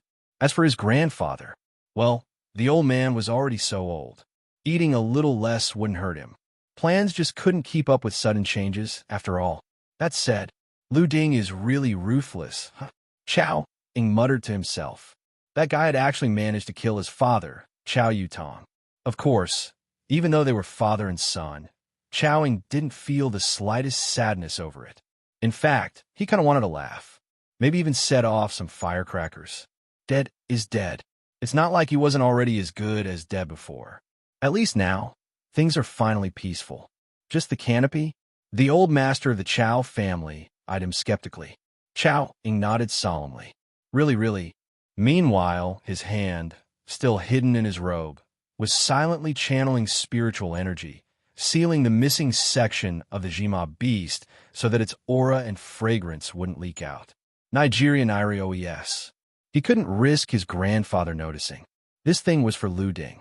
Once he secured the head position of Saojia Alley, he and Lu Ding, the 749 Bureau's patrol investigator of Baofan District, would definitely have many opportunities to work together. Chow Ying wasn't about to make the same mistake as Chow Yuan. He was smarter than that. The old master nodded approvingly. All right then, prepare yourself. Pick a good day and take over as the head of Saojia Alley. Do your best to lead our family to glory. Me? The head? You mean me? Chow Ying pointed at himself, utterly caught off guard by this unexpected promotion. His goal had only been to become the heir. Now, he was being told, no need to go through any process, no need to fight for it. He was just going to directly take over as head of the family? Well, if not you, then who? I'm too old to run things anymore, the old master chuckled. But let me warn you, don't provoke Lu Ding. That kid has something unsettling about him. Your father, 5 seconds. Just 5 seconds. Wish. Gone. Wish. Back. Except only half of him was left, stuck upright in the ground. Chow Ying's mouth twitched. But when he thought of Lu Ding, he almost couldn't hold back his laughter. Chow Yuan had made an enemy of Lu Ding because he was stupid. Chow Ying, on the other hand, hadn't offended Lu Ding at all. They might not be close, but at least they could talk. Looking at the Jima beast canopy in his grandfather's hands, Chow Ying suddenly felt a twinge of regret. If he had known this would happen, he wouldn't have given it to the old man. What does an old man like him even know about this stuff? Would have been better to just give it to Lu Ding and make a stronger impression. Sigh, what a waste. No one could have predicted that in just a few days, the entire game would flip upside down. Meanwhile, at the 749 Bureau entrance, Lu Ding had successfully met up with Yan Fifan, who had brought along by Heman, someone Lu Ding was meeting for the first time. The 2 men sized each other up. Bai Heman glanced at Lu Ding, recalling the information he had just looked up in the 749 app during the car ride. His gaze sharpened slightly. Then, out of nowhere, he asked, Lu Ding, do you think all monsters deserve to die? He had expected Lu Ding to pause and think before answering. But Lu Ding didn't hesitate for a second. Of course. If the monsters don't die, what am I supposed to die instead? No monster kills, no rewards. No rewards, no progress. No progress, no control over fate. As for whether some monsters might be good, not his problem. Bai-Heman listened to his response, cross-checking it with the records he had read about Lu Ding. It fit perfectly. Have you ever felt lost? Bai-Heman asked. Lu Ding frowned slightly. Lost? He really didn't get what this guy meant. But after thinking for a moment, he nodded. When I can't find monsters to kill, I do feel a little lost. That was the truth. For 19 years, he had been lost to death. Fortunately, his perseverance had paid off. Bai-Heman smirked. Well, it wasn't really a smirk. His smile was so forced it looked fake. But deep down, he actually found it amusing. He reached out a hand. I'm Bai-Heman. Bai as in white. Heman as in sleeping. Lu Ding chuckled. The green pastures warm the resting ox. The lofty pines cradle the sleeping crane. Nice name. I'm Lu Ding. Bai-Heman's eyes flickered with surprise. This wasn't quite the personality he had expected from the reports. Where did this poetic elegance come from? Feeling slightly awkward, Bai-Heman tried to think of a literary compliment for Lu Ding's name, but came up blank. You're surprisingly cultured. That off the top of your head. Lu Ding shrugged. Li Bai wrote it. I just borrowed it. Bai-Heman nodded, mentally noting down the line of poetry. I need to go turn to my mission. We'll talk next time. Lu Ding picked up Jia Yuanfang and walked away. Bai-Heman watched his retreating figure, lost in thought. He didn't move until Lu Ding had completely disappeared from sight. Then, he took out his phone and typed into a search engine. The green pastures warm the resting ox.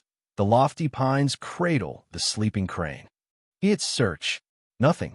Frowning slightly, he tried again, this time searching for poetry immortally by. Still nothing.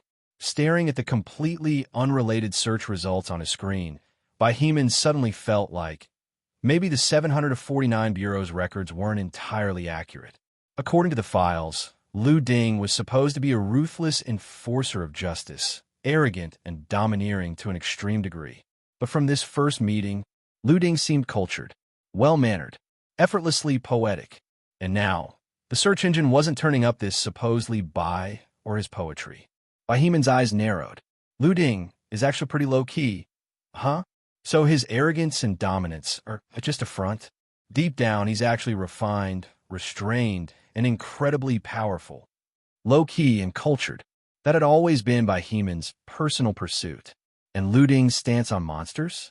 It aligned with his own in some ways. His eyes suddenly lit up. A friend. Shared ideals. Qualities worth learning from. And no baggage to drag each other down. Wasn't that exactly what made a true friend? Bai-Heman suddenly felt enlightened. Before his grandmother passed away, she often said, birds of a feather flock together. A good friend can influence your whole life and even change your way of thinking. That's why you must be careful when making friends. Don't let bad people lead you astray. Learn from the good. Bai-Heman had thought about making friends too. But over the years, the people he met were either too stupid, lacked depth, or were overly showy. As a result, his ordinary life had been incredibly dull. Later, when he joined 749 Bureau, he thought he could finally find friends in the world of cultivators of Qi. But after joining, Bai-Heman realized, never put people on a pedestal for no reason.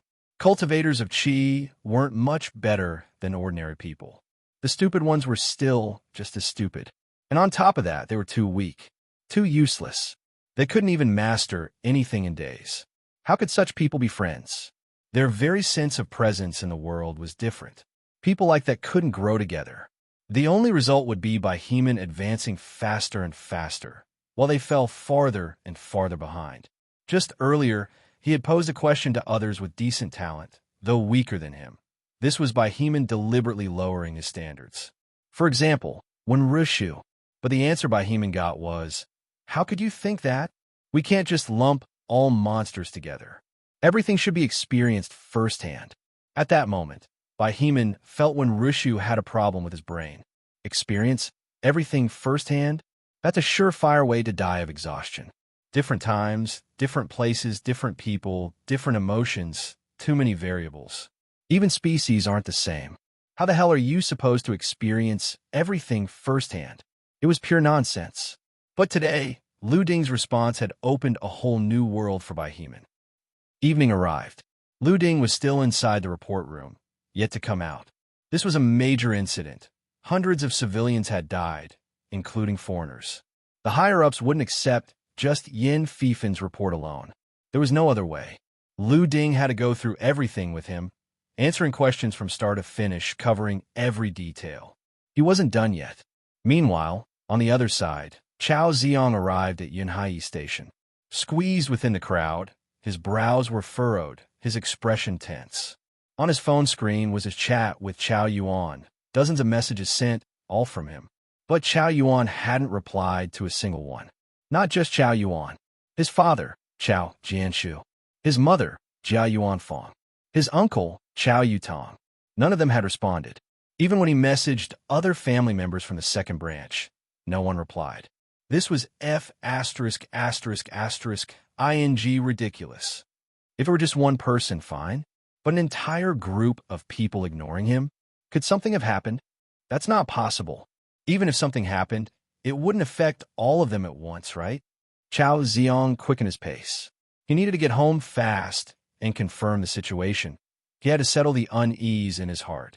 Behind him, Wen Rushu also quickened his steps, speaking in his usual calm tone. Something seems to have happened. Open the 749 app and search for Xingting Capital. With a cute new. Chao Ziyang could no longer stay composed. As he opened the 749 app, his mind raced. Could it be that monsters had attacked his mother's Xingting Capital? But when the page loaded, a bold headline immediately caught his eyes. Xingting Capital colluded with vampires to slaughter hundreds. Ringleader Jia Yuanfang captured by intern investigator Lu Ding. Main culprit, vampire Count Federer, has been executed.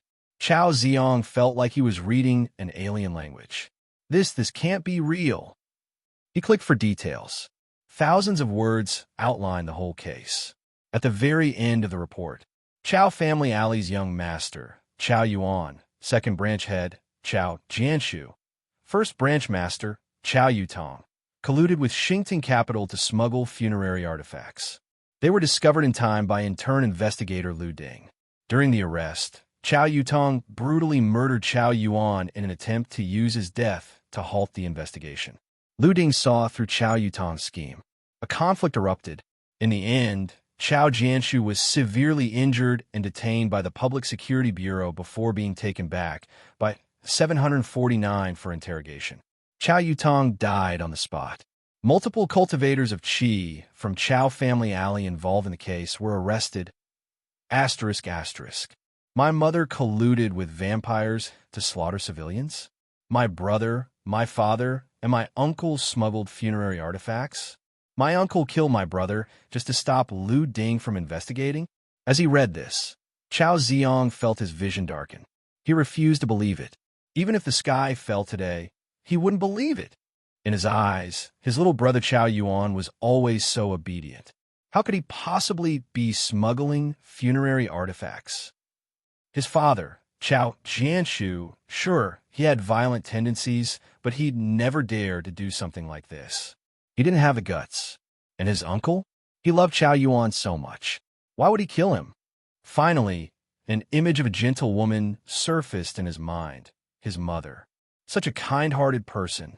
How could she possibly collude with foreign vampires to murder civilians? Absurd. Lu Ding. It has to be Lu Ding. Chao Ziyang's eyes gradually turned bloodshot. He recalled the messages his brother had sent him earlier. Then, he combined them with the rumors about Lu Ding. Ruthless, vengeful, unforgiving. Piecing it all together, a thought emerged in Chao Ziyang's mind. This was all a trap set by Lu Ding to take revenge on Chao Yuan. It was a setup, a plan to eliminate all of Chao Family Alley's strongest members in one move. And because Lu Ding feared that his mother might use her international connections to demand justice, he dragged her into the mess as well. Yes, that had to be it. It was absolutely like this. His little brother, father, mother, uncle, they would never do something like this. They just wouldn't. There's a saying, those involved are confused. Outsiders see clearly. Right now, Chao Ziong was trapped in his own perspective. In his heart and mind, he could only see the good in Chao Yuan and the others. He refused to see their faults. And now, facing such a devastating truth, he simply couldn't accept that his brother, father, mother, uncle, and family had committed these crimes. So then, all the blame had to be placed on an outsider. And it just so happened that Lu Ding had been in frequent conflict with Chao Family Alley these past few days. Adding to that, Lu Ding had a reputation. He once drove miles away just to kill a Tianli cult demon over a mere threat. So, in an instant, Chao Ziong pinned everything on Lu Ding. Seeing him lose control, when Rushu, standing beside him, suddenly said, "Maybe there's more to this than meets the eye." Sigh, but it's too late to say anything now. That sentence was like the last straw breaking the camel's back. Yeah, too late. Everything was too late. His little brother was already dead. No, Chao Ziong's head snapped up. His brother might be dead, but his father and mother were still alive. One was captured, the other severely injured. If he could find Lu Ding and force the truth out of him, he could save his parents and clear their names. Clear his brother's name, too. With his thoughts suddenly clear, Chao Ziong glanced back at his phone. The post was published at 1835. An incident this big would require a lot of formalities. Lu Ding had to still be at the bureau. 749 Bureau, 1921.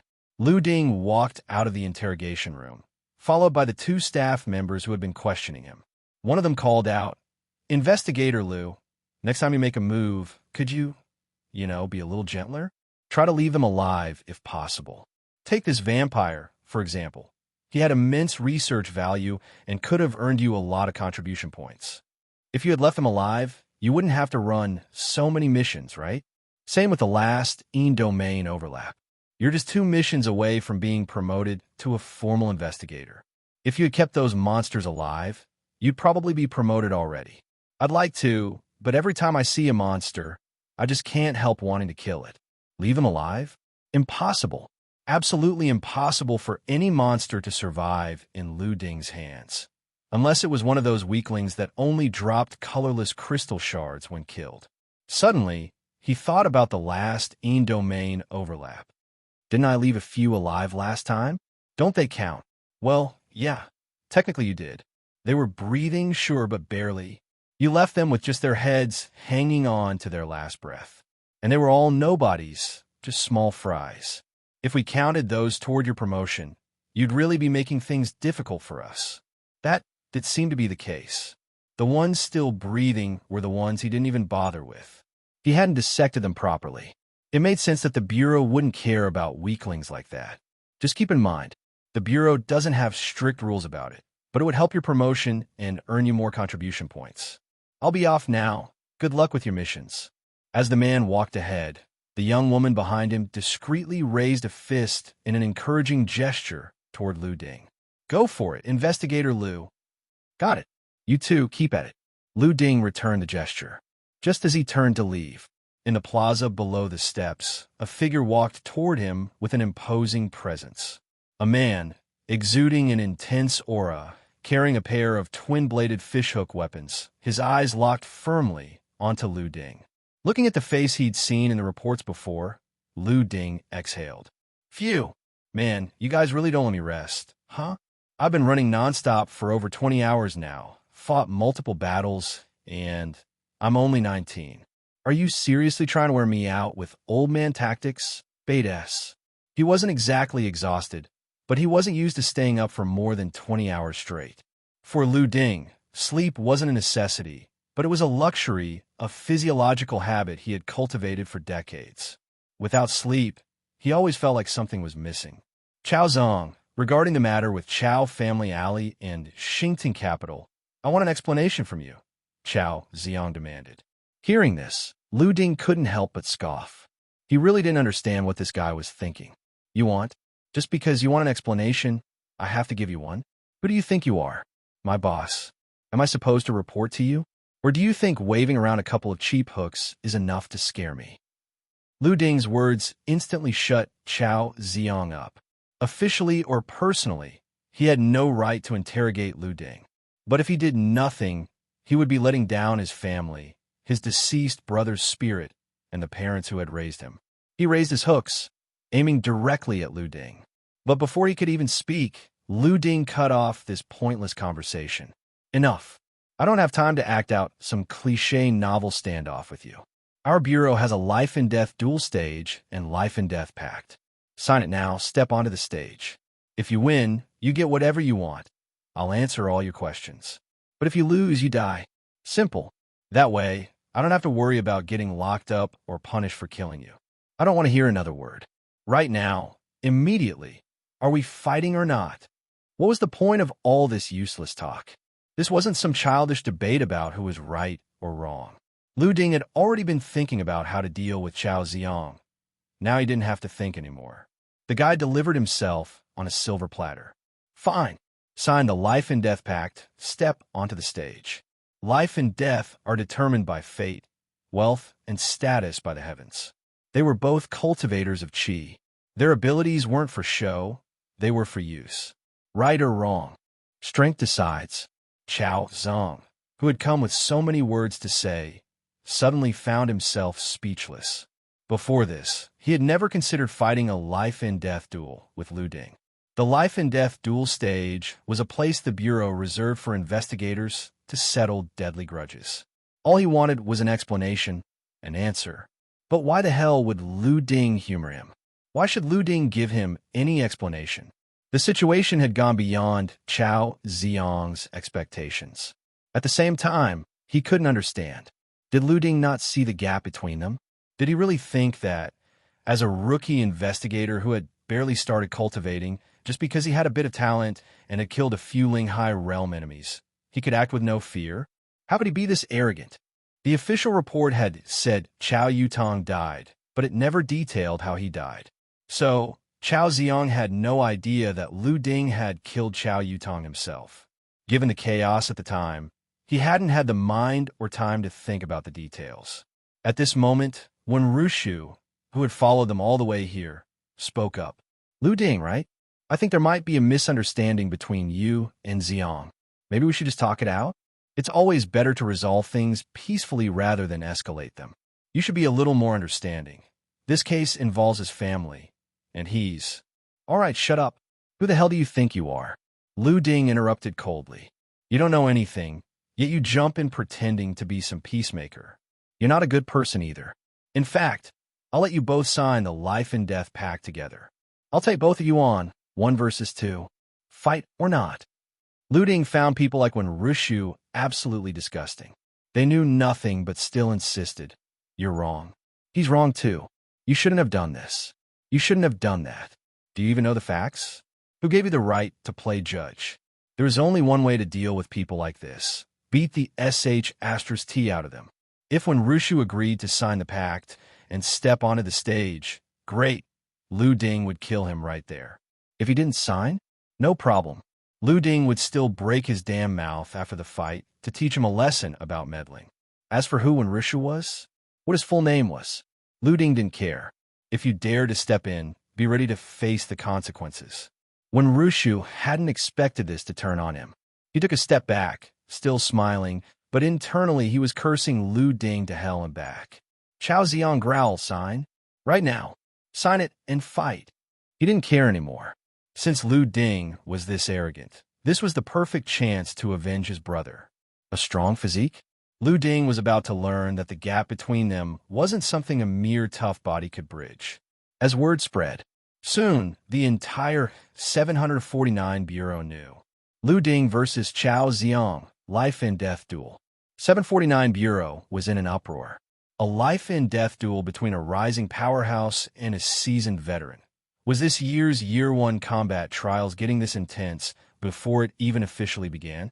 Many investigators who weren't on missions or had temporarily returned to the Bureau swarmed toward the duel stage. At the very least, they had to watch the spectacle unfold. Everyone had heard the rumors about Lu Ding's ruthlessness. Now they wanted to see for themselves. Was his reputation exaggerated, or was it well-earned? How the hell did Lu Ding end up clashing with Chao Ziong? These two should have nothing to do with each other. One's an intern, the other's a full investigator. Who knows? Just enjoy the show. I know. The latest Bureau app announcement. Chao Ziong's entire family was arrested, and Lu Ding was the one who caught them. That's probably the conflict. What? So what? You mean they can't be arrested? They did shady stuff and got caught fair and square. Now he's forcing a life-and-death duel over it. Who the F*** does Chao Ziong think he is? Since when did 749 belong to the Chao family? Yeah, now that you mention it, the more I think about it, the more pissed off I get. Why the hell shouldn't they be arrested? What? Are investigators' family members immune to the law? And now, Lu Ding has to fight a duel to justify an arrest? This is total bullsh**T. I gotta hurry and get a front row seat. I can't stand this crap. If even 749 is pulling strings for people, then what's the point? This place is supposed to be the first line of defense against monsters. You're an investigator, but your family's full of criminals, and you cover for them. Somehow, the rumors spread like wildfire. By the time they reached the larger crowd, the story had changed. Now it was Lu Ding arrested Chao Ziong's family, and Chao Ziong, unable to accept it, challenged him to a duel out of sheer spite. And that pissed a lot of people off. So what now? Ordinary people could be arrested, but the relatives of investigators were untouchable? 2 words. F*** that. What happened to fairness? If this kind of favoritism stood, then in the future, wouldn't people with higher status get away with anything? What about those without connections? A full investigator could throw their weight around, sure, but forcing a life-and-death duel just because someone did their job? That crossed the line. Honestly, that logic made sense to a lot of people. But for someone who actually knew the truth, Yin Fifen, this whole thing sounded completely wrong. Wait, Lu Gu. Is the oppressed one here? Hiss. Wasn't it Lu Gu who hated wasting words and directly proposed the duel himself? How the hell did this turn into Chao Ziong forcing him into it? Chao Ziong forcing Lu Gu? Does he even ing qualify? Something wasn't adding up. On the duel stage, a bureau staff member brought out the life-and-death pact and an ink pad. Sign your name, then press your handprint. That's it. Lu Ding immediately picked up the brush, signed his name, and pressed his hand down. Seeing how decisively Lu Ding acted, Chao Ziong wrote his own name while keeping a cold gaze locked on him. You and I have an 80-20 chance in this fight, Chao Ziong muttered. If you tell the truth on the stage, I'll only injure you. I won't take your life. Oh. Lu Ding had no words. Why? Why did everyone have such an inflated sense of self-worth? Did he really look that unthreatening? 80-20? Good. Very good. 80-20. Sure. Hearing this, Chao Ziong thought he had agreed. But Lu Ding continued. I'll fulfill your request. What Chao Ziong didn't realize was Lu Ding was referring to fulfilling his request for a deathmatch. 80-20? Fine. Lu Ding stepped onto the stage. Chao Ziong pressed his handprint down, his expression easing. You're quite sensible. Then I'll let you witness me at my full strength. He formed a hand seal and pressed it to his chest. Scales rippled across his skin, layer by layer, covering him completely. Fish-like patterns spiraled over his body, creating a suit of scale armor. He flipped onto the stage. At that moment, many investigators watching below had strange expressions. What the F***? Chao Ziong, do you have no shame? Sure, Lu Ding had a fearsome reputation. But you, a seasoned full investigator, were fighting a rookie intern, and you used General's armor technique to buff yourself? Are you even ing serious? The investigators in the crowd immediately started shouting. Lu Ding, don't be afraid. His General's armor technique isn't complete. His legs aren't covered. Go for his lower body. Lu Ding, Don't you ing dare die. Fight him like you fought me. Wreck him. Little tyrant Xuanning roared from below.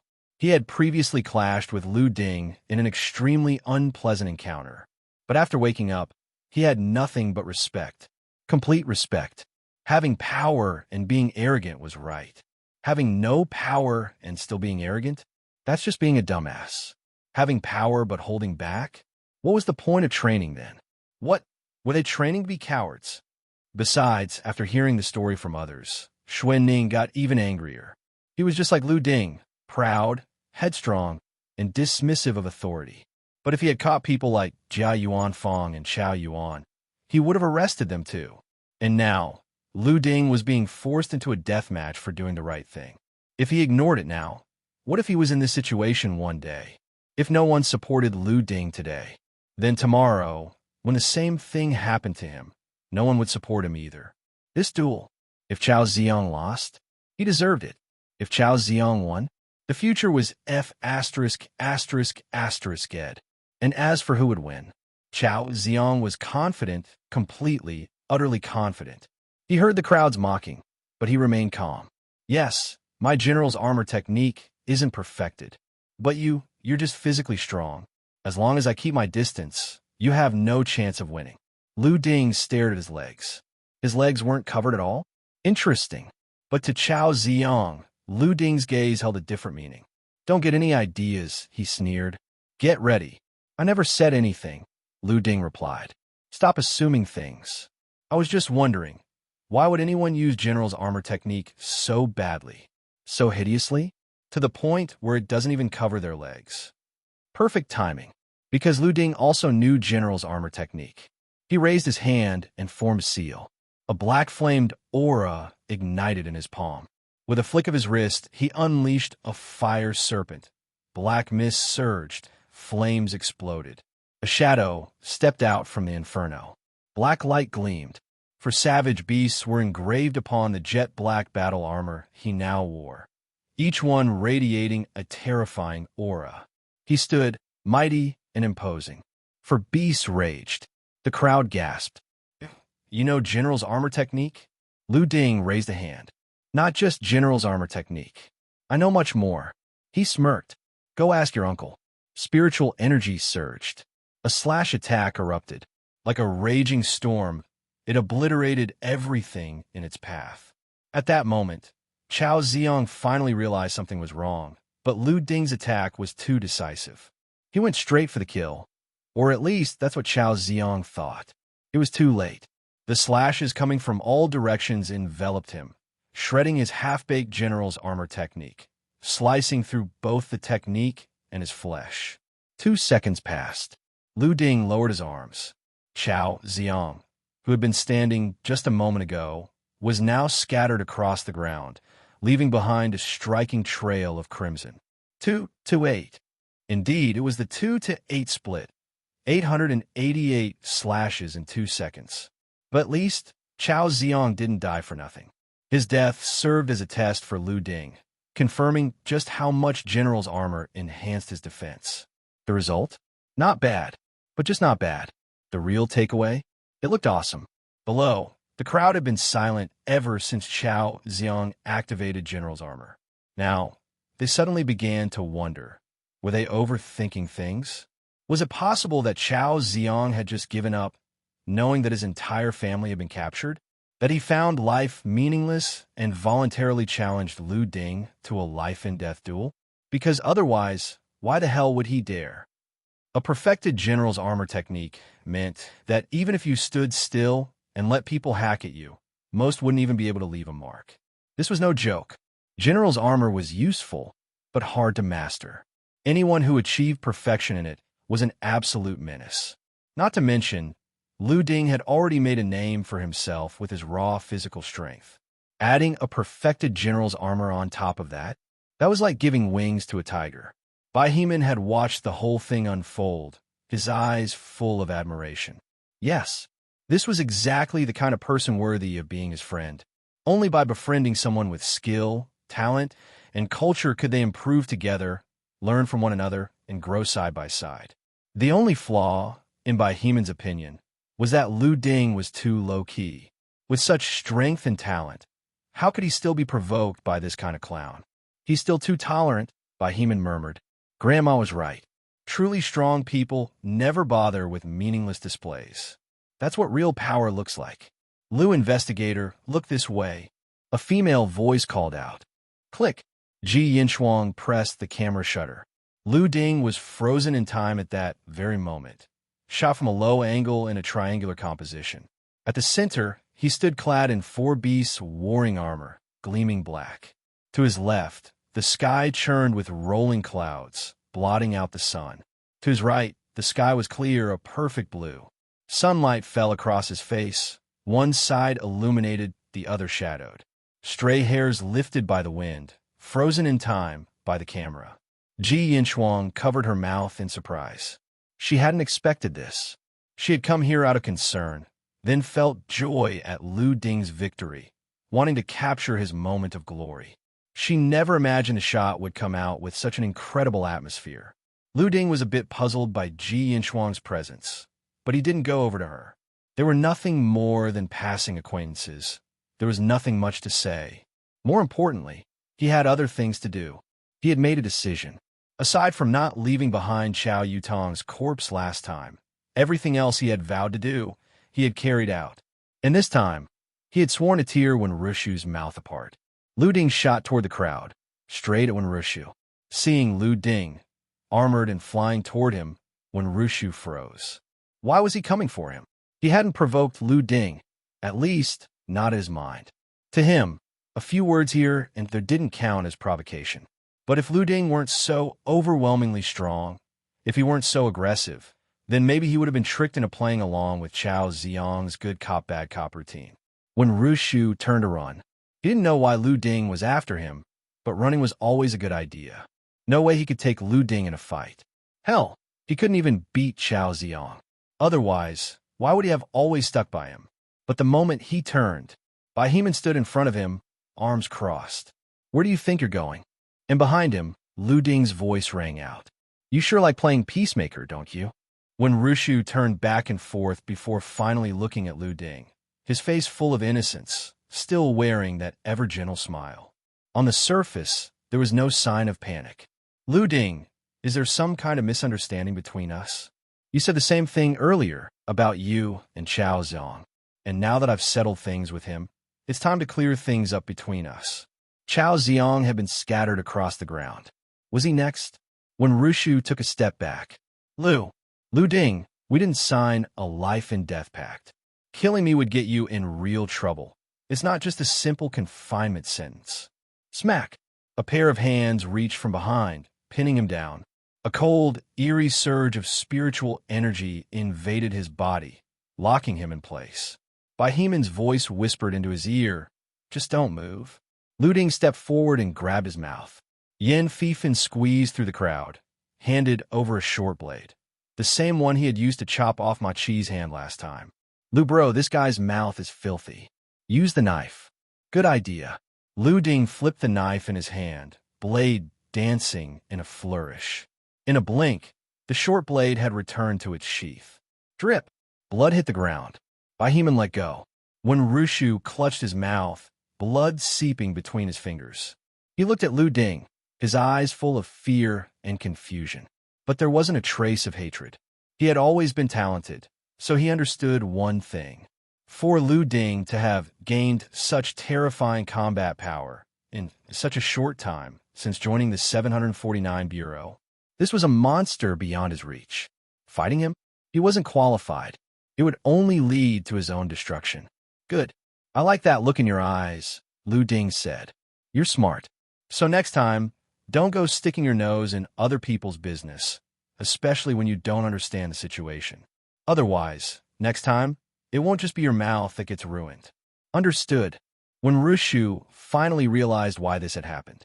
So this was what they meant by trouble comes from the mouth. He nodded without speaking, then fled as fast as he could. Lu Ding deactivated General's armor and walked off. He was going to bed. After more than 20 hours, everything was finally settled. 3 days later was the Ghost Festival. He needed to rest up. Only after Lu Ding left did the murmurs completely erupt. Someone sighed. This year's four monstrous rookies by Heman, the one who walks through the cycle of death, Tantai Sienue, the Jade Guanyin, Wenrishu, the gentle immortal official, and Lu Ding, the corpse-shattering Tai Shui. We all thought Lu Ding was the weakest, but he just one-shot Chao Zong. Wenrishu was so overwhelmed by his aura just now that he wanted to run without a fight. Bai Heman is his close friend, and the veteran investigator, Chao Ziong, the soul-reaping messenger, is now just another ghost in his hands. Maybe we should stop aiming for the top 3 in this year 1 combat trials. Yeah, if you run into Lu Ding, you don't dare fight him because you don't know if he'll one-shot you. You can't beat Bai Heman. The only one you might stand a chance against is Tantai Sienue, so third place is still up for grabs. Fight Tantai Sienue? That doesn't sound very realistic either. It's better than trying to take first or second from those two monsters, right? You've got a point. Let's focus on analyzing Tantai Sienue and take third from her. Yeah, no way I'm fighting Lu Ding or Bai Heman. But Tantai Sienue? I might have the guts to try. At this moment, Tantai Sienue was still completely unaware that a wave of people dedicated to studying her combat style and technique weaknesses was about to descend upon her. After Lu Ding left, Ji Yinchuang searched for him but couldn't find his figure anywhere. She felt a slight pang of regret, not because she wanted anything to happen between them, but simply because she felt she owed him her gratitude. To Lu Ding, what he did might have been nothing more than a casual gesture, but to Ji Yinchuang, it was a life-saving favor. In the eyes of ordinary people, she might be a rich heiress, a second-generation socialite. But ever since she stepped into the world of cultivators of qi, she understood. She was just another face in the crowd, someone with talent, but not enough of it, and completely unskilled in combat. Lu Ding. Someone like him was like the stars in the sky, the moon reflected in the water, visible but unattainable, making her feel unworthy. They say that meeting someone too extraordinary at a young age can haunt you for life. At this moment, Ji Yinchuang finally understood what that meant. You must always stand in the light. She stood still, gazing into the distance. The wind made her white dress sway, brushing against her cheek, swirling gently around the dimples on her face. On the way to Baofan District, Lu Ding glanced at Bai Heman beside him. You got something to do in the city. Before my last mission, I had some clothes made at a shop. Spent too long in confinement. Gotta go pick them up. Where is it? We'll drop you off. No rush today, anyway. Might as well. Lu Ding found Bai Heman to be a decent guy. Besides, he had helped block that peacemaker just now. A quick detour didn't cost them anything. After Bai Heman gave the address, he hesitated briefly before asking, Lu Ding, that poem from last time, is there a full version? He felt a bit presumptuous asking, but the poem had his name in it, and he couldn't find it anywhere online. Without hearing the full version, it felt like something was missing inside him. Yeah, Lu Ding recited it on the spot. Cloud-piercing peaks reached toward the sky, carefreeness unbound by time. Brushing aside clouds to seek an ancient path, leaning on stone to hear the flowing spring. In warm blossoms, a green ox lies at rest. High among pines, a white crane sleeps. As dusk paints the river in twilight's glow, I descend alone into the cold mist. Yo, Lu bro, since when did you start writing poetry? This is amazing. If I close my eyes, I feel like I'm in some serene, immortal paradise. White cranes spreading their wings, a green ox resting in the fields. Feels like the life of a recluse. Lu Ding turned his head, his voice exasperated. Fiefin, could you open your eyes? We're on the highway. Oh, ha, my bad. Lu bro got too into it. Seriously though, this poem is ****ing incredible. I swear, you need to cut back on those short videos. Their conversation didn't break Bai Heman's thoughts. As he listened to Lu Ding's poem, he felt like he had returned to the small mountain village where he was born and raised. The gentle breeze carried the scent of flowers. He led his family's water buffalo across a bridge over a flowing stream. He returned to the house on the mountainside, the one he shared with his grandmother. Birdsong filled the morning air. From the kitchen came the clinking of pots and bowls, his grandmother making breakfast. Xiao Bai, you're going to be late. Hurry up and eat. His eyes grew wet. Bai Hema knew he could never go back. Everything was gone. He rolled down the window, letting the wind dry the tears at the corners of his eyes. This is a beautiful poem. Can I copy it? Go ahead. It's not like I wrote it. At Lu Ding's words, Bai Heman could only manage a forced smile. When they arrived in the city, they stopped at Bai Heman's destination. Before getting out, Bai Heman turned back and said, Lu Ding, you gave me a poem. Let me give you a set of clothes. Lu Ding glanced down at his own black t-shirt, which faintly outlined the muscles underneath. He really didn't have many clothes left, and after everything that had happened recently, he had lost quite a few. Since Bai Heman was offering, Lu Ding wasn't about to be polite. After all, how much could clothes cost? It was the thought that counted. Next time, he'd return the favor. Sure, thanks. But, could you throw in a few extra? I don't have much left to change into. Bai Heman looked at him. All right. Then, without another word, he turned and walked away. Yin Fifan sat in silence for a long time, lost in thought. The light turned green, then red again. Lu Ding didn't rush him. He wanted to see if Yin Fifan would feel awkward when he snapped out of it. Finally, Yin Fifan blinked back to reality and blurted out, Lu bro, how about I give you a gift too? Lu Ding, you didn't peek at my ID, did you? What? No. Why would I do that? Yin Fifan looked genuinely confused. Figures. That explains why you don't know my birthday. You're already thinking about gifts? It's still way off. No rush. Just get me something nice when the time comes. This time, Yin Fifan caught on. Lu bro's humor was kicking in again. He didn't say another word, just floored the gas. He wasn't going to act all formal about it. More than anything, Yin Fifan felt that since he had been following Lu Ding, he had gained a lot. Take the vampire case, for example. Lu Ding was the lead investigator. He earned 180 contribution points. Yin Fifan? He just tagged along, did some minor tasks, and still got 100. That was a number he could have never imagined before. If he tried to transfer those points to Lu Ding definitely wouldn't accept them. But now that Bai Heman had brought up the idea of a gift, Yin Fifan was inspired. He could just get Lu Ding a present. Now, he just had to figure out what. Back at the Public Security Bureau, Lu Ding got out of the car and walked ahead, thinking only about getting a good night's sleep. I swear to God, Lu bro, you're this good looking. Yin Fifan's sudden shout nearly made Lu Ding think something serious had happened.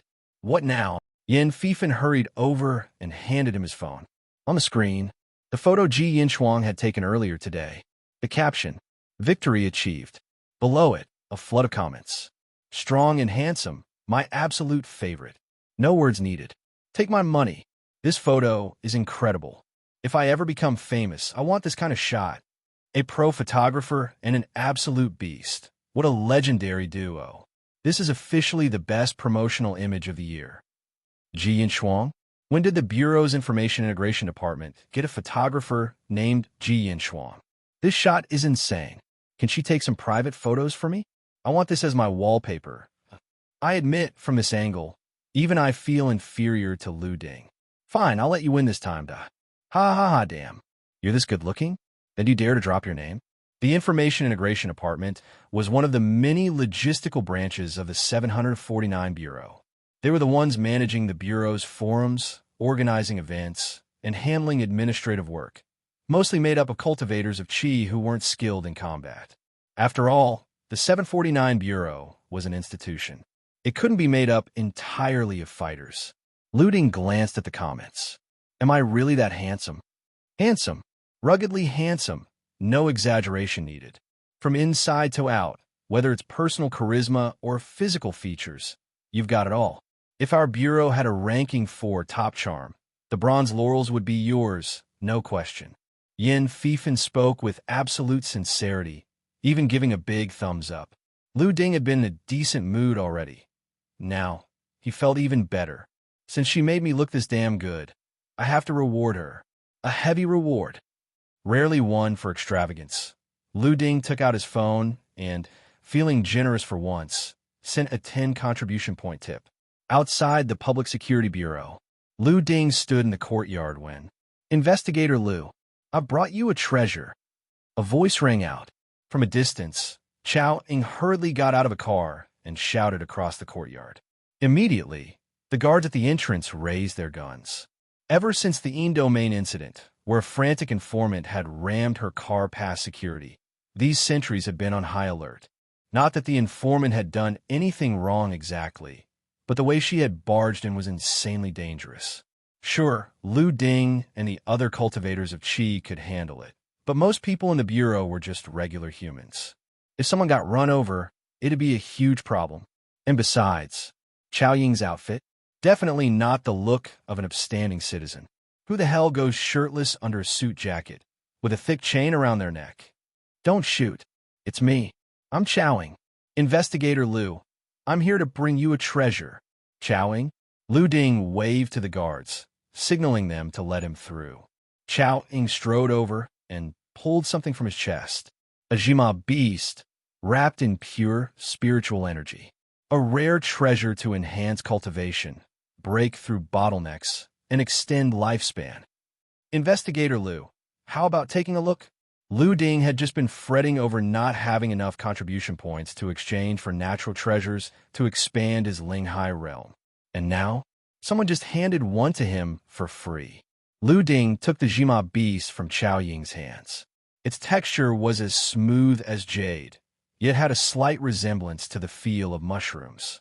Without Chao Ying's spiritual energy wrapping around it, a faint, refreshing fragrance escaped from the damaged part at the top, filling the air with an invigorating scent. Seeing Lu Ding's gaze linger on the broken part, Chao Ying felt a little embarrassed and said, "I gave the cap to my old man. He's been trying to break through to the Divine Palace realm for ages, but hasn't made any progress. Eating the cap might help him advance sooner." Even as he said this, he felt awkward. Who gifts only half of something? But this was indeed a rare treasure. Even without the cap, its medicinal potency was far beyond what ordinary rare spiritual treasures could compare to. You must have gone through a lot of trouble for this. Lu Ding didn't know the details, but he was well aware that the Jima beasts were something the Tianli cult would kill to obtain. Just for a single wind-fixing pearl that allowed access to Dingfeng Mountain, those lunatics had dared to ambush 749 Bureau investigators. One could only imagine how much they valued the Jima beasts. And yet, Chao Ying had just snatched them up like it was nothing. It wasn't too bad. They couldn't handle me. I just lost a few brothers. Hearing this, Lu Ding glanced at the Jima beasts again. It was a damn good item, and he needed it right now. With 3 days ahead, using the Jima beasts along with the remaining contribution points to exchange for more rare spiritual treasures would be perfect for breaking through. So he accepted it, but he wouldn't take it for free. "I'll take this. Thanks, but I won't take it without giving something in return. From now on, if you need anything, just come to me. As long as it's not a matter of principle, I won't care about right or wrong. I'll stand by your side." Alpha OE. Chao Ying couldn't suppress the grin creeping up on his face. That was the best kind of reassurance, exactly what he needed, and it exceeded his expectations. "Many thanks, Investigator Lu. I won't keep you busy. I'll head out first. I still have to take care of my fallen brothers' affairs, send money to their families, and pick up their parents if they're far away." Treasure hunters who died in the mountains weren't all loners. Many had families, parents, wives, and children. They were Chao Ying's brothers, and he couldn't turn his back on them. They had died for him. Now that he had taken over as the boss of Caojia Alley, their families were his responsibility. The two of them waved goodbye. Before leaving with the Jima beasts, Lu Ding instructed Yin Fifen, "I'll be focusing on cultivation for the next few days. I'll leave the miscellaneous matters to you.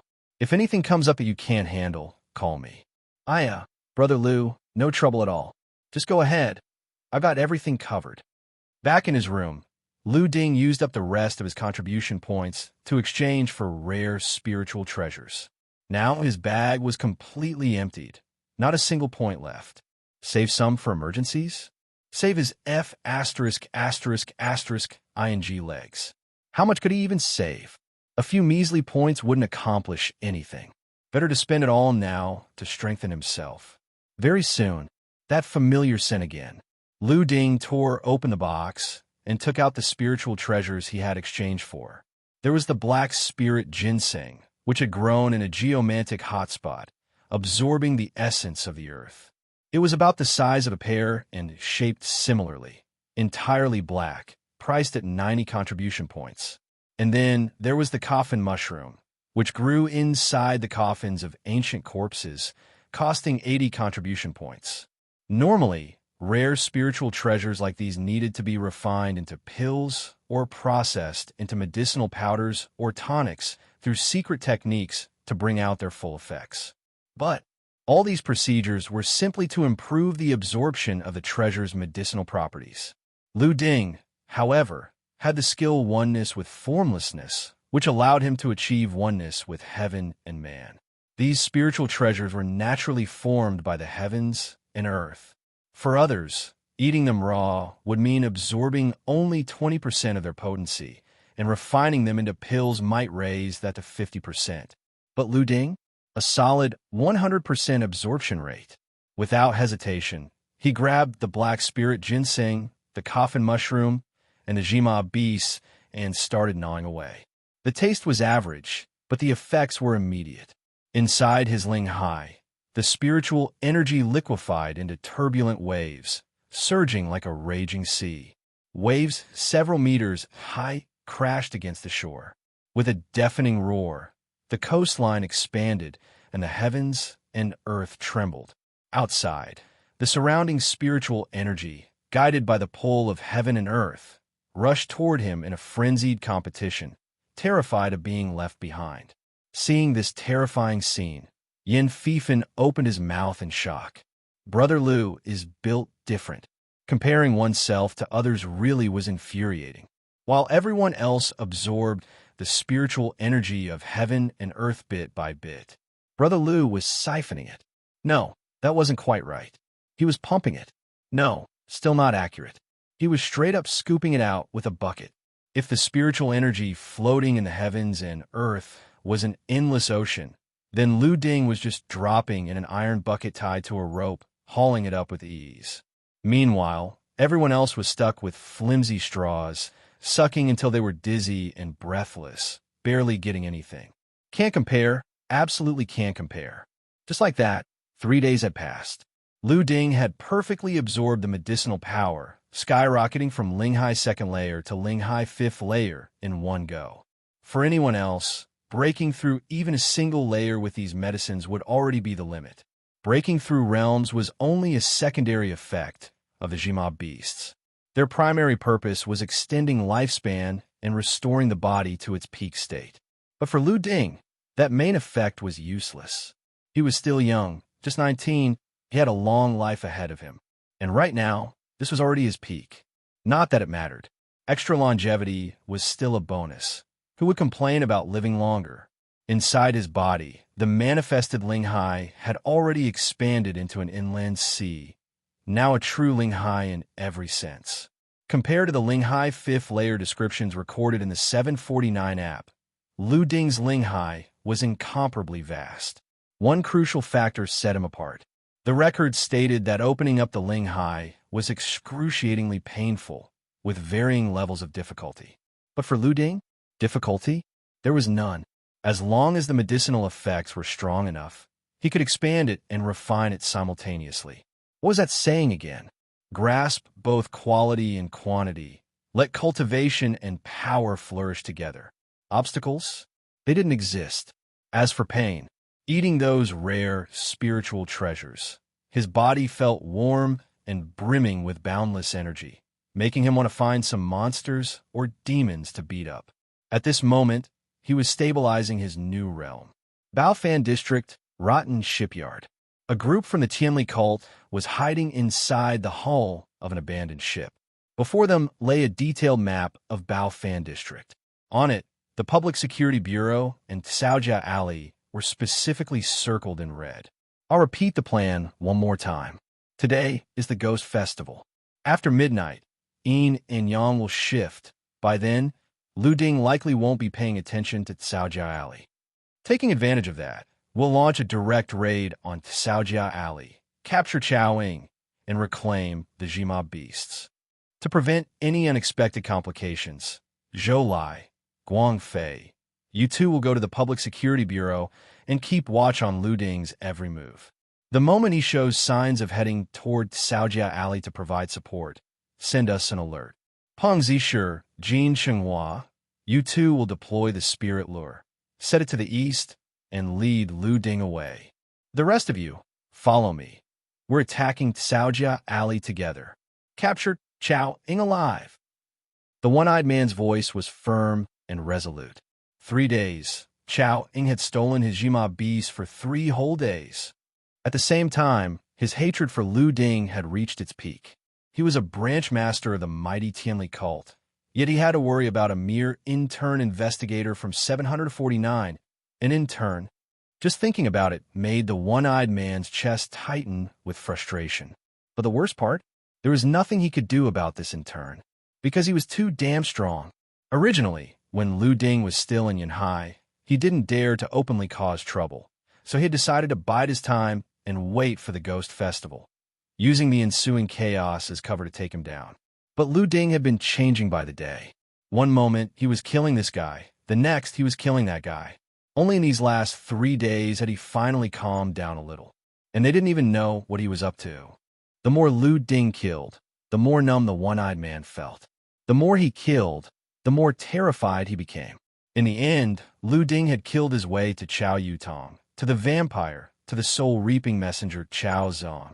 Seeing that the strength of those dying was getting closer and closer to his own realm, the one-eyed man finally understood. He got it. Lu Ding got it too. All right, fine, you win. Lu Ding, you're ing incredible. Here, have some applause. I won't mess with you anymore, okay? The wind-fixing pearl isn't even in your hands anymore. Let's just call it even and wipe the slate clean. I won't hold a grudge about you snatching my pearl anymore. You go your way, I'll go mine. The pearl is with Chao Ying now, and the Jima beasts are also in his hands. I'll just go after Chao Ying instead, all right? This has nothing to do with you anymore. You just had a conflict with the Chao family earlier. Shouldn't you be happy if I go trouble them now? And so, Lu Xingchuan, the Tianli cult branch master, was left stuck between feeling humiliated and enraged. Seriously, is Lu Ding insane? He's got to be sick in the head. With this kind of strength, why the hell is he still an intern investigator? Why hasn't he gotten promoted to a formal investigator yet? What the hell is he doing? Can't he kill fewer people and focus on killing more monsters? And the Chao family, what a bunch of brain-dead idiots. Why do they have to interfere with his work? If he just killed more monsters, he'd get promoted faster. The mere thought that a dignified Tianli cult branch master had to consider the presence of a 749 intern investigator made Lu Xingchuan's head hurt. If it were a formal investigator, fine, that would at least make some sense. But an intern? If word got out, it'd be humiliating. Phew, branch master, it's been 3 days now. What if Chao Ying has already eaten the Jima beasts? Faced with his subordinate's question, Lu Xingchuan opened his one good eye and looked over. He wouldn't. Based on my intel, these past few days, Chao Ying has been busy settling the affairs of his fallen brothers' families. Besides, refining the Jima beasts into pills wouldn't be that fast. Eating them raw would be a waste. He may be a treasure hunter, but he's not an idiot. So the Jima beasts are definitely still there. As long as we grab them, we'll retreat immediately. No surprises. In short, solid plan. No flaws. Lu Xingchuan was extremely confident. This was an open scheme with no counter. Even if Lu Ding caught on, what could he do? On one side, there were monsters. On the other, Saojia Alley. There's no way he'd ignore the monsters just to deal with Saojia Alley, right? Plus, the monster outbreak would happen first. By the time Lu Ding rushed over to the front lines to fight, they would already be in Saojia Alley, snatching their target. How would he even get back in time? What? Does he think monsters are just standing around like cabbages waiting to be chopped down? Sure, he's strong. Insanely strong. A genius. But he can't possibly be that strong, right? He's only had so much time to grow. Strength has limits. It needs time to develop. With this setup, Lu Xingchuan was guaranteed to win. The rest of the Tianli cult members thought the same after analyzing the situation. It made perfect sense. There was only one minor issue: Zhou Lai and Guang Fei's safety. Lu Ding was a ruthless killer who didn't even blink while turning people into minced meat. If those two got caught spying on him, feeling everyone's eyes on them, Zhou Lai patted his chest. No worries. If we get caught, we fight. I know I can't beat him. I have a clear understanding of my own strength. Guang Fei, standing beside him with his arms crossed, followed up. But when it comes to running away, the two of us are top tier. The group nodded. Sound logic. These two were famous for their agility. Otherwise, Lu Xingchuan wouldn't have assigned them to tail Lu Ding in the first place. Good. Get ready. At 11 o'clock, we'll move out and split up. Time ticked away, second by second. Today was the Ghost Festival, the 15th of the 7th lunar month. According to folk traditions, people should avoid going out after nightfall. So, many had already returned home early, especially by late night. But then again, younger people didn't care for these superstitions. Ghost Festival or not, for them, nighttime was when life truly began. 10:50 p.m. Lu Ding pulled open the door and saw Yin Fifan standing at the entrance, carrying multiple shopping bags. What's all this? Brother Lu, Bai Heman sent these clothes over this afternoon. You were busy cultivating, so he left first. Since it's the Ghost Festival tonight, he's on standby for emergency support. Lu Ding took the bags and casually opened one. The moment he pulled out the clothes, his eyes lit up. Damn, just damn. A black and white contrast martial robe with python patterns, edged with golden embroidery that intricately outlined the serpent. One look, and you could tell it wasn't cheap. He didn't even need to try it on and know that this outfit would make him look absolutely badass. The only problem? It was too eye-catching to wear out in modern society. Then he opened the second bag, an entire set of dark custom-tailored suits from top to bottom, exuding both charm and elegance. Although the suit was undeniably stylish, Lu Ding still preferred the martial robe. Suits were handsome. Martial robes? They were both badass and handsome. Grabbing the bag, he turned around. Give me a sec. Yin Fifan waited patiently. Not long after, Lu Ding walked out again, completely redefining Yin Fifan's concept of looking good. The wide sleeves emphasized grace, elevating his demeanor and highlighting depth. The fitted portions accentuated power, carving out strength and exuding authority. And with Lu Ding's perfect physique, absolutely stunning. Damn, Brother Lu, did you just change skins? You went from classic to legendary. People always say clothes make the man, but you were already handsome. Now you're dressed like this? How's anyone supposed to compete? Ha ha ha, I like how you talk. Once the Ghost Festival is over, hot pots on me. Lu Ding was satisfied, but one thing puzzled him. How had Bai Heman managed to get these two exquisitely crafted outfits in just half a day? Somewhere in a tailor shop. A certain someone. Where else could he have gotten them? He run them out of me. That's where. He rattled off his measurements without missing a beat, said he needed them today, and didn't say a single extra word. I didn't even dare ask, afraid he'd kill me on the spot. I just hate that I'm not some ordinary guy. Otherwise, how the hell would you dare to wring me dry like this? Time to get to work. Outside the Public Security Bureau, two figures were hiding among the dense branches of a banyan tree, more than 10 meters above the ground, sneakily observing the building. Their eyes stayed glued to the entrance.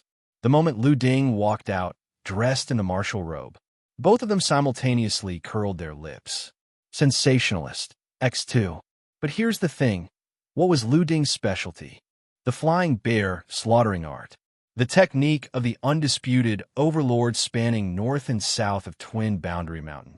And you dare whisper behind his back? Had it been an ordinary Linghai cultivator, maybe they wouldn't have heard. But these two were just unlucky enough to run into Lu Ding after his recent breakthrough. Talk about bad timing. A faint breeze passed by. What did you just say? My hearing is very sharp. Don't talk sh*t about me behind my back. The moment Lu Ding's voice rang out, the two nearly tumbled from the tree in terror. Looking at the man standing below in his martial robe, alarm bells went off in their heads. Why? Is he so fast? Wasn't he supposed to be known for his monstrous physique, unparalleled talent, and profound mastery of techniques? Since when was he this fast as well? No one had ever mentioned him having insane speed. What now? They couldn't fight him. They couldn't outrun him. A single thought flashed through both their minds simultaneously. We're screwed. We were just Guangfei had wanted to make up an excuse, to say they were just passing by. But in the next second, his gaze uncontrollably drifted downward, down to where he and Zhou Lai's headless bodies stood, blood gushing out like fountains. Like a damn sprinkler system. Seeing Lu Ding hovering midair, feet suspended in the void, Guangfei finally understood. He wasn't just fast. He was flying. We're just passing by. In the middle of the night, lurking around, with spiritual energy flowing through your bodies.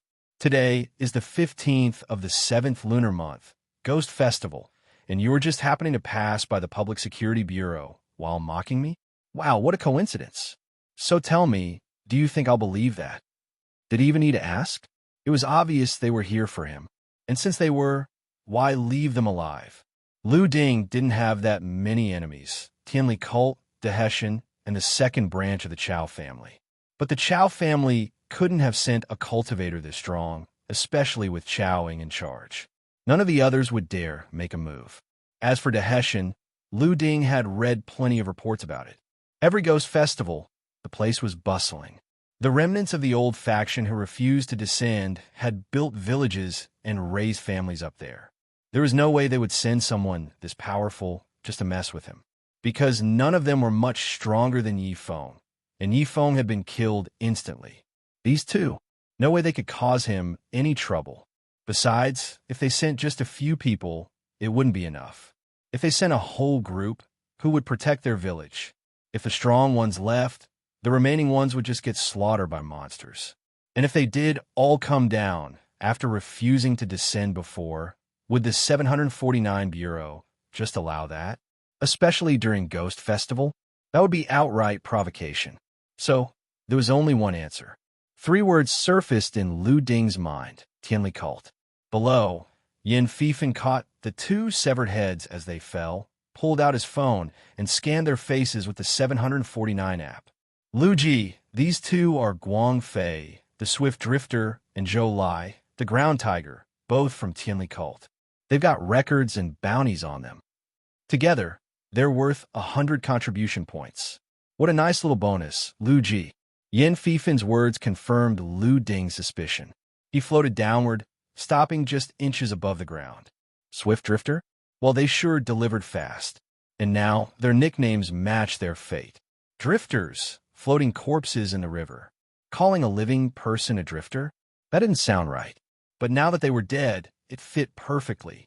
Why would these 2 be watching us at the Public Security Bureau? Could it be some kind of scheme? Yin Fifan turned to Lu Ding as he spoke. Normally, he was the one thinking things through, while Lu Ji didn't bother using his brain. But this time, their enemies were already dead, and they hadn't left any useful clues. Alpha, yes. He was having trouble figuring it out. What time is it? Lu Ding suddenly asked. Yin Fifan glanced down at his phone. 11 o'clock, Lu Ji. Then let's drive over. We still have time. I'll explain on the way. He could fly, but that was for emergencies. And dragging Yin Fifan along while flying just didn't feel right. Driving there together also ensured Yin Fifan wouldn't be left alone, preventing any unexpected accidents during a major event like this. Lu Ding had seen it too many times in TV shows. 2 people could just walk together, but instead they always split up and then one of them got ambushed. He wasn't about to let that happen. Inside the car, Yin Fifan asked, Lu Ji, where are we going? Saojia Alley. These guys are from Tianli cult, and the only conflict they have with me is over the wind-fixing pearl. Right now, the pearl is with Chao Ying. He used it to retrieve the Jima beast from Dingfeng Mountain. On his way back, he clashed with Tianli cult. So now they know he has the Jima beasts. The wind-fixing pearl is useless to them now. If they're still coming after me, it's either because they can't swallow their anger and want revenge, or because they're trying to stir up trouble in Baofan district, my jurisdiction. They needed to know my whereabouts right away. That's why they sent people to watch me. The trouble they're planning could be unleashing monsters or trying to steal the Jima bees from Chowing. We don't know for sure yet, so we're shifting our starting point from the Public Security Bureau to Saojia Alley. It's also possible they're doing both. In fact, it's highly likely, creating a monster outbreak to draw me away, then ambushing Saojia Alley, so I can't cover both fronts. At this point, Lu Ding couldn't help but laugh. People these days, they're all learning to use strategy now. This is an open plot, a scheme that can't be broken. If a monster outbreak happens, I have to deal with it. By the time Saojia Alley gets attacked, it'll be too late. But it hasn't started yet, has it? Yin Fifan asked. Ha ha. Lu Ding burst into laughter. This was getting interesting. Reality was really different from novels and TV shows. Novels were full of schemes in the dark. Reality? Open plots. Dark schemes could be broken. Open plots? Unstoppable. Once they started, you had no choice but to play into them. But now, they've just handed me the only way to break the situation. What a swift drifter. Delivered fast, same-day express.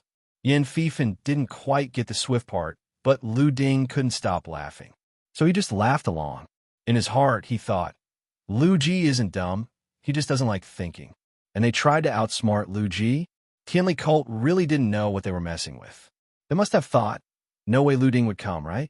Yin Fifan could already imagine their shocked expressions. Why the hell is Lu Ding here? Surprise, he's here. Lu Ding's voice snapped him out of his thoughts. Send word to the Wuzong, Shangxi, and Sihai group. Have them quietly deploy people and keep eyes on every inch of Baofan district. If anything happens, they report to me immediately. Got it, Lu Ji. This was Lu Ding's Baofan district. Anywhere else, trying to order the local big shots around would only cause resentment. Maintaining order is your 749 Bureau's job. I don't work for you. I don't get paid by you. I get no benefits. Why the hell should I do your dirty work for free? But in Baofan district, these two know 3 big bosses. It wasn't about whether they dared refuse. It simply never even crossed their minds. They would cooperate. Period. Total cooperation. The moment the message was sent out, Wuzong, Shangxi, and Sihai group sprang into action. Inside the Wuzong, Shangxi group chat, Tang Bao / group leader. Anyone still awake? Wake up the ones who aren't. Grab your gear, rouse the old spirits, and set the fierce soldiers loose. Keep everything under control and get ready to move. Lu Investigator has given the order for us to keep an eye on Baofan district. If anything happens, report to him immediately. Last time, we handled the Broken Bridge Pier incident well. 749's logistics leadership said they might consider giving us an off-the-book status, assisting 749 in post-incident cleanup within Yanhai City. If we do well this time, we might officially be part of 749. Message feed scrolling. Jiang Zilin. Leopard bro, we can actually join 749? You're not joking, right? Mao Changhua. Will we even pass the background check? Fan Yang. I've got a record. It's nothing serious, but still it's 749. Seeing the doubts, Tang Bao responded. Tang Bao. That's why they said consider, not an immediate yes. It all depends on our performance. This opportunity is only possible because of Lu Investigator, Lu Ji. Look at all of Yanhai. What other faction has been given an off-the-book status with 749? None. Not a single one. But we have this chance. Yin Honglang. No need to say more. I'm heading out right now. I wanted to join 749 for ages. Even if we don't get an official position, off the books is fine too. Gao Ji, if we make it into off-the-books status, we'll finally be able to exchange for 749's resources and techniques. And with that title backing us, let's see who the F*** dares to shout at me ever again. Liao Yao. I think this isn't enough. Leopard bro, we shouldn't bother Lu Investigator with minor problems. He's busy today. As off-the-books personnel, we should be helping the official investigators, not adding to their workload. If something happens, we handle it ourselves. Only if we can't solve it do we report to Lu Investigator. Tang Bao saw this message and shot to his feet. He'd been too excited to think of this himself. Tang Bao, you're AF ****ing genius. That's exactly what we'll do. Everyone get moving. Get your gear, set up the altars, open up the warehouse, take whatever you need. No limits. Wuzong Shengshi was on fire, moving fast. Sihai Group wasn't lagging behind either. Even though Sihai Group was a legitimate corporation, not as wild as the Wuzong Shengshi folks. They were just as enthusiastic. The moment Yin Fifin's message came in, they immediately began mobilizing. The full moon in the sky glowed with a faint halo. As the bell tower in Baofan district told the stroke of midnight. Feixiang Road, the northernmost part of Baofan district. Two figures lurked in the depths of an alley, setting something up. Unbeknownst to them, a pair of tiny green eyes were locked onto their every move. This stuff is strong as hell. How much are we using? You do the math. 10 grams can attract everything within a 5-kilometer radius.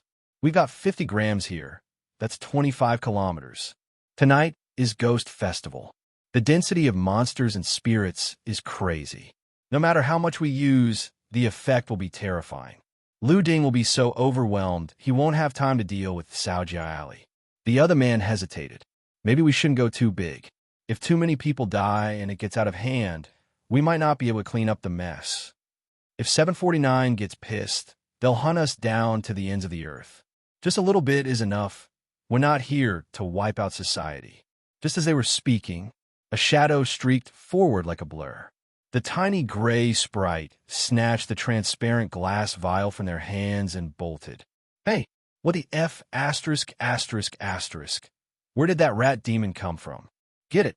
Don't let it escape. ***T. The damn rat can burrow. It went into the wall. Then break the wall down. Inside Wuzong Shengshi's group chat, when Tang Bao received the report, he immediately rallied everyone. Tang Bao / group leader. They dare cause trouble in Baofan district? If you catch them, beat them to death. Messages flooded in. F ***** this. They're completely underestimating us. We're 749's off-the-book squad now. A rat daring to mess with a cat. Pure suicide. Trying to summon monsters to harm civilians? Plotting against Brother Lu? Do they think they have a F ****ing death wish? I'm almost there. Where are you guys? I can't wait any longer. A Nigerian Ira. Time to make a name for ourselves. If we capture these two, we'll have prevented a disaster. 749 off-the-books investigators. Here, IF ****ing come. Meanwhile, the lack of updates from Feixiang Road made Lu Xingchuan frown. Something's wrong. What about Guang Fei and Zhou Lai? Caution. Absolute caution. Caution led to success. Stay alive, and there's always another opportunity. This wasn't Tianli Cult's home turf. One of his subordinates replied, I'll check now. Guang Fei, what's your status? Is Lu Ding still there? Yeah, he's still there. Everything's fine. We're watching him. The man turned to Lu Xingchuan. Don't worry, master. Lu Ding hasn't moved. He's still at the Public Security Bureau. Hearing that, Lu Xingchuan finally relaxed. As long as Lu Ding wasn't running around, everything else was easy to handle. Caution? F ***** caution. Fortune favors the bold. This was his stuff. He was just taking back his own belongings. What was there to be cautious about? Break in, capture Chao Ing alive. Kill everyone in sight. Tonight, I want Cao Jia Ali wiped off the map. If they dared steal from me, they'll pay the price. Chao family estate. Lu Ding reclined on a lounge chair. Beside him, the old patriarch of the Chao family sat on a small wooden stool, brewing tea. Of course, this wasn't Lu Ding's idea. The old man insisted on it. Here, Investigator Lu. Have a taste. Preaching tea. Lu Ding took a sip. The lingering fragrance coated his mouth, and he raised an eyebrow, setting the cup down. Not bad. Then take 2 Jean home with you later. 2 Jean. Yin Fifin's face twitched. This old man was really willing to spend money. Brother Lu, just as you predicted, they sent a message. I told them you're still at the Public Security Bureau. Yin Fifin waved his phone. Modern world, modern methods, smartphones for communication, of course. Chow Ying, watching from the side, felt deep relief. Luckily, he had made the right choice, handing the Jima beasts over to Lu investigator. Otherwise, these batch *T crazy Tianli cult bastards would have torn Saojia Alley apart. Before, he wouldn't have cared because he didn't control Saojia Alley. But now it belonged to him. It was his property. His gaze drifted toward his old patriarch. Chow Ying really wanted to ask, "Grandpa, have you eaten your fill? Could you maybe give them back?" Chow family estate. First courtyard. Dozens of Tianli cult members stormed in. Most leaped onto rooftops, but Lu Xingchuan, the submaster himself, swaggered right through the open crimson gate. Before he even stepped in, his voice echoed through the estate. "Chow Ying, Boss Chow, where are you? Lu Xingchuan is here to see you. I've really missed you these past few days.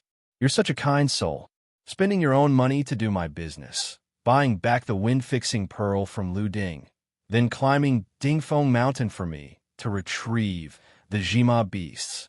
You're such a kind person." At this, Lu Xingchuan rubbed his chin, suppressing laughter. "And to repay your immense kindness, I've decided to wipe out Saojia Alley. Not a single soul left alive. Kill Lev."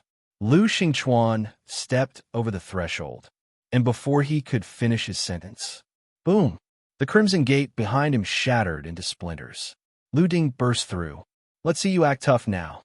He led with his palm, chi infused, imbued with raw physical dominance.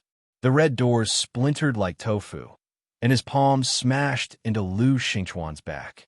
A muffled bang. Lu Xingchuan, a divine palace realm cultivator and submaster of Tianli cult, was blasted forward. He slammed into a rock garden, then tumbled into the koi pond, landing in a pathetic heap. Because he took the hit from behind, his chest jutted forward unnaturally.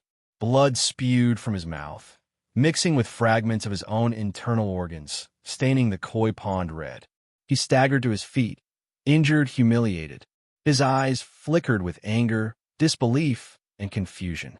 Watching as Lu Ding strode out, hand raised, slicing through his men like a butcher at a slaughterhouse. He finally realized, how the F*** is Lu Ding here? Wasn't he supposed to be at the Public Security Bureau? He roared in fury. "Lu Ding, have you no shame? Attacking me with a sneak attack." Only now did he understand. He'd completely miscalculated. His airtight plan had been seen through by Lu Ding, and now he'd been ambushed. How the F*** did this notorious corpse-shattering Tai Shui end up playing dirty with sneak attacks? Lu Ding looked at Lu Xingchuan, soaked in the koi pond, looking utterly broken. "Sneak attack? I'm Linghai realm, your divine palace realm. So what if I sneak attack? I did it in what? Linghai versus divine palace. Who wouldn't use a sneak attack?" Sure, Lu Ding was confident he could win in a straight-up fight, but why bother? Why waste time following some noble dueling rules about not hitting below the belt? No leg strikes, no shots to the back of the head. Was this boxing? Oh, are you about to stand on some moral high ground and condemn me? Maximum taunt mode activated. A cultist trying to lecture him about righteousness? Lu Ding found it hilarious. At this moment, Chow Ying stepped out of the house, with the old patriarch of the Chow family right behind him, each dragging 2 captured Tianli cultists. "You're always putting on a show, aren't you, Lu? You really went too far this time. Trying to rob me in front of Lu investigator. You're completely out of control. You act like you're some big boss, but tell me, why the F*** didn't you wear a trench coat too? Everyone else flies in over the rooftops, but no, you have to walk in through the front gate. If we weren't going to ambush you, who would we ambush? Are you blind, or just stupid?" Yen Fifan added the final stab. With the two of them throwing verbal jabs, Lu Xingchuan's wounds hurt even more. Their words were like concealed weapons, sharp enough to pass through airport security. A single taste, and you'd be poisoned. And the worst part? They were completely right. Lu Xingchuan's face turned red with fury. "Lu Ding, you bring disgrace to 749. I thought you were a righteous man, but you're nothing more than a despicable coward. But Lu Ding's next words made him spit blood on the spot. In turn, a mouthful of fresh blood sprayed out. That tone, that expression, that smug F***ing attitude. Asterisk asterisk. Of course, ing know you're an intern. Stop rubbing it in. As soon as those words left Lu Xingchuan's mouth, Yin Fifan instinctively ran to a safer spot. Chowing frowned. Where are you going? Just stay still and watch. The moment Yin Fifan finished speaking, a violent surge of energy exploded outward. The shockwave sent everyone around staggering, struggling to stay on their feet.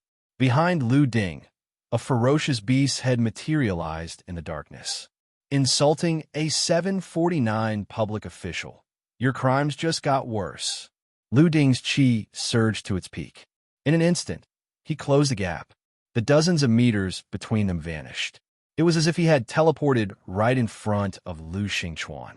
Both palms struck out. Behind him, the beast's head lunged forward, letting out an earth-shaking roar.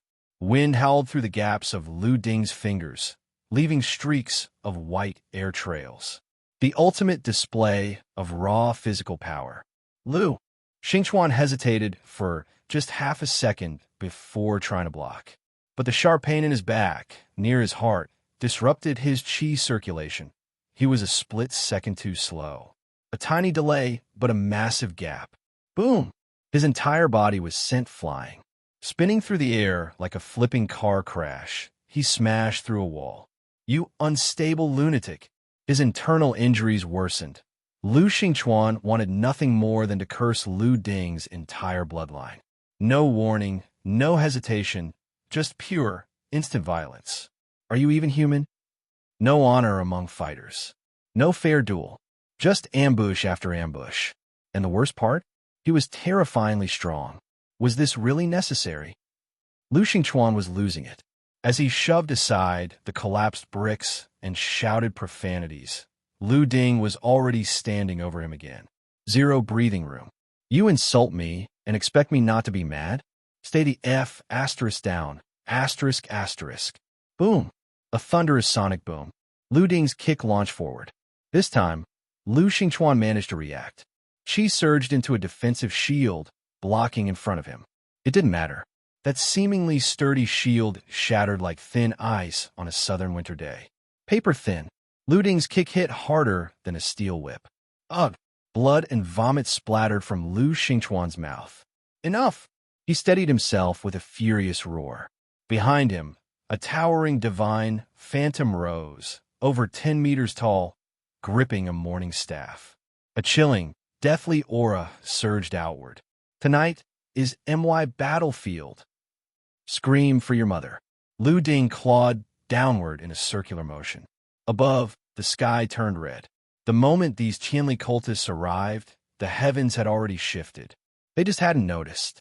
Blood droplets from the dark clouds trembled at Lu Ding's call, rapidly gathering, forming a massive crimson hand. And it slammed down. The 10-meter phantom was instantly obliterated. Boom! Scatter blood rain poured down. Wherever it landed, Lu Xingchuan's flesh began to melt like soft mud. His agonized screams filled the courtyard. The remaining Qianli cultists saw this and immediately ran. One of them took a step forward. A crimson spear shot up from a blood puddle on the ground, impaling him clean through. His body hung midair like a skewer. Go ahead. Keep coming. Lu Ding raised his fingers, forming a hand seal. Boom! The scattered blood rain erupted. Razor-sharp blood spikes burst from the ground, impaling over half the Qianli cultists. Some managed to leap into the air to avoid them. Split up and run. With a desperate command, the survivors scattered. Fight Lu Ding? Absolutely not. One move just wiped out so many people. Why the hell would they fight? If they wanted suicide, they'd just jump off a cliff. What they didn't realize, leaping into the air was exactly what Lu Ding wanted. Slash attacks erupted. The art of live dissection was now on full display. Behind them, a heavily wounded Lu Xingchuan suddenly did something unexpected. At some point, He had ripped off the eye patch he always wore. And where his eye should have been, there was a mouth. A grotesque, jagged-toothed mouth. And it spoke. My turn. Soul-binding coffins, 100 coffins locking fate. Lu Xingchuan rapidly formed hand seals. One coffin after another, each plastered with purple talismans, came crashing down from the sky. Their open mouths aimed straight at Lu Ding. His figure flickered between the falling coffins, dodging nimbly. Finally, he kicked off one of the descending coffins, launching himself backward. Now this is what Divine Palace Rel techniques should look like. Finally, something worth watching. Lu Xingchuan's hand seals shifted. The grotesque mouth in his empty eye socket continued speaking. Worth watching? You really are arrogant, kid. Then let me add a little extra for you. Wretched life coffin, footless woman. A crimson coffin erupted from the ground. As the eerie creaking of its lid echoed, a pale, grayish-white hand, its fingernails a sickly jade green, clawed its way out from the gap. But before it could fully emerge, Lu Ding's figure flickered. He appeared right in front of the coffin and kicked it shut. Direct interruption. Trying to show off with a fancy summoning animation in front of him? Was he asking to die? Boom. The barely opened coffin slammed shut, then shattered into dust on impact. The sheer force of that kick, enough to completely obliterate the summoned construct, spoke volumes. If it's just some conjured spell beast and not a real monster, don't even bother showing it to me. ****ing Lu Ding. Just because he had an absurdly strong physical body, he refused to play fair, not even letting his opponent finish casting their techniques. Lu Xingchuan cursed internally. At the same time, from the puddles of blood scattered across the ground, countless crimson threads shot forth in the hundreds and the thousands, piercing toward him. This move, he had already been on guard against it. After all, he had just watched half of the Tianli cult members get instantly slaughtered by whatever this spell was. He dodged and shifted positions repeatedly, cursing in his heart. That damn technique of his can be cast instantly, has immense power, and barely seems to consume anything. What kind of monster is this? Lu Ding's physical body was too strong, his speed too fast, and those blood threads were constantly interfering. Lu Xingchuan simply had no time to form seals or cast spells before his chi flow was disrupted. He had to create distance.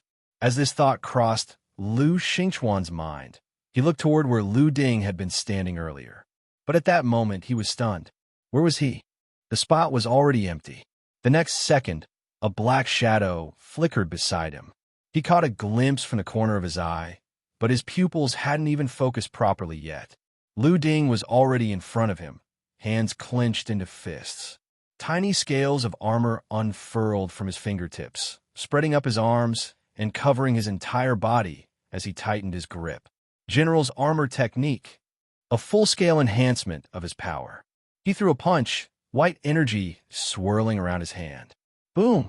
As Lu Ding's punch landed, two shockwaves burst out in expanding rings, one large, one small, one following the other. His strength was already immense, and that was before factoring in his speed and explosive force. Then add the boost from the general's armor technique. This punch shattered Lu Xingchuan's entire head. His headless corpse, carried by the force, crashed into the courtyard, smashing a massive crater into the ground. The eerie eyeball with a mouth landed next to the corpse. It looked at the drifting figure of Lu Ding and weakly asked, "What a Lu Ding, what a corpse-shattering Tai Shui. Is this really all of your strength?" A Linghai fifth layer losing to a divine palace, and with tilde s. All of his strength? Lu Ding wouldn't dare to unleash his full strength here. If he did, that would include a full activation of Blood Rain and Gale. At full power, that wouldn't just drag people into his technique space or make the sky accumulate blood rain for him to use. No, it would be an instant downpour of blood, a storm of carnage.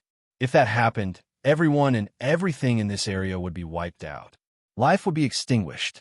This place would become a dead zone. This was a residential area. Lu Ding wasn't about to do something like that. As for Linghai losing to Divine Palace? No, Linghai slaughtering Divine Palace. You want to live? If you really can, then reincarnate. The eyeball with a mouth panicked. Seeing Lu Ding lift his foot, it hastily screamed. No, no, don't kill me. I know a lot of things. I can report them to 749. If you capture me and take me back, you'll get merit, a promotion, a raise. Aren't you just an intern investigator right now? If you turn me in, you'll be a formal investigator immediately, maybe even rank up further. Contribution points, right? Contribution points. Capture me, take me back, and you'll get. Splat. Under Lu Ding's foot, the eyeball burst like a crushed fruit, its obnoxious voice vanishing along with its last trace of qi. In his final moments, Lu Xingchuan had only one thought left. Unpredictable, won't even let people finish their sentences. Goddamn bastard. Just why so much talking? Lu Ding had been listening to his nonstop chatter since before the fight even began. If not for the slim possibility that he might have some surprises up his sleeve, Lu Ding would have killed him ages ago. But in the end, trash was trash. All those flashy techniques and manifestations. Absolutely useless. As for all that talk about intelligence, secrets, promotions, Lu Ding didn't care. No interest whatsoever. If he had cared about promotions, he would have been promoted already. All it took was keeping a few monsters alive. In the courtyard, old Master Chow was drenched in cold sweat. He silently praised his own wisdom. Thank God he didn't step out before. Otherwise, he could already imagine his fate. If he had stepped out, he wouldn't have attacked right away. He would have tried to explain, tried to claim a misunderstanding, tried to smooth things over, maybe even boasted about his higher cultivation level compared to Lu Ding. Then Lu Ding would have attacked immediately. Just like now, not interested, don't want to hear it. The moment he got out a single word, Lu Ding's storm-like barrage would have slammed into him full force. Insane speed, terrifying physical power, bizarre techniques, undetectable slashes, endless combinations. He wouldn't have stood a chance. Even Divine Palace Realm cultivators couldn't wound this monster. He wouldn't even last a few moves. Brother Lu is Brother Lu, man. That was badass. Taze, don't just stand there. Hurry up and brew some of your best tea for Brother Lu. He just saved all of Caojia Alley. Old Master Chow, you little shit. You're taking all the credit with your words while making me provide everything. What do I get out of this? Just a cover lid for the teapot? You should be calling me Taze. Sigh. With a helpless sigh, old Master Chow forced a smile onto his face. Brother Lu investigator. At that moment, everyone turned to look. Old Master Chow froze for a second.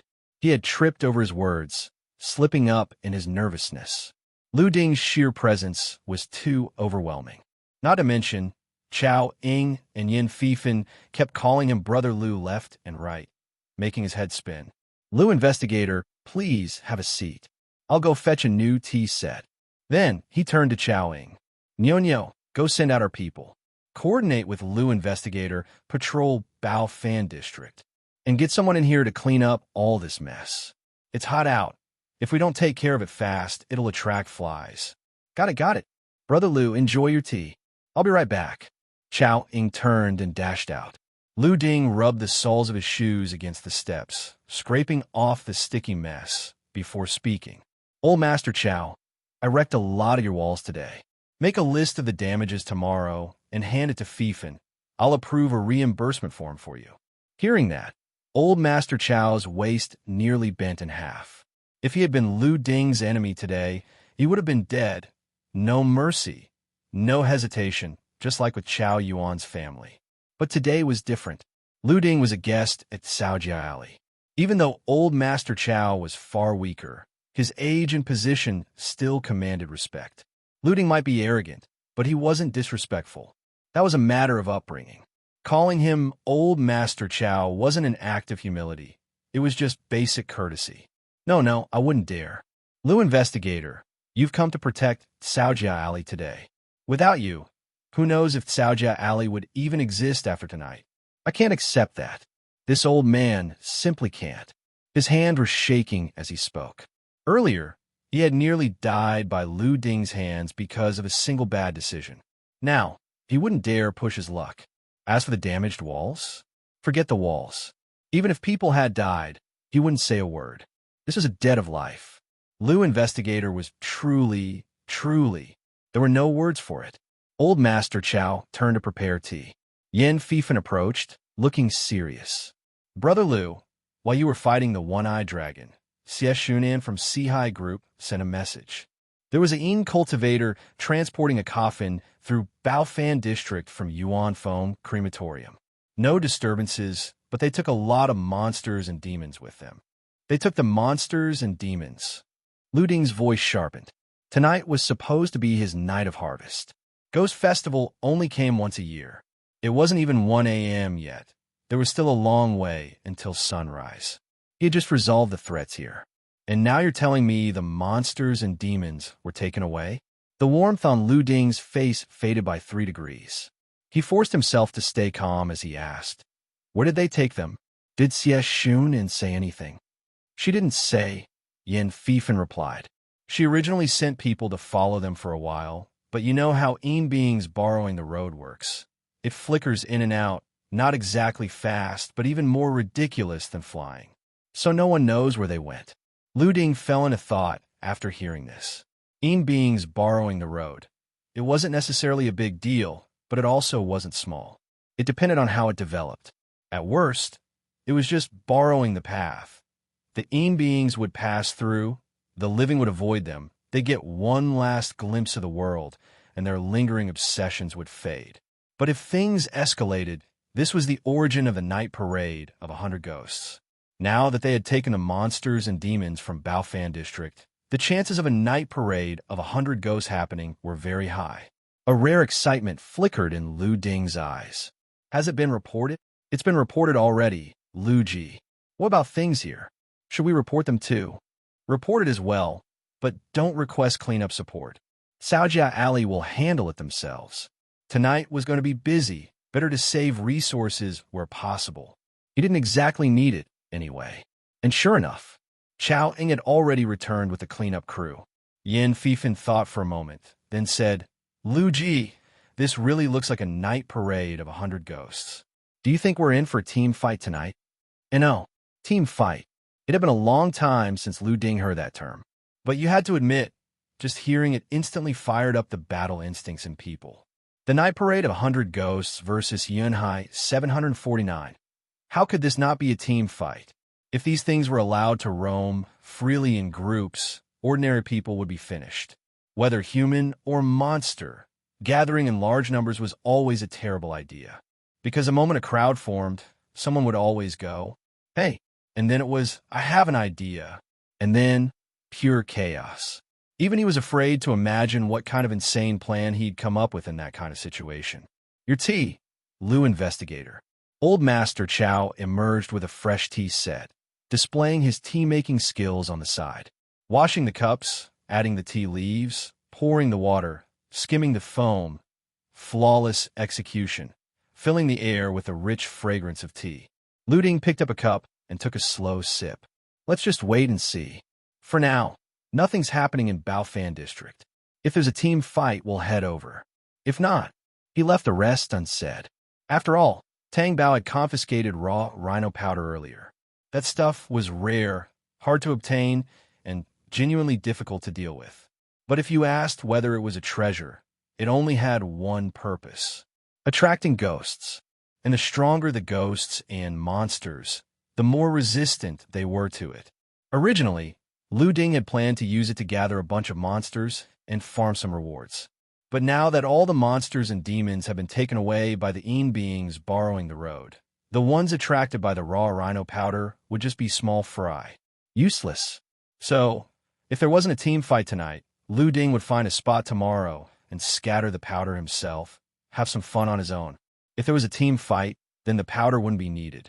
Because after one massive battle, the stronger monsters and demons would be completely wiped out. Or Yunhai 749 would be wiped out instead. But that possibility was practically zero. So for now, he just had to wait. Wait for the signal to fight. 2 a.m. The being's coffin-carrying procession had grown larger and larger. It had started at Yuanfeng Crematorium in Wengqiu District, passed through Anong District, Baofan District, and Taisai district and was now crossing Fengyang district. At the rear of the procession, hundreds of figures followed behind. Divine Palace Realm, Ximing Realm powerhouses were among them. They were there to monitor, trail, and threaten, monitoring every movement of the Yin beings borrowing the road, threatening them. If you try anything during the night parade of 100 ghosts, we'll slaughter you on the spot. Inside the procession, someone cursed. F******. They only noticed after it got this big. What the hell were the Wing Q and Anong district patrols doing? They dragged monsters through 2 whole districts before getting caught in Baofan. If they'd noticed earlier, we could have crushed this in the cradle. Now, we have to hold back because of civilian safety. If they had caught it earlier, if they had blocked it off sooner, Yin beings borrowing the road would have been just that. Yin beings borrowing the road. A single coffin, no big deal. They could have shut it down instantly. But now, after spreading across several major districts and sweeping up a horde of monsters and demons, making a sudden move now would scatter the creatures. And if they spread into the surrounding civilian areas, countless ordinary people would die. And fighting in a busy urban district with this many monsters and demons would cause immeasurable destruction. The risk was simply too high. So after Lu Ding's report, the higher-ups sent teams to tail the procession from a distance. If the monsters and ghosts kept to themselves, just parading through the streets, then fine, let them pass. Protect the civilians. But if even a single ghost made a move against a civilian, they'd strike immediately, minimizing the risk as much as possible. Sure, this approach wasn't perfect, but what else could they do? By the time 749's main force arrived, the procession was already nearly through Taisai district. By then, it had already swept up every ghost and demon in Taisai district as well. If they attacked now, then what? Were people from the other district civilians, but Taisai district's people weren't? So all they could do was wait and watch. Maybe, if the ghosts continued behaving this obediently, once they passed through Fengyang and the last district, they'd leave Yunhai altogether. Inside the group, someone responded to the earlier complaint. You really expect Wing Q and Anong district patrols to be competent? Now compare them to Baofan's patrol officer. That's Lu Ding, this year's most ruthless rookie. You think they're the same? Of course the other districts failed to notice. It's unfortunate, but not surprising. Yeah, you're right. Lu Ding's definitely ruthless. I was just complaining. This should have been crushed immediately, but now all we can do is threaten them. It pisses me off. Hey, enough of that. The ghost just stopped moving. Ahead, at Luo Pinyin construction site, the night parade of 100 ghosts halted. The coffin they carried suddenly exploded. A man in black robes flew out. With a raise of his hand, the concrete foundation before him shattered. Dirt churned and tumbled. The black-robed man descended. He scooped up a handful of bloodstained soil. Feeling its aura, his expression twisted into a vicious grin. Standing at the village entrance, guarding the peace of the land. Time passed, years flew by, and just like that, Stone Guardian gradually developed a trace of spiritual awareness as it basked in incense offerings and protected the village. In its ignorance, it saw the stone that had accompanied it through countless years atop the mountain as its own younger brother. It understood that its brother was likely extraordinary, so it had always waited for the day when the stubborn stone of Nanshan would emerge and take form. Hundreds of years ago, war raged, smoke filled the air, monsters and demons ran rampant. It, too, was taken by passing soldiers to be used in the construction of fortifications. Because of the distance from that day onward, it never felt the presence of the stubborn stone of Nanshan again. Later, after drinking the fresh blood of the battlefield and absorbing the chi of resentment and slaughter, it finally gained the ability to take form. And so, it returned to find the stubborn stone of Nanshan. By then, the stubborn stone of Nanshan had already developed sentience. It told the man, it must pass the tribulation of man without external interference in order to be reborn. 100 years later, it would be unearthed at this very site in Fengyang district, but it was unlikely to face any danger. It only had to wait until the ghost festival of that year, and it would emerge into the world. But the man understood. A tribulation was a tribulation. When had there ever been a guaranteed safe passage? But he had no choice. The tribulation of man was something that had to be endured alone. Just like how he had been taken and used in construction. If a single cannonball had landed on him and shattered him to pieces, then his tribulation would have failed. Moreover, a tribulation of man couldn't be helped by others. If someone intervened, not only would it not count, but it would make future tribulations even more perilous and near certain death. So, he could only leave the stubborn stone of Nanshan where it was.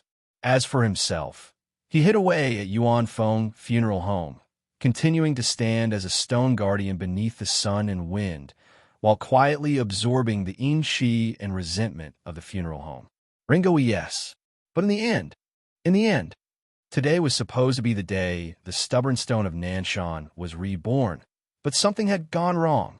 Everything had been going as expected, but then, the stubborn stone of Nanshan happened to encounter an unpredictable factor, Lu Ding.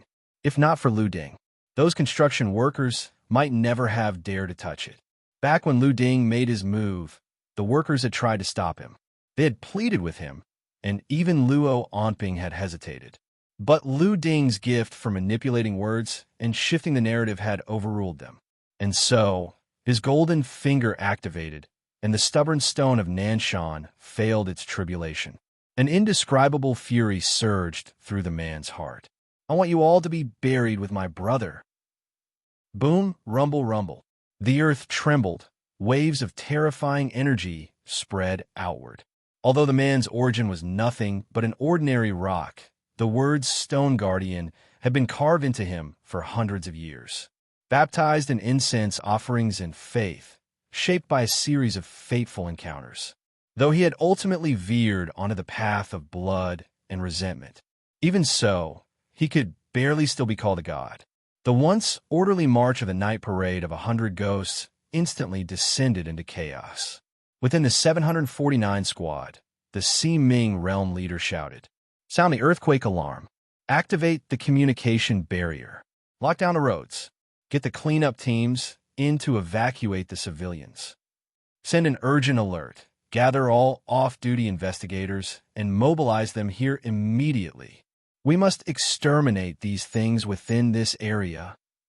For now, keep them contained. Don't let them spread out and cause more destruction. Buy time for civilian evacuation." A string of rapid commands was issued. Hundreds of 749 members charged toward the night parade of 100 ghosts. We've been following you all this time. Finally, we can make a move. Buried with you? Who the hell do you think you are? I'll bury you. Brothers, I'm going first. Watch my back. Don't let these monsters sneak up on me. Teams of 2. Pair up with a body-refining fighter for support. You mother are. Come fight me. The howling 749 members charged forward, even more ferocious than the monsters themselves. Their voices rang out with foul language, boosting their morale. Etiquette doesn't exist. Who the hell talks about etiquette when fighting monsters and demons? Explosions of spells and techniques mixed into the deafening wail of the sirens. At that moment, everyone in Fengyang District heard the mechanical female voice of the earthquake warning system. 18, 17, 16, 15. Countless civilians were still asleep. Upon hearing the alarm, they shot awake. Holy sh*T, honey, wake up. It's a 2-level warning. Dad, Mom, get up. There's an earthquake coming. Hurry. Grab the kid. No time to run. We'll hide in the bathroom.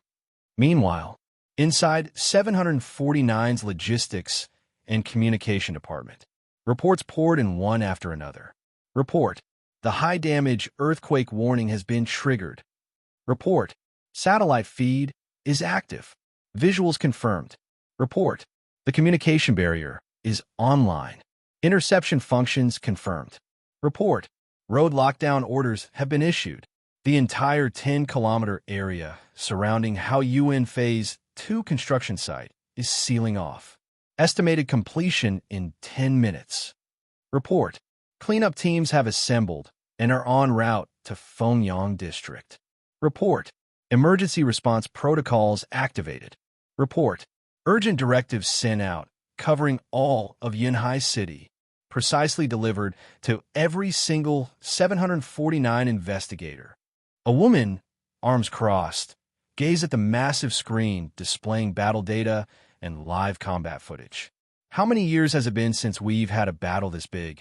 A wild god leading a night parade of 100 ghosts. Gods mixed in with monsters and demons, demanding people be buried with them.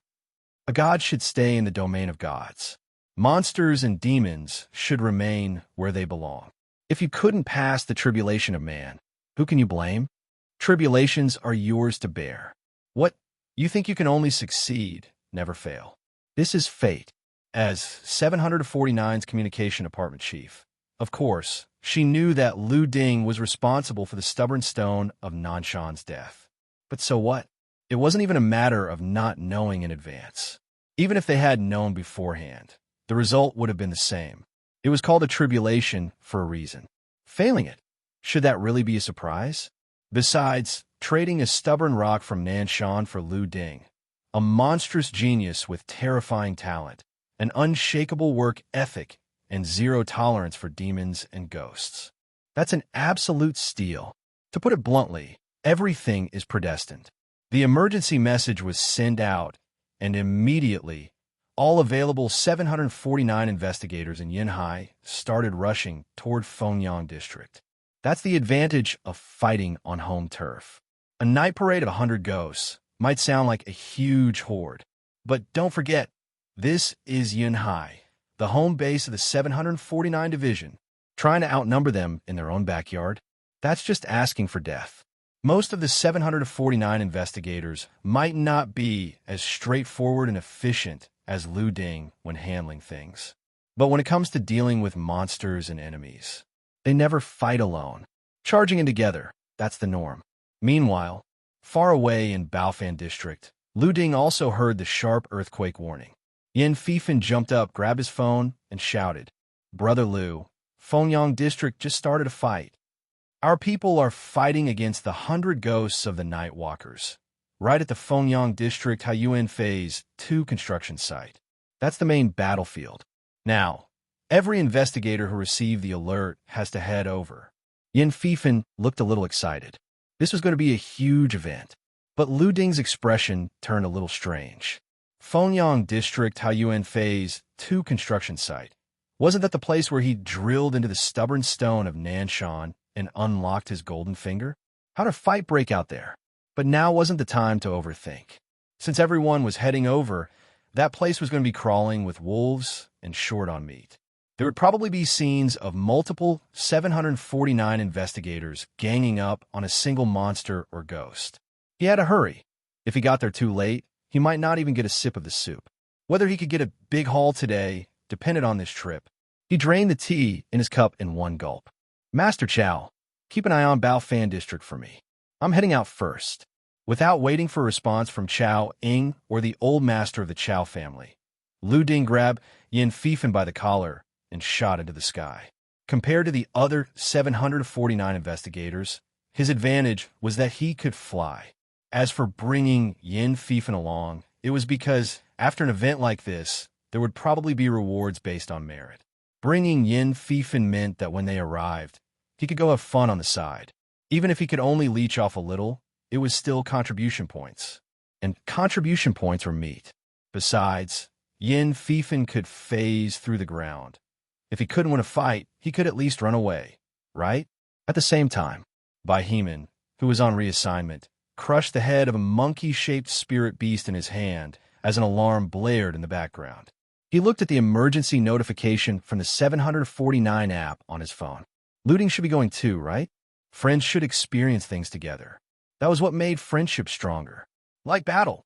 With that thought, he ignored the two investigators he had been assisting, his whole body dissolving into darkness as he vanished into the distance.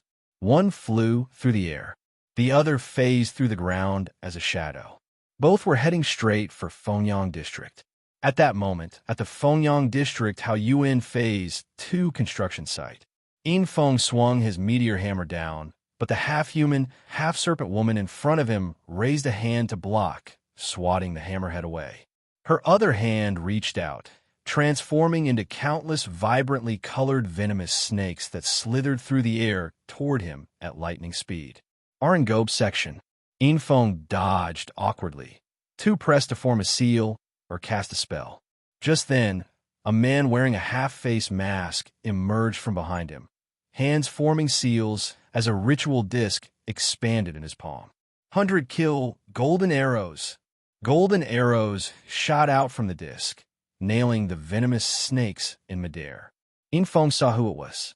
Wenrushu. You can recognize me, even with a mask on? Wenrushu was a little puzzled. Ever since Lu Ding had cut his face, he had worn this mask. Not to cover up scars, as people thought. His wounds had healed without leaving a single mark. He wore the mask to remind himself to curb his reckless mouth. After all, before Lu Ding, no one had ever treated him that way. It was only after that incident that he realized if he didn't control his habit of speaking out of turn, one day he might run his mouth in front of the wrong person and end up dead because of it. As for whether he resented Lu Ding, Wenrushu would tell you, no, he didn't dare. What if Lu Ding found out and dragged him onto a life-or-death duel stage? He had heard about it. Someone once gave Lu Ding a hateful look and got beaten up for it. A chat in the middle of battle isn't exactly a good habit. If you get distracted, you might feel pain. A strange voice came from behind them. The moment the word pain entered their ears, Infong and Wenrushu were hit with an unbearable, bone-piercing agony. Both immediately collapsed. Now, they could see the spellcaster's true form. A floating man dressed in blue, with for constantly rotating eyes on his eerie face. His techniques were just as bizarre. They couldn't even tell whether he was a spirit beast or a demon. The pain continued to intensify. Wenrushu wished he could slap himself. Damn it, why was this stupid habit still screwing him over? He just couldn't shake it. If he hadn't responded to Infong earlier, maybe he wouldn't have gotten distracted and fallen for this creature's trick. Watching the two men writhe in agony, their faces twisted, the floating spirit beast spread his arms. Talking too much during a fight can really break your focus. Hearing that, Wenrushu grew even more frustrated. And no idea what you're showing off about. Aren't you also talking during battle?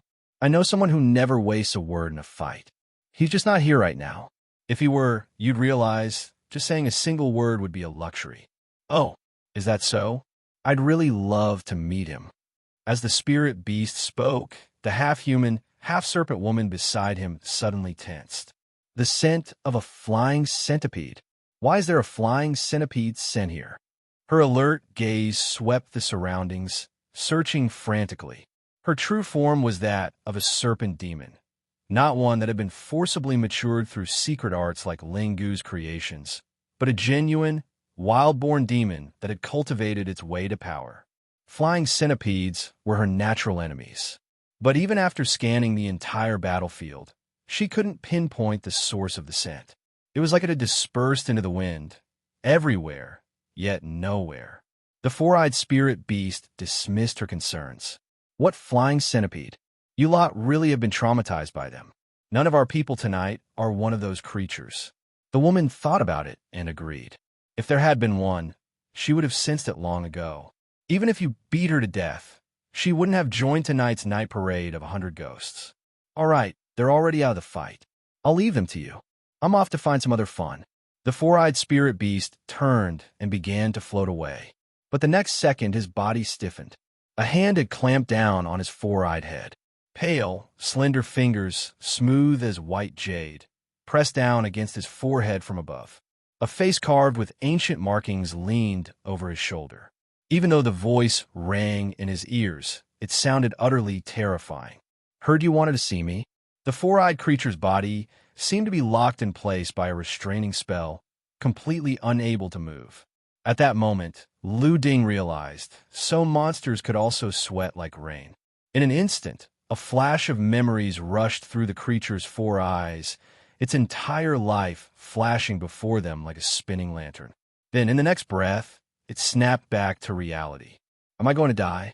I am, aren't I? Crack.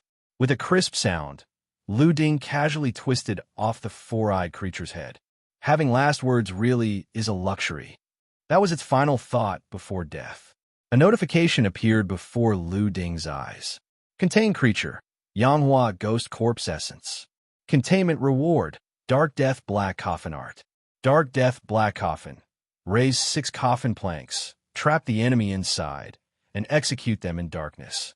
Yanghua Ghost Corpse Essence. Recorded in the ancient text Tai Ching Golden Palace Jade Radiance Immortal Book, 8 Extremes Divine Chapter, 3 Sovereigns Secret Writings, it was described as follows. A Yanghua Ghost Corpse Essence takes the form of a man, clad in white or blue, with 4 eyes and no feet, wandering in quiet places at night, calling out like a human. It cries of unbearable pain, and those who hear it mistake it for a suffering man. If one responds, they perish instantly. It is the essence of an ancient, long-buried coffin. Simply put, it was an old coffin spirit. It liked to roam in the dead of night, wailing about pain and illness. If you responded, you die. If you even heard its cries, you were in deep trouble. Beside them, the serpent demon woman was trembling like a leaf, her face deathly pale, drained of all color. This was the oppressive presence of a natural predator. But more importantly, the aura of wind-fixing art that Lu Ding had unleashed had terrified her to the core. And it wasn't just any wind-fixing art. It was fully mastered. It was like being terrified of cockroaches, catching a glimpse of a massive black and red, one flying past out of the corner of your eye. But you weren't sure if it was real or just your imagination. Then you turn your head, and there, sitting on your sofa, is a cockroach as big as you, staring coldly at you and saying, "You, go cook me a couple of dishes. I've had too much cold food these past few days, and it's upsetting my stomach." Who the hell could endure that? At this moment, in the eyes of the serpent demon woman, Lu Ding no longer looked human. He was a massive, massive flying centipede, clicking his mandibles as he studied her, deciding the best spot on her head to start biting down. Lu Ding looked at the serpent demon. His eyes lit up. So the ancients weren't lying. She really was breathtaking. Dianche's High Pictorial recorded. In the Jiaoji Mountains, there exists a rare serpent. Its head is like a beautiful woman's, radiating a luster like polished jade. With crimson lips and emerald brows, it carries an enchanting grace. Its arms curve like snowy lotus roots. Its lower half, however, is entirely serpentine, though its skin is only slightly slick. It is naturally seductive, capable of taming tigers. Yet those tigers, when they play too carelessly with it, often end up gravely wounded. The locals, unable to name it, simply call it the serpent beauty. Even the renowned writer Zhou Shuren, Lu Sun, wrote about these creatures in From Herb Garden to Sandway Study. When he was a child, Zhou Shuren wanted a flying centipede. But young Lu Ding was more mature. He only wanted to see for himself just how beautiful a serpent demon truly was. And now that he had seen the real thing, he had to admit, seeing was far more astonishing than hearing. But this was a group fight. In monsters, there's no such thing as a good one. He had just obtained the Dark Death Black Coffin Art, and Lu Ding was eager to see what it could do. He raised his hand. Cheese surged out, thick with the scent of decay. Dark Death Black Coffin Seal. Ripples spread through the air around the serpent demon, and 6 black coffin planks of varying sizes materialized. With a dull thud, they locked together, forming a coffin of black, rotting wood, sealing her within. The black coffin stood solemnly on the empty ground. Darkness surged forth. In the next instant, the coffin vanished. The serpent demon collapsed to her knees, arms limp at her sides, head tilted toward the sky. Her entire body was drenched in darkness. Even her pupils had turned completely black. Dead. Utterly and completely dead. Contained creature. Serpent demon. Containment reward. Serpent devour great maw. Serpent devour great maw. Unleash a hell of 10,000 snakes, consuming enemies with relentless gnawing. Lu Ding's lips curled into a smile. Another spell. Group fights were great, so many rewards. 1 fight, 2 techniques gained, instantly filling the gap in his arsenal. Not that he really needed them. Lu Ding just felt like he had grown bored of his old techniques. Like clothes, new ones always felt better to wear. Another fully mastered spell. Just how many perfected techniques did he have? When Rushu, still sitting on the ground, had this exact thought. The eerie slash attack, the general's armor technique, his supernatural flight, his terrifying physical strength, his flying bear slaughtering art. One after another. Could a human really train all of this? Even if he had unparalleled talent, did he have unlimited energy? Suddenly, a terrifying thought emerged in Rushu's mind. What if Lu Ding did nothing but train every single day? No breaks, no rest, no distractions, just fighting people, fighting monsters, meditating. If that were the case, then everything made sense. Realizing this, when Rushu's emotions became complicated, even someone like Lu Ding worked this hard. What right did he have to slack off? Hey, you two okay? A voice broke through his thoughts. When Rushu looked up, the full moon shone above. Before him stood Lu Ding, dressed in scholar warrior sleeves, the man who had once torn his mouth apart. But when Lu Ding stood before you, if you were his enemy, his presence was an overwhelming tidal wave, ready to crush you. But if you were his ally, his teammate, standing beside him, it was like standing at the peak of a mountain, gazing down upon all beneath you. All pain in his body vanished. When Rushu stammered, "You're talking to me? Could be me too." Infeng grinned, flipping himself up from the ground with a kip up. Who else but you two? Lu Ding was speechless. How had one fight made these two so dumb? When Rushu stood up, he could hardly believe it. Lu Ding was actually speaking to him? Didn't they have a grudge? Fit and ready, easy and steady. Let's keep going. Infeng chimed in. Lu Ding nodded. Time was precious. From within the building ahead, the sounds of battle echoed. He leapt forward. At that moment, Yin Fifen emerged from the darkness. Don't overthink it. The only reason you and Lu Bro had conflict was because you love sticking your nose where it doesn't belong and running your mouth. It's not like you committed some unforgivable sin or crossed his bottom line. He's not the kind of person to hold petty grudges. Besides, I've barely ever heard Lu Bro call anyone smart. But he did say that about you before. Normally, Yin Fifen wasn't at a level where he could say something like that to Rushu. But at this moment, when Rushu listened seriously, as they talked, fierce combat raged within the building ahead. A man's fist crackled with electricity. As he punched forward, sharp electric zzzt sounds echoed through the unfinished room. A black figure retreated, leaping onto a windowsill. It was a cat-like creature about the size of a leopard.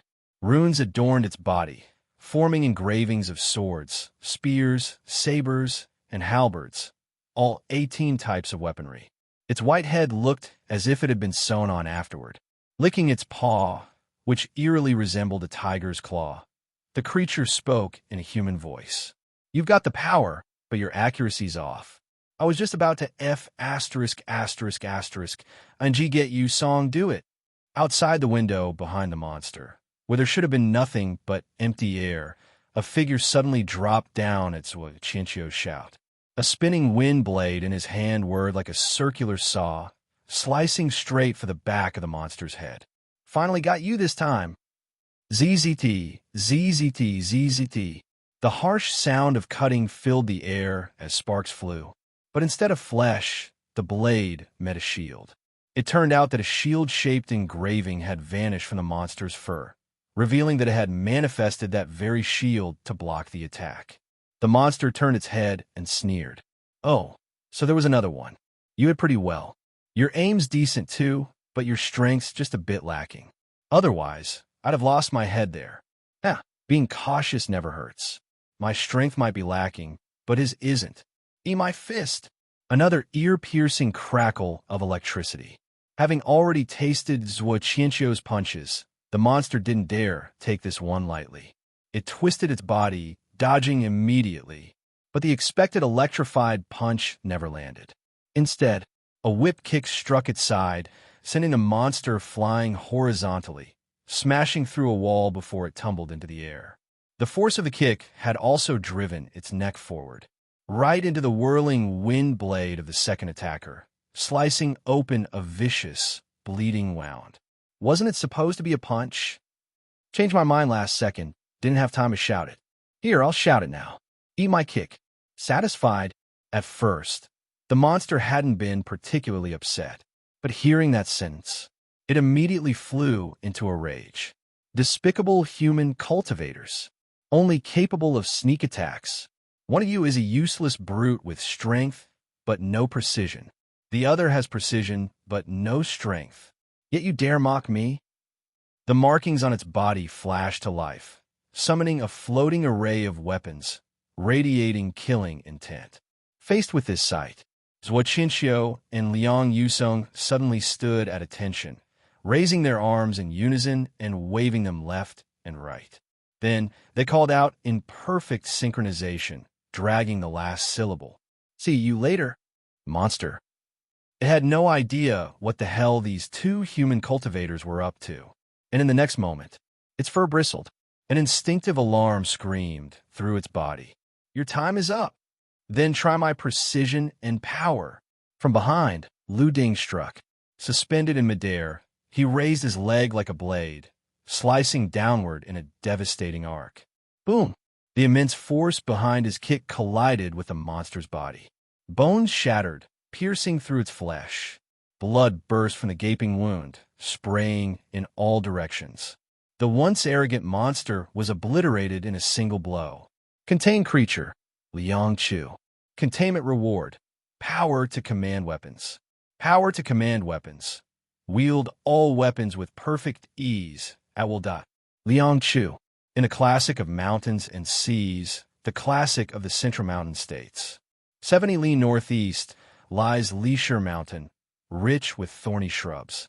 On its southern slopes dwells a beast shaped like a cat, but with a white head and tiger's claws. It is called Liang Chu. If it appears, war will soon follow in that land. This monster's presence foretold war wherever it went. Hey, Lu Ding! Liang Yusong shouted, drawing Lu Ding's attention. He gave a thumbs up. That was F*********ing awesome. They had seen Lu Ding approaching. That's why they had pulled their little stunt earlier. Because life was boring as hell. You had to find fun where you could. Otherwise, spending every day fighting monsters to the death would have long driven them insane. Lu Ding didn't know them, but he still returned a thumbs up. You guys are awesome too. Then he turned his gaze to the most violent battlefield in the distance. There, tonight's biggest boss was waiting. He hadn't seen it yet, but just from the shockwaves of battle, he could already sense its power. That was his real target. Technically speaking, his cultivation realm was far lower than those engaged in that battle. But that's exactly what all these rewards from his golden finger were for, to let him fight above his level. That's a battle between Ximing realm powerhouses. If we join in at our current level, we'll die. On a nearby rooftop, Bai-Heman had appeared at some point, crouched on a stone pillar. Dressed in embroidered robes, he exuded nobility. He had read Lu Ding's thoughts. So he spoke. Suspended in midair, Lu Ding's tone remained calm. I've said before, powerhouses exist to crush the weak. Survival of the fittest. This is the eternal law of nature. But most powerhouses weren't born strong. The weak who dare challenge the strong. Those are the ones with the potential to become powerful. Of course, they must also be prepared to die. Defeating others at your own level, no matter how many, doesn't prove real strength. Only by slaying the strong, devouring their flesh, and stepping over their corpses can you reach greater heights. Eagles soar through the sky. Fish glide through the depths. All creatures in the frost-kissed heavens compete for their freedom, challenging, defeating, and slaughtering stronger opponents. That's what I do best. If he didn't take on stronger foes with all these rewards he'd gained, just staying here, fighting small fry, even he would feel embarrassed saying it out loud. It'd be like playing an RPG fully maxed out with god-tier equipment, and then running back to newbie village to kill low-level goblins. Even Syria would scold him. Warrior, what the F*** are you doing here? Get lost. Below the high-rise, when Rushu and the others had gathered, listening to everything. Every single one of them fell into deep thought. Was Lu Ding arrogant? Yes, unbelievably arrogant. But looking back at his past achievements, most of them were him challenging, defeating, and killing enemies far above his level. At this moment, they finally understood. Lu Ding's mindset was fundamentally different from theirs. All creatures in the frost-kissed heavens compete for their freedom. Heman listened, then asked, "Do you know the full poem?" "Yeah. After this fight, write me a copy." "Got it." As the words fell, both of them rushed toward the battlefield. One soared through the sky. One vanished into the darkness. Holy sh*T. That fired me up. Zhuoqianxiu clenched his fists, excitement in his voice. That moment, they both shot forward, one in the air, one in the shadows. That was F****************************************************************************************************************ux. Hell yeah. The hype's here. We can't not go. Charge! The two jumped from the building's window. One glided gracefully, the wind lifting him like a phantom, each step covering over 10 meters. The other bolted across the ground, electricity crackling around his body, leaving a streak of blue lightning in his wake. When Rushu and Yinfeng followed right behind them. Meanwhile, Yan Fifan stood back, playing with his camera. He pulled up the exact frame of Lu Ding and Heman rushing out together. He nodded in satisfaction. If I send this to the Information and Intelligence Division, I should get a ton of contribution points. Ever since he saw Ji Yinshuang get rewarded by Lu Ding for taking a good photo, he had learned.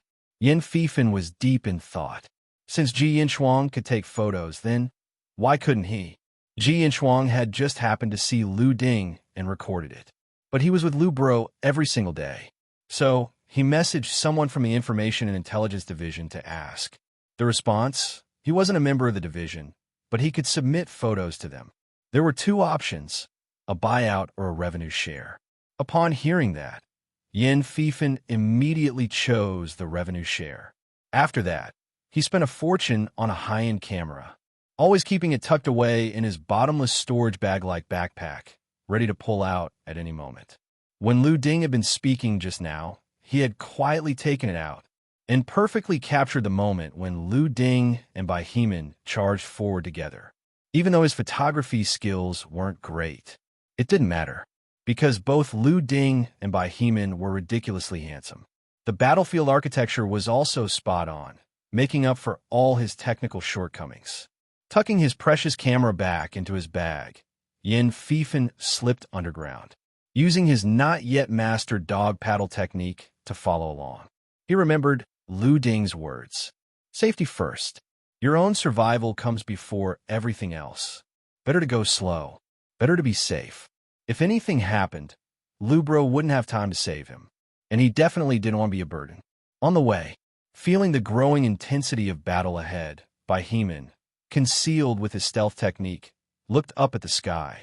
There, he saw Lu Ding flying while continuously casting General's armor technique on himself.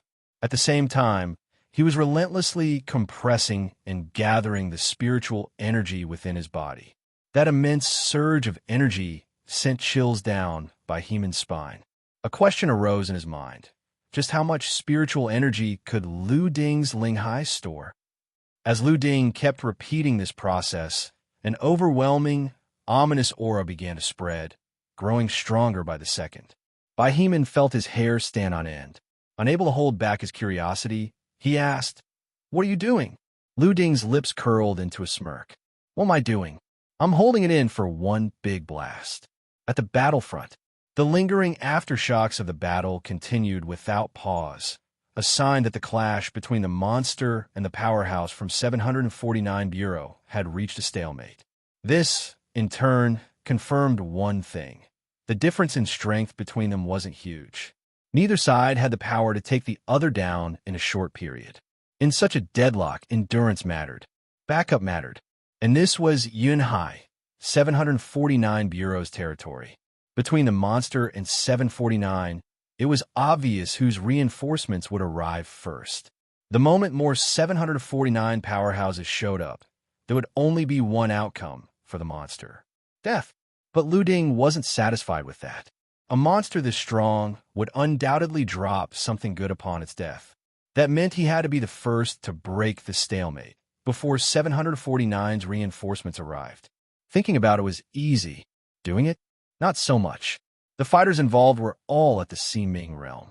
No matter how strong Lu Ding was, at most, he could only take down weaker enemies at the Divine Palace realm.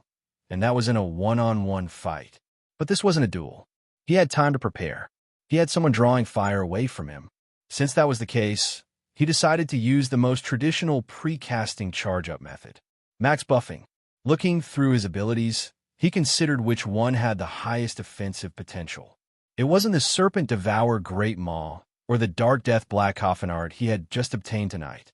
It wasn't even the wind-fixing art combined with the blood rain technique, forming gale of blood and gore. No, his most powerful move was the simplest, most direct one. Path of Jinshe. Unlike other flashy techniques with elaborate descriptions, when Lu Ding acquired Path of Jinshe, it came with only 4 words. Nothing is unslayable. It also scaled with quantity and quality. Simple, straightforward, but with limitless potential. Pairing it with General's armor technique to enhance his overall combat power, Lu Ding had been charging up from the moment he started. Channeling all of his spiritual energy into Path of Jinshe, he continuously pushed his limits. At the same time, oneness with formlessness, which had been active the whole time, kept triggering oneness with heaven and man, further raising his upper threshold. Arbades. With each cycle of compression, Lu Ding felt a deeper, clearer understanding of Path of Jinshe. The foundation set by Path of Jinshe.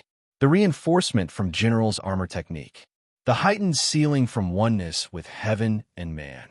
All buffs stacked to the max. And if that still wasn't enough to break the stalemate, no problem. He'd just run. What else could he do?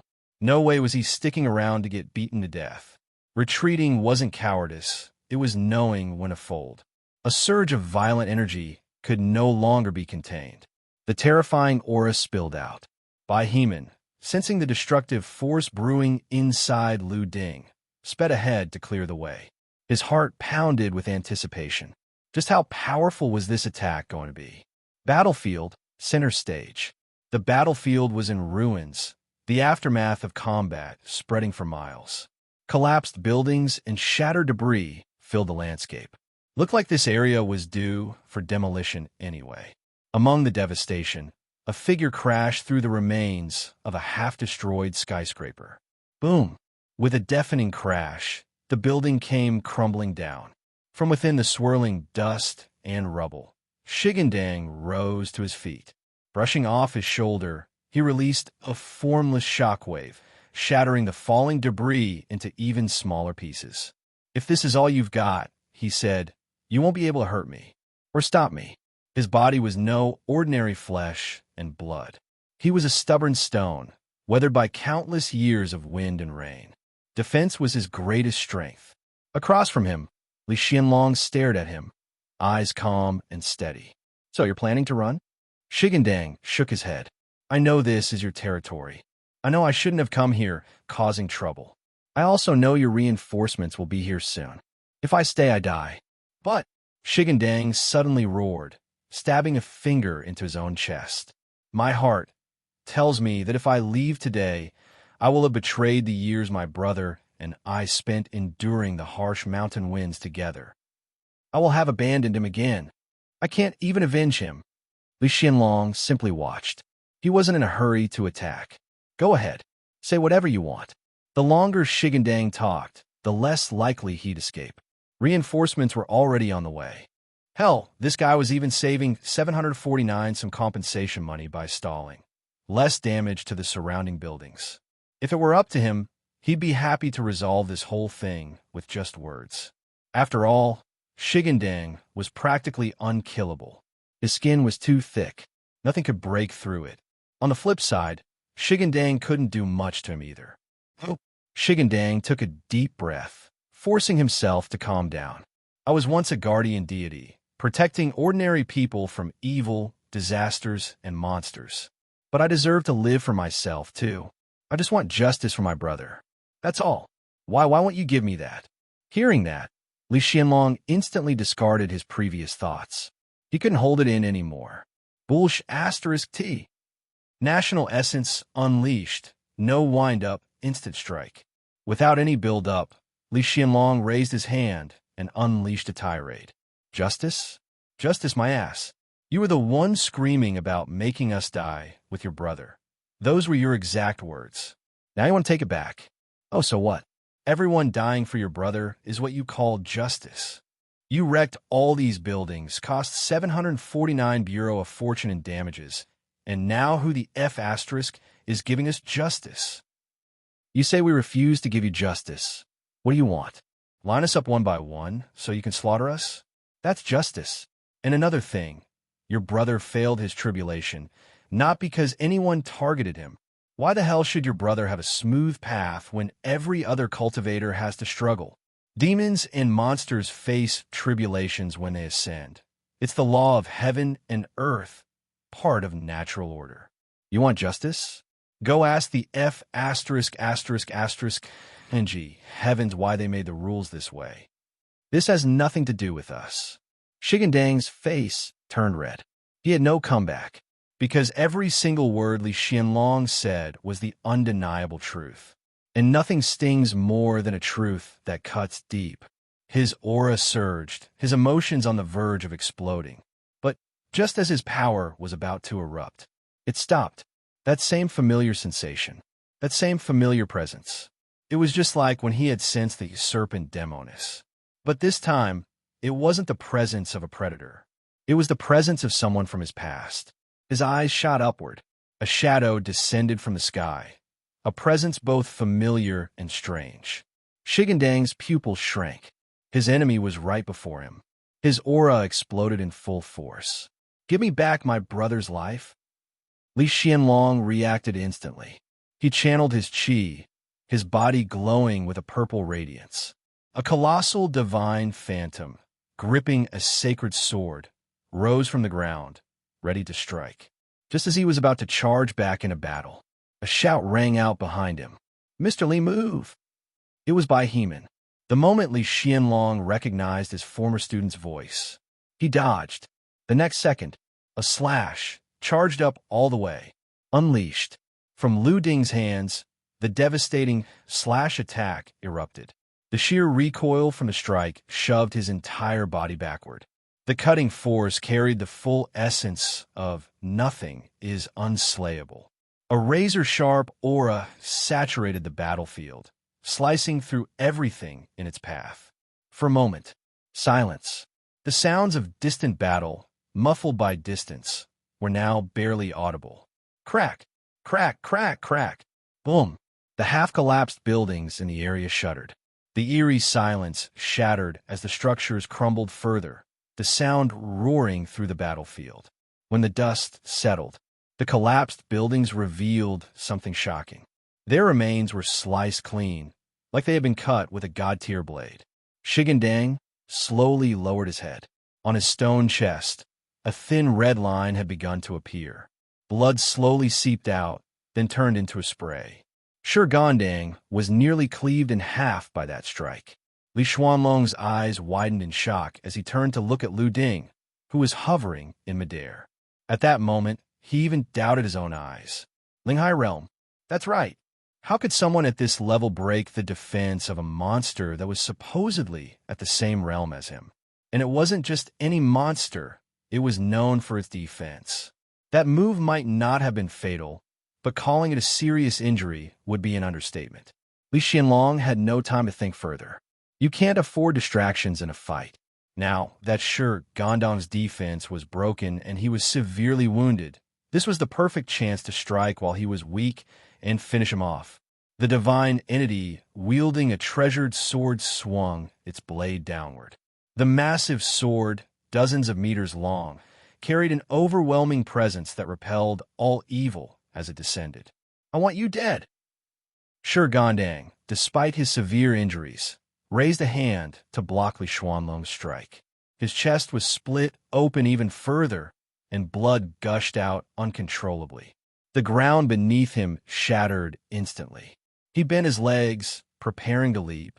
In that brief moment, Heman raised his hand and formed a seal. Seal.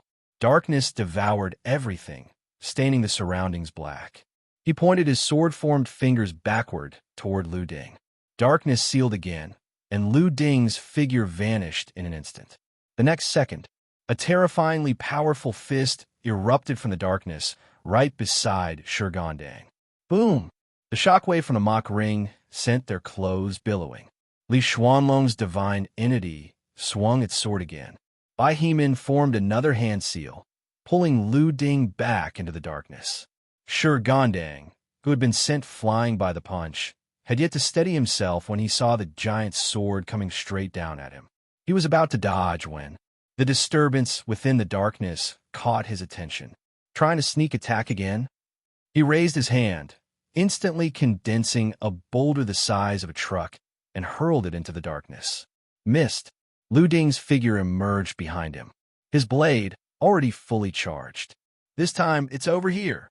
A terrifying slash erupted again, carving a gruesome wound into Shi Gandang's back as blood sprayed wildly.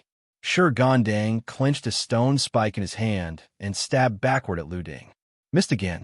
The divine sword, which had initially missed its strike, suddenly reversed direction. A sweeping blow slammed into Shi Gandang's chest, sending him flying. At that instant, Bai Hemin gathered corpse energy in his hands, his palms losing their color, while his pupils flickered with an eerie green light. He pressed his hands against the ground. In domain overlap, Corpse Ridge Mountain. Rumble. The earth trembled, the landscape shifted, and towering peaks erupted from the ground. The mountains were filled with countless hollow caverns, where eerie winds howled and screams echoed from within. From inside the corpse caves, pairs of green glowing eyes lit up. The next second, countless figures surged out, scrambling forward, hideous, twisted, terrifying.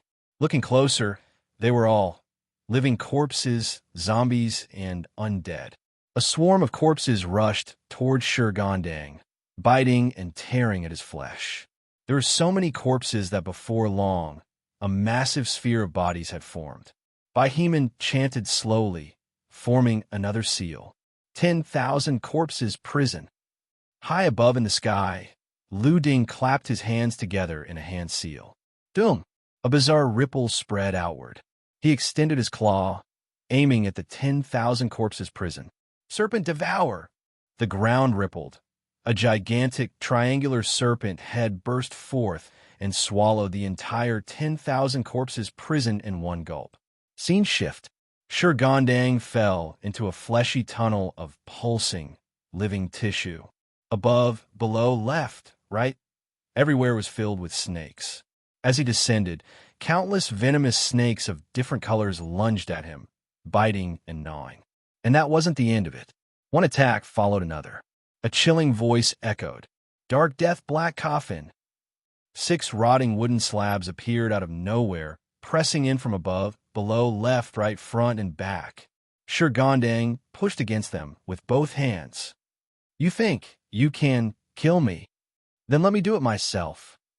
The surrounding illusions were torn apart by a massive divine sword, which descended with earth-shattering might, leaving behind a sword scar hundreds of meters long, carving a deep trench into the earth.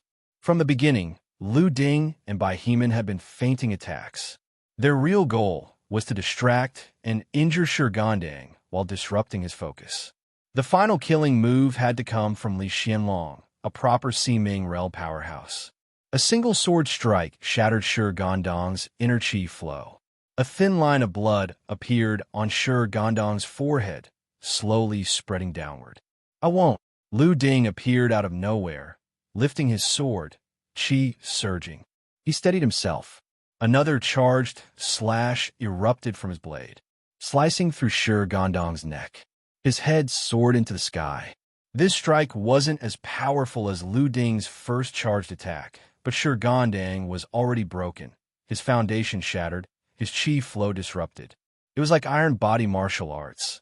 If you couldn't channel chi, you were nothing. So Lu Ding's final slash was more than enough to take Shi Gandang's head clean off, sending him on his final journey. Contained creature, Shi Gandang false. Containment reward, Sha Suppression Rebirth Steel. Sha Suppression Rebirth Steel. A chi-condensing steel with suppression power. With Sure Gondang here, all evil shall retreat. Bosses always drop better loot. Feeling the mysterious sensation in his heart, Lu Ding sighed. This Sha Suppression Steel, if specialized properly, it's all about suppression. The terrifying suppressive force. If it landed on Lu Ding himself, he wouldn't even be able to struggle. That's how insane it was. On top of that, it was ridiculously durable, immune to all magic. It could even be used as a shield. This is practically the five-fold Rasengan for cultivators of Qi. So useful, so reliable. The only issue was finding someone to test it on. Beside him, Li Xianlong looked at Lu Ding and the slightly exhausted Baiheman. At this moment, he finally had the time to be truly shocked. Two Linghai realm cultivators had just helped him, a Ximing realm powerhouse, take down an enemy he couldn't deal with. Li Xianlong. What the hell just happened? And their teamwork, saying they were born from the same mother wouldn't be an exaggeration. Not a single wasted word, not a single unnecessary move. It was as if they could read each other's minds with just a blink. Baiheman disrupted the monster's vision. That freakishly strong kid used his terrifying physical strength for feints, then landed eerie, lethal slashes on Sure Gondang. That gave Baiheman time to gather chi and unleash in-domain overlap. Once again, they restricted the monster's movements. And that same freakishly strong kid, with a mere lift of his hand, pulled off two perfectly executed max-level spells, restricting the monster again, twice, 3 times. Finally, Li Xianlong had only needed to step in and deliver the finishing blow. It felt like a max-level player being hard-carried by 2 low-level pros with insane mechanics. But none of that was the real kicker. The real kicker was that final charge attack. That terrifying slash had nearly sliced the monster in half. A monster whose defenses even Li Xianlong couldn't break. And yet, one move from Lu Ding had left it in that state. If it weren't for that one move, Li Xianlong figured he would have been stuck in a stalemate, stalling until backup arrived. And during that time, even though the monster kept saying it wouldn't run, whether that was true or not, only it knew. If it had run off and wreaked even more havoc then, that would have been so ed. Li Xianlong turned to look at the surrounding buildings, now collapsed under Lu Ding's attack. Li Xianlong. This destruction is even worse. Baiheman sat on the ground, exhausted, his face slightly pale. He looked at Lu Ding, who remained calm as usual, and smiled. Truly terrifyingly strong. Thinking back on how the two of them had worked together to completely suppress a monster comparable to a Ximing realm powerhouse, seamlessly chaining attacks one after another with eerie precision, he felt exhilarated. This is what a battle should be like.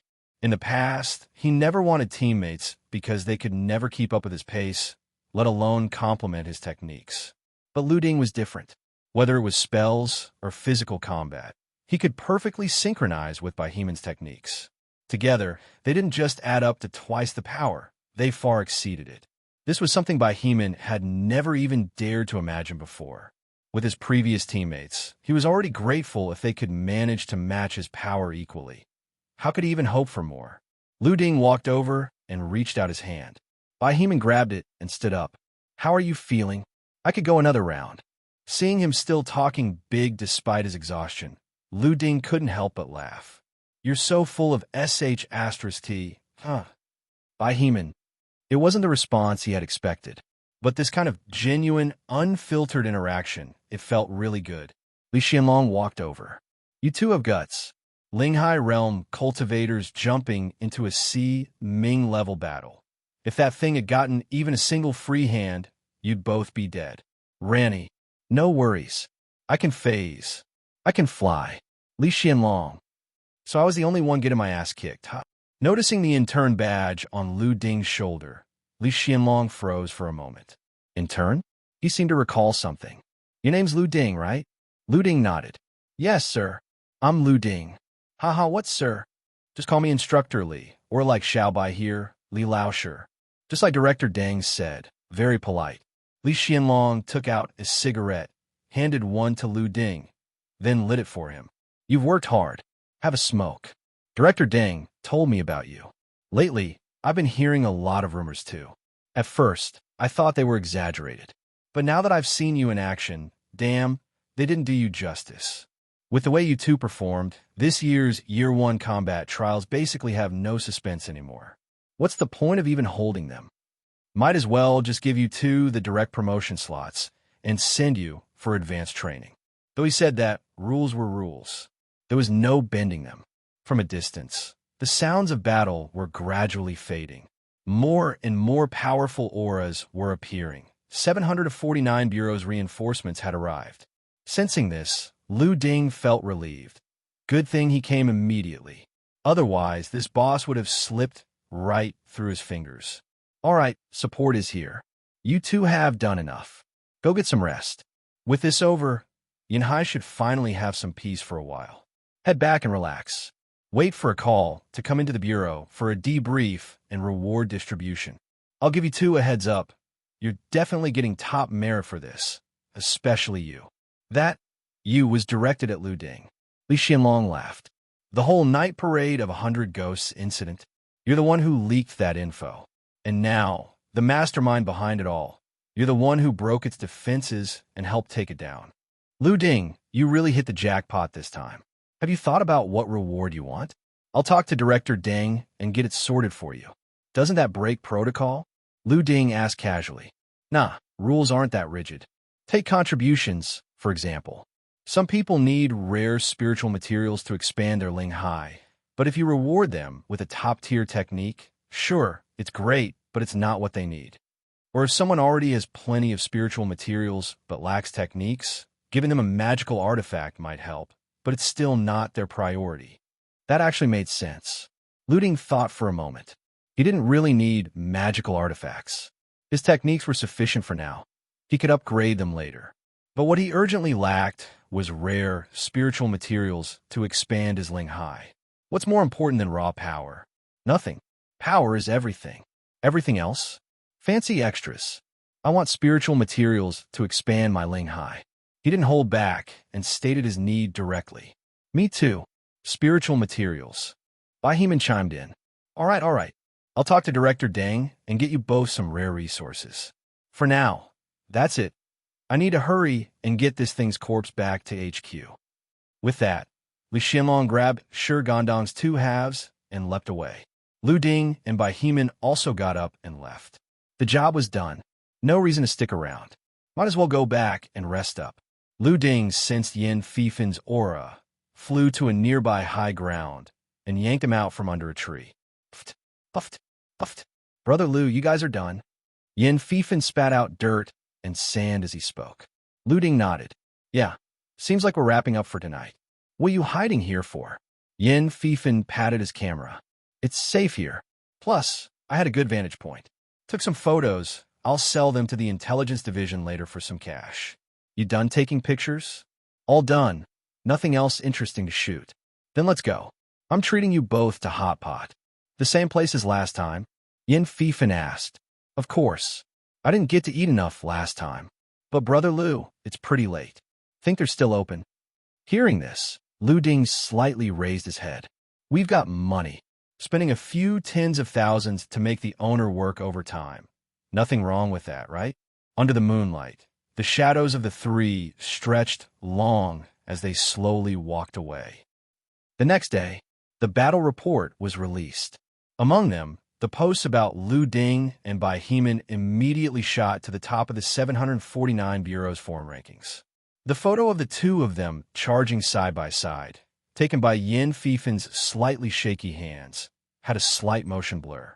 Yet, that tiny imperfection in that intense atmosphere became the perfect finishing touch. No way. Too cool. How can someone be this cool?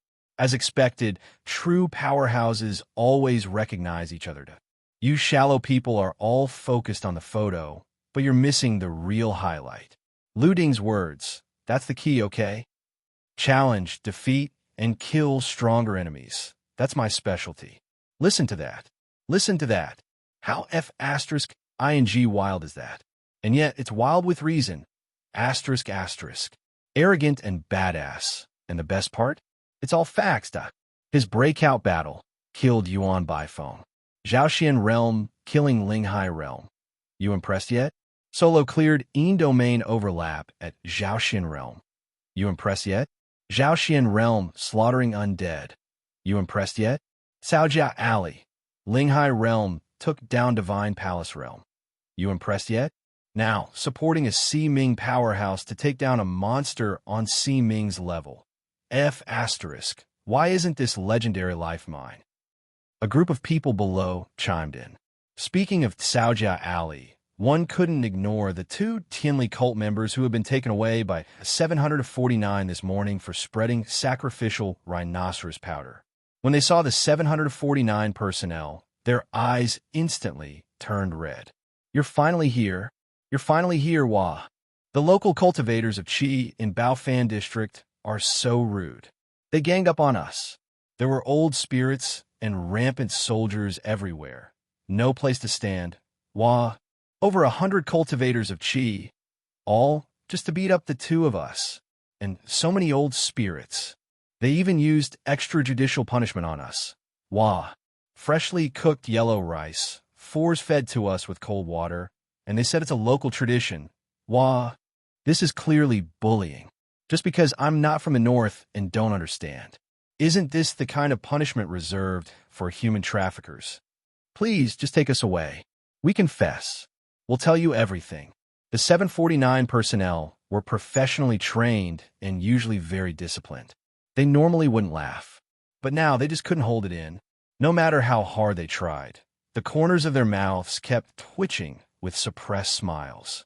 Tianli cult people actually had a day like this. They couldn't help but wonder what exactly had Tang Bao and the others done to these two. All right, stop wailing. You're still full of energy. If you can cry, you're fine. My guts are almost cooked, officer. Not my F asterisk asterisk asterisk ing problem. If you hadn't stirred up trouble, would this have happened to you? After saying that, one of the personnel took out a silk banner from behind and handed it to the silent Tang Bao. Hall Master Tang, in appreciation for your defense of Baofan District last night, here's a banner. After discussion, we've decided all current members of Wuzong Shangxi are now officially external members of 749 with a Q new. From now on, we'll provide you with special credentials and mobile phones. At these words, Tang Bao and the members of Wuzong Shangxi behind him grinned so hard their teeth were barely contained in their mouths. They weren't official members. But if he said he was with 749, who would dare oppose him? Not just in Baofan District. There wasn't another group like them in all of Yunhai. Tang Bao straightened his clothes and solemnly accepted the silk banner. Thank you to the organization. Thank you to the leaders. And thank you, Brother Liu. The 749 officer chuckled. The one you should really thank is Investigator Liu. He personally called the cleanup department last night. That was all that needed to be said. Tang Bao understood perfectly. Verbal thanks were one thing, but as for Lu Ding, Tang Bao had truly taken this favor to heart. Touching the silk banner in his hands, the satisfaction was even better than earning $1 billion. It hadn't been easy. It really hadn't been easy. He had actually led Wuzong Shangxi to legitimacy. After the 749 staff left, Tang Bao waved his hand grandly. Feast. 3 full days. Everyone gets a share. Take out 30 million in red envelopes. Hand them out. Give one to everyone you see. About 10 kilometers from the 749 Yunhai headquarters, at the Lianhu scenic area, beneath white walls and black tiles. Lu, Ding, Bai Heman, and Yin Fifan stood tall, all dressed in suits. There was a meeting tonight, but the district was quiet. After last night's operation, all the monsters and demons had been wiped out in one fell swoop. Peace was guaranteed for a while. With today's good weather, the three of them decided to take a short trip somewhere nearby to enjoy a bit of nature, and to give Bai Heman a more atmospheric setting to transcribe the works of great men. I'm ready. Holding his brush, Bai Heman spoke. Then, Lu Ding's voice rose with the breeze, rustling the leaves. Standing alone in the autumn chill, the Xiang River flows north past the Orange Isle. Behold, the mountains are dyed red, forests aflame, the river a jade ribbon, 100 boats racing. Baiheman moved his brush across the page, his strokes powerful. Eagles cleave the sky, fish dart through the depths. All creatures revel in the frost-laden air. At these words, Yin Fifan, who had been adjusting the camera, gathered Qi into his palm and pushed forward, lending strength to the breeze. Leaves swirled, making Lu Ding's hair float lightly. With vast ambition, I ask, who commands the boundless land? Once, I roamed with my peers, recalling the glorious days of youth. Today was the 749 commendation meeting. There weren't many scenic spots nearby, and this was the most famous one. So many investigators had come here today. Among them were Lu Ding's former classmates, now 749 intern investigators, Lu Yun and Chu Hao, along with another renowned figure of 749, the Jade Guanyin, Tantai Xianhua. Seeing a gathering of familiar faces ahead, they followed the crowd. They overheard someone murmuring, "The corpse-shattering Tai Shui, whoever came up with that nickname really nailed it. A perfect double entendre, solving corpses and solving poetry. A master of both the pen and the sword. No wonder he wore literary and martial sleeves yesterday. Who would have thought? Lu Ding, this ruthless guy, actually has this side to him. First, I thought, well, I'm not as strong as him, fine. Then I thought, my talent isn't as high as his, fine. But now, even culturally, he's on another level. This is getting hard to swallow. What? You gonna pull a typical side character move from a novel and challenge Lu Ding to a poetry duel? Are you stupid? Compete with him in poetry? Of course not. I worship him. Good-looking, great poetry. One recites, one writes, one records. I kind of envy them. If only I could be one of them. F*******. The more I think about it, the angrier I get. My friends and I are out here giving foot massages while they're composing poetry. No wonder they're awesome. Tantai, Xianhua listened to their chatter, as Lu Ding's voice continued to flow. In the prime of youth, full of ambition, wielding words like swords, pointing to the future, igniting the world, scorning the noble houses of old. Do you remember? Striking the waves in the middle of the river, halting even flying boats. As the last words fell, applause erupted. Lu Yun and Chu Hao's gazes shifted, their expressions relaxing as they fixed their eyes on him. Suddenly, they felt like he was whirled away. The only chance for their paths to cross had already slipped through their fingers. From here on, there would be no more opportunities, like two threads that met for a brief moment, only to diverge forever. Regret filled their hearts. But the world doesn't sell regret pills. Looking at Lu Ding, a fleeting thought crossed Chu Hao's mind. Perhaps, if he ever became famous one day, having once suffered a slash from Lu Ding would be an honor. After all, up to now, it seemed he was the only one who had survived a direct strike from Lu Ding. Was that not, in itself, a kind of glory? Lu Ding was aware of his colleagues' gathering. After finishing his recitation, he turned and smiled. "Thank you." Click. Yin Fifan pressed the shutter. Sunlight filtered through the forest leaves, casting dappled shadows. Lu Ding's smile was so gentle. At that moment, everyone thought, when he was calm, he didn't seem so terrifying, as long as you didn't disturb his peace. Otherwise, the gentle Lu Ding would turn around, and what you'd be facing would be 749's official investigator, Baofan District's patrol officer, the man who once slew a Linghai expert as a Zhaoxian cultivator, heavily wounded a Si-Ming master while still in Linghai, the one they called the corpse-shattering Tai Shui, Lu Ding. A group of colleagues gathered around, chatting with Lu Ding. He didn't turn anyone away, casually engaging in small talk. Occasionally, they exchanged contact information and snapped a few photos. Watching all this, Tantai Xianhua couldn't help but think, since when did cultivators of qi start acting like celebrity fans? She had received similar treatment before, but in terms of enthusiasm, numbers, and sheer popularity, she was nowhere near Lu Ding's level. But she understood There was no way she could compare. Was this even a human? This guy was basically an incubus, radiating an endless, irresistible charm. From top to bottom, inside and out, whether it was his looks or his power, there wasn't a single flaw to be found. Too perfect. So perfect it felt like he was existing on an entirely different plane from everyone else. Tantai Sienuet didn't push forward to join the crowd. She just stood there, watching. As for why she didn't leave, well, if Lu Ding really was a charm demon, what made her think she could escape unscathed? Nighttime, 749 Grand Hall. The crowd escorted Lu Ding inside. After taking their seats, they saw that there was still some time before the meeting started. Yin Fifan leaned over and started chatting. Brother Lu, I've been thinking everything that's happened recently feels just like a novel. Lu Ding looked over. Why do you say that? Look at it this way, starting with that kid Tong Yong. If we hadn't gotten involved, he probably would have handled whatever was on Miss G, but then he'd have caught Ling Gu's attention. By a stroke of luck, if this were a novel, wouldn't the wind-fixing pearl be his? It with ring above O. Following standard novel tropes, this definitely would have been a classic treasure delivery scenario. Lu Ding nodded. If we're going by cliches, then yeah. And then, I found something while reviewing reports. You won't believe this, but guess who arrested Tong Yong? That hot-tempered security officer from Wuzhong Shengxi. In novel terms, the fiery female officer. That's got to be a love interest, right?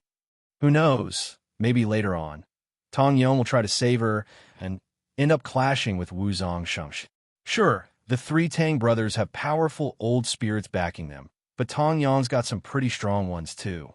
And honestly, the Tang brothers don't really have any intention of killing that female officer. So, if Tong Yong goes there, they'd probably just give him some face. Sounds exactly like something Tang Bao would do. And using that opportunity, maybe Tang Bao even recruits him into Wuzhong Shengxi or makes him an ally. That way, he gets deeper into the cultivator of Qi world, uses Wuzhong Shengxi's resources to snatch the wind-fixing pearl, and bam, plot logic closed. Lu Ding felt the urge to laugh. Yin Fifan's train of thought was as wild as ever. Then he kept going, and then there's Yi Xian, the place where he dealt with the white-furred hoe, right near Dinghao Complex. And all those freaky monsters lurking in Dinghao Complex, probably scared off by him. Plus, he was already planning to open that tomb. Who knows, maybe he's the one who ends up taking out the living shed corpse. But unlike you, Brother Lu, when you destroyed that thing, didn't you shatter the mask along with its body? But if Yi Xian ends up with that mask, the missing husband of the complainant, Ms. Chung, worked for a Sihai Group subsidiary. So by following this chain of events, it's not impossible for them to cross paths later on. And that general, what if he ends up mistaking Yi Xian for his own commander? Lu Ding's smile was starting to crack. Yin Fifan quickly added, I'm serious, Brother Lu. It's ridiculous, but it actually makes sense. Think about it. The general sees Yi Xian as his commander. Meanwhile, Yi Feng went to Caojia Alley, and he seems pretty close to them. But Yi Feng has never come down himself, which means it's not him who has a good relationship with Caojia Alley. It's Deheshan. They're both from Deheshan. If Yi Feng can go, Yi Xian definitely can too. That means sooner or later, he'll get involved with Chao Yuan. Chao Yuan's mom? She brought in those vampires. And Chao Yuan himself has ambitions regarding Sihai Group. And considering how much Yi Xian is in his sister Shunan, if you flip it around, once Chao Yuan's mom finds out about Yi Xian, she might try to rope him in. Judging from his personality, something could totally happen between them. And then we'd have the classic anti-seize the light arc, with Yi Xian leading a group of undead soldiers to fight vampires. I see you as a brother, but you've got your eyes on my mom. The thought made Lu Ding struggle to keep a straight face. It does sound like a novel, totally absurd, but there's structure and even some selling points. But honestly, I doubt many people would read it. No one's got the patience for this level of brain-dead storytelling. Plus, those two characters' personalities? Complete idiots. Yin Fifan agreed the plot was trash. But that was fine. That's why we have you, Brother Lu. The moment you step in, the story stops being garbage. With you around, it's all about curb-stomping the dumbass protagonist and punching the ridiculous plot lines into shape. If I were a reader and I got to experience the story from your perspective, that would be satisfying as hell. Lu Ding laughed. Sure, satisfying as hell. Honestly, if you weren't a cultivator of qi, you could totally make a fortune writing novels with this imagination. Yin Fifan leaned back, arms crossed. Exactly. Once I'm old, or if my cultivation gets stuck, I'll write novels. And I'll base them all on your achievements, Brother Lu. The readers will love it. I even have a title in mind. That piqued Lu Ding's interest. What is it? Lu Ding Ji. The Chronicles of Lu Ding. Lu Ding. You? Don't use that title. I'm begging you. It wasn't bad exactly, but hearing those three words together gave Lu Ding an inexplicable sense of secondhand embarrassment. Fine. What should I change it to? Yin Fifan sat there, arms folded, lost in thought. He was seriously considering this. As more people arrived, the lights dimmed. A staff member holding a microphone stepped onto the stage. As per tradition, after the Ghost Festival ends, and once this meeting is over, in a few days we'll have our annual Year 1 combat trials. So tonight, let's set the mood. Now, this year's Ghost Festival fell on the 15th, right in the 7th month, the time of the night parade of 100 ghosts. Done. Eerie music played, setting a chilling atmosphere. It is the time when Yin's spirits travel, and young beings must make way, starting from Wengqiu, ending in Fengyang. Two beams of light shone down, illuminating the seats of the patrol officers from Wengqiu and Fengyang districts. On the large screen, the image split into four, showing the faces of the four patrol officers. Two looked awkward. Two smiled faintly. Clap. The music surged, the tempo quickening. The presenter strode to the side, each step echoing loudly over the sound system. From Wengqiu District's Yuan Feng crematorium, drums and flutes played, the Suona leading the way, bringing gusts of Yin wind. Look at those pale faces, black, red, yellow, green, but mostly white. Black from burning, red from suffocation, yellow from drowning, green from poison, and white, the color of the dead. Lu Ding found it quite entertaining. This meeting felt more like listening to a comedy performance. As the music grew more intense, the stage lighting synchronized with the speaker's words. Through Wengqiu District, Anong District, Baofan District, Taisher District, all the way to Fengyang District, stopping right here. The lights swept across the seats of the patrol officers in each respective district. To say Wengqiu was unaware is understandable. To say Anong did not notice is forgivable. But for Baofan's report to reach the heavens. Yin Fifan leaned in quietly. Brother Lu, you find this interesting? Lu Ding nodded.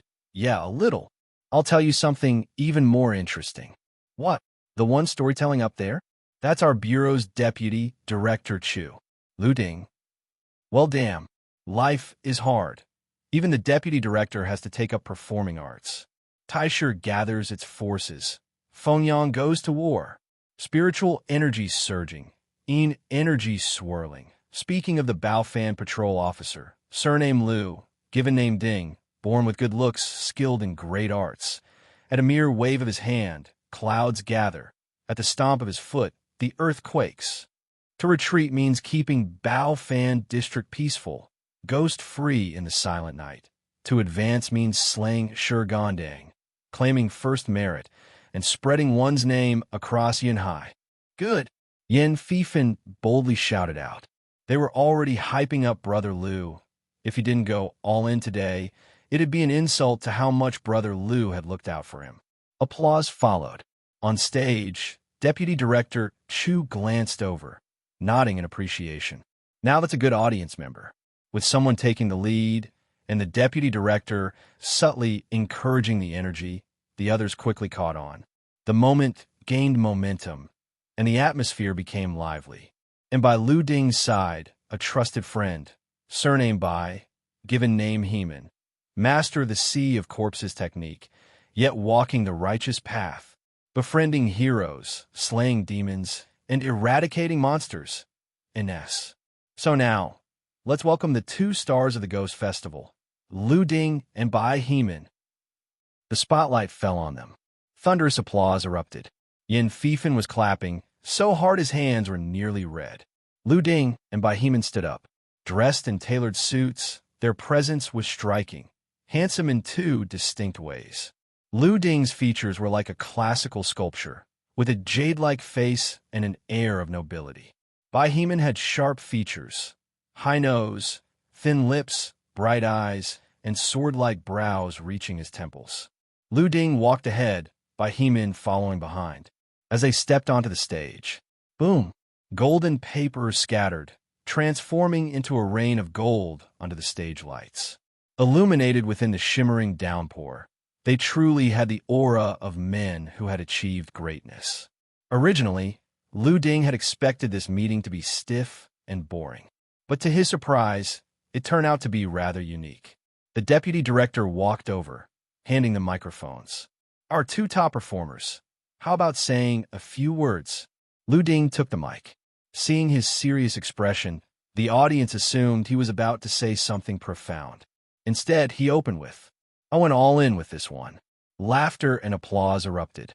As the noise gradually settled, he continued, "If it weren't for Deputy Director Chu's storytelling skills, I wouldn't have realized just how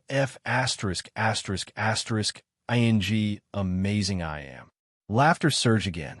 It wasn't even that funny, but the fact that Lu Ding casually threw in a curse word made it 10 times funnier. Yin Fifan felt like Brother Lu was doing stand-up comedy on stage. Just opening his mouth instantly closed the distance with the audience. It was Bai Heman's turn. After a moment of contemplation, most people assumed, given his usually reserved personality, he wouldn't say much. But it was both expected and unexpected. "I don't know," Bai Heman said flatly. "I figured if he showed up, I'd show up too." The delivery, combined with his expressionless face, was somehow incredibly dumb in the best way possible. Instant comedic effect, maxed out. Deputy Director Chu followed up immediately. "You two really should go into stand-up." Suddenly, someone from the audience shouted, "Lu Ding, we all know you're badass. I totally respect that. But I didn't expect you could write poetry too. That's kind of overkill, don't you think?" Lu Ding responded, "That wasn't my original work, I just copied it. Maybe I'm not as amazing as you think. Then copy another one. Don't make me get on my knees and beg. I'll do it without hesitation." Yeah, we all want to hear it. We've never seen this side of the corpse-shattering Tai Shui before. You should have worn your literary and martial sleeves today to really show off your dual talents. Deputy Director Chu, seeing their enthusiasm, backed them up. Yinhai 749 has produced many formidable figures, but a true master of both the pen and the sword? Never before. Lu Ding, this one's on you. There is no resisting such a passionate invitation. All right, I'll say this first. It might not be particularly fitting, but I really like it. Just go for it.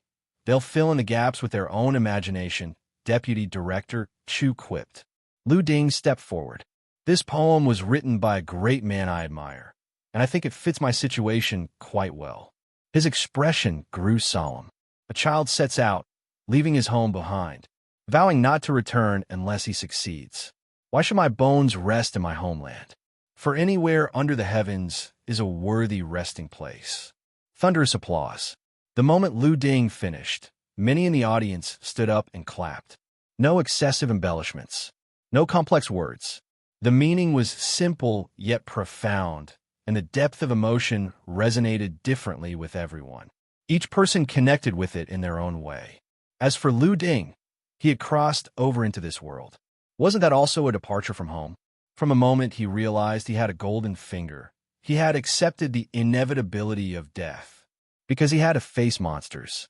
Where he died, where he was buried, it didn't matter. Even if it was inside a monster's stomach, every place was a resting place. There was no need to dwell on it. The same went for the other investigators. Most of them had once been ordinary people, granted an opportunity to become cultivators of Qi. They had left behind the mundane world, joining 749 to battle monsters. Some sought to be true heroes, while others simply wanted a wider world to explore. But whether hero or seeker, monsters didn't care. They killed indiscriminately. They devoured without exception. So who knew where they would die? or where they would be buried. They might be laughing today, only to be swallowed by a monster tomorrow. As Lu Ding stepped down with his rewards, the rest of the ceremony proceeded, with other investigators from Yunhai and nearby city-level branches coming up to receive their honors. However, unlike Yunhai, the other regions hadn't faced anything major. After all, the night parade of 100 ghosts wasn't some common cabbage you could find everywhere. Front row, among the seated big shots, those two kids really stole the show. But hasn't this completely messed up the rankings? Who'd dare compete with them for first and second place? If I ran into them, I'd just surrender immediately. Back when I was young, if I saw these two, I wouldn't even bother fighting. I'd just save myself the beating. A Linghai cultivator assisting in taking down a Si Ming? Forget duels. Even if we threw all the rookies from this year at them together, they still might not stand a chance. I heard Old Wong's branch has a few strong ones too. How about we set up a match? Sure, why not? Our Year 1 combat trials are basically pointless this year. Those two would just crush everyone. I'll notify them later. Between our two branches, we'll have 20 reward slots. The top 6 get advanced training. Looks like this year's going to be fun. After the late night event ended, Lu Ding didn't rush back. Since he was already here, he might as well take care of everything at once. He had completed enough missions to be promoted to a formal investigator. Not just him, Yin Fifan had also met the requirements. Yin Fifan had joined earlier than Lu Ding, and their mission counts weren't too far apart. Recently, though, he had been carried through missions by Lu Ding. The only reason he hadn't been promoted yet was because he didn't want to get ahead of Lu Ding. Wouldn't it be awkward if he advanced while Lu Gu was still stuck? So he had been deliberately holding off on the paperwork. Lu Ding wouldn't care about something so trivial, but Yin Fifan understood social etiquette. Even if the other party didn't mind, he still had to be considerate. Now was the perfect time for them to go through the promotion process together. They filled out their forms, exchanged their old and new credentials, and upgraded their mobile accounts. Finally, the staff handed over their official badges, sweetly announcing, "Congratulations, Investigator Lu, on your promotion to Formal Investigator. As a Formal Investigator, you have the opportunity to select one free cultivation technique. Would you like to choose a better one for yourself? If you'd like, I can process it now, and you can go claim it immediately. If not, you'll receive 200 contribution points as compensation."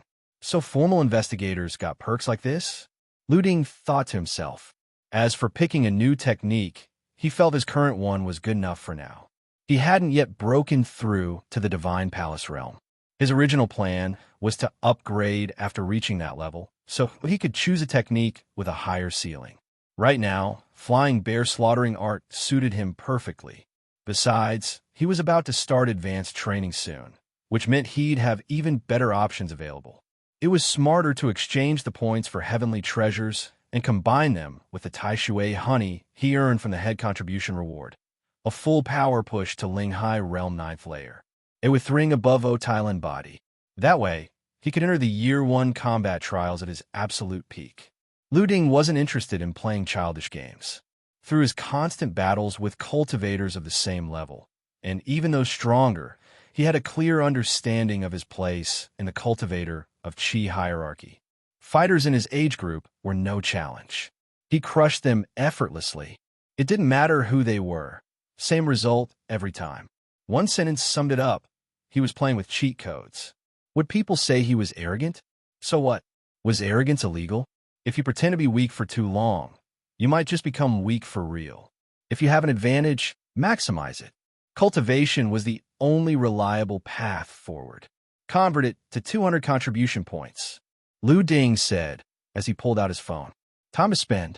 In no time, his account balance hit 0 again. Yin Fifan returned from claiming his new technique, carrying a big box. Lu Ding headed back to the 749 Bureau dorm, while Yin Fifan returned to Baofan district. Before leaving, he said, "Lu Gu, just focus on cultivating. I'll handle everything in Baofan. If I can't, I'll message you." As a certified carried teammate, Yin Fifan understood his role. Right now, his job was to make sure Lu Ding could train without distractions and prepare for the Year 1 combat trials. That was the priority.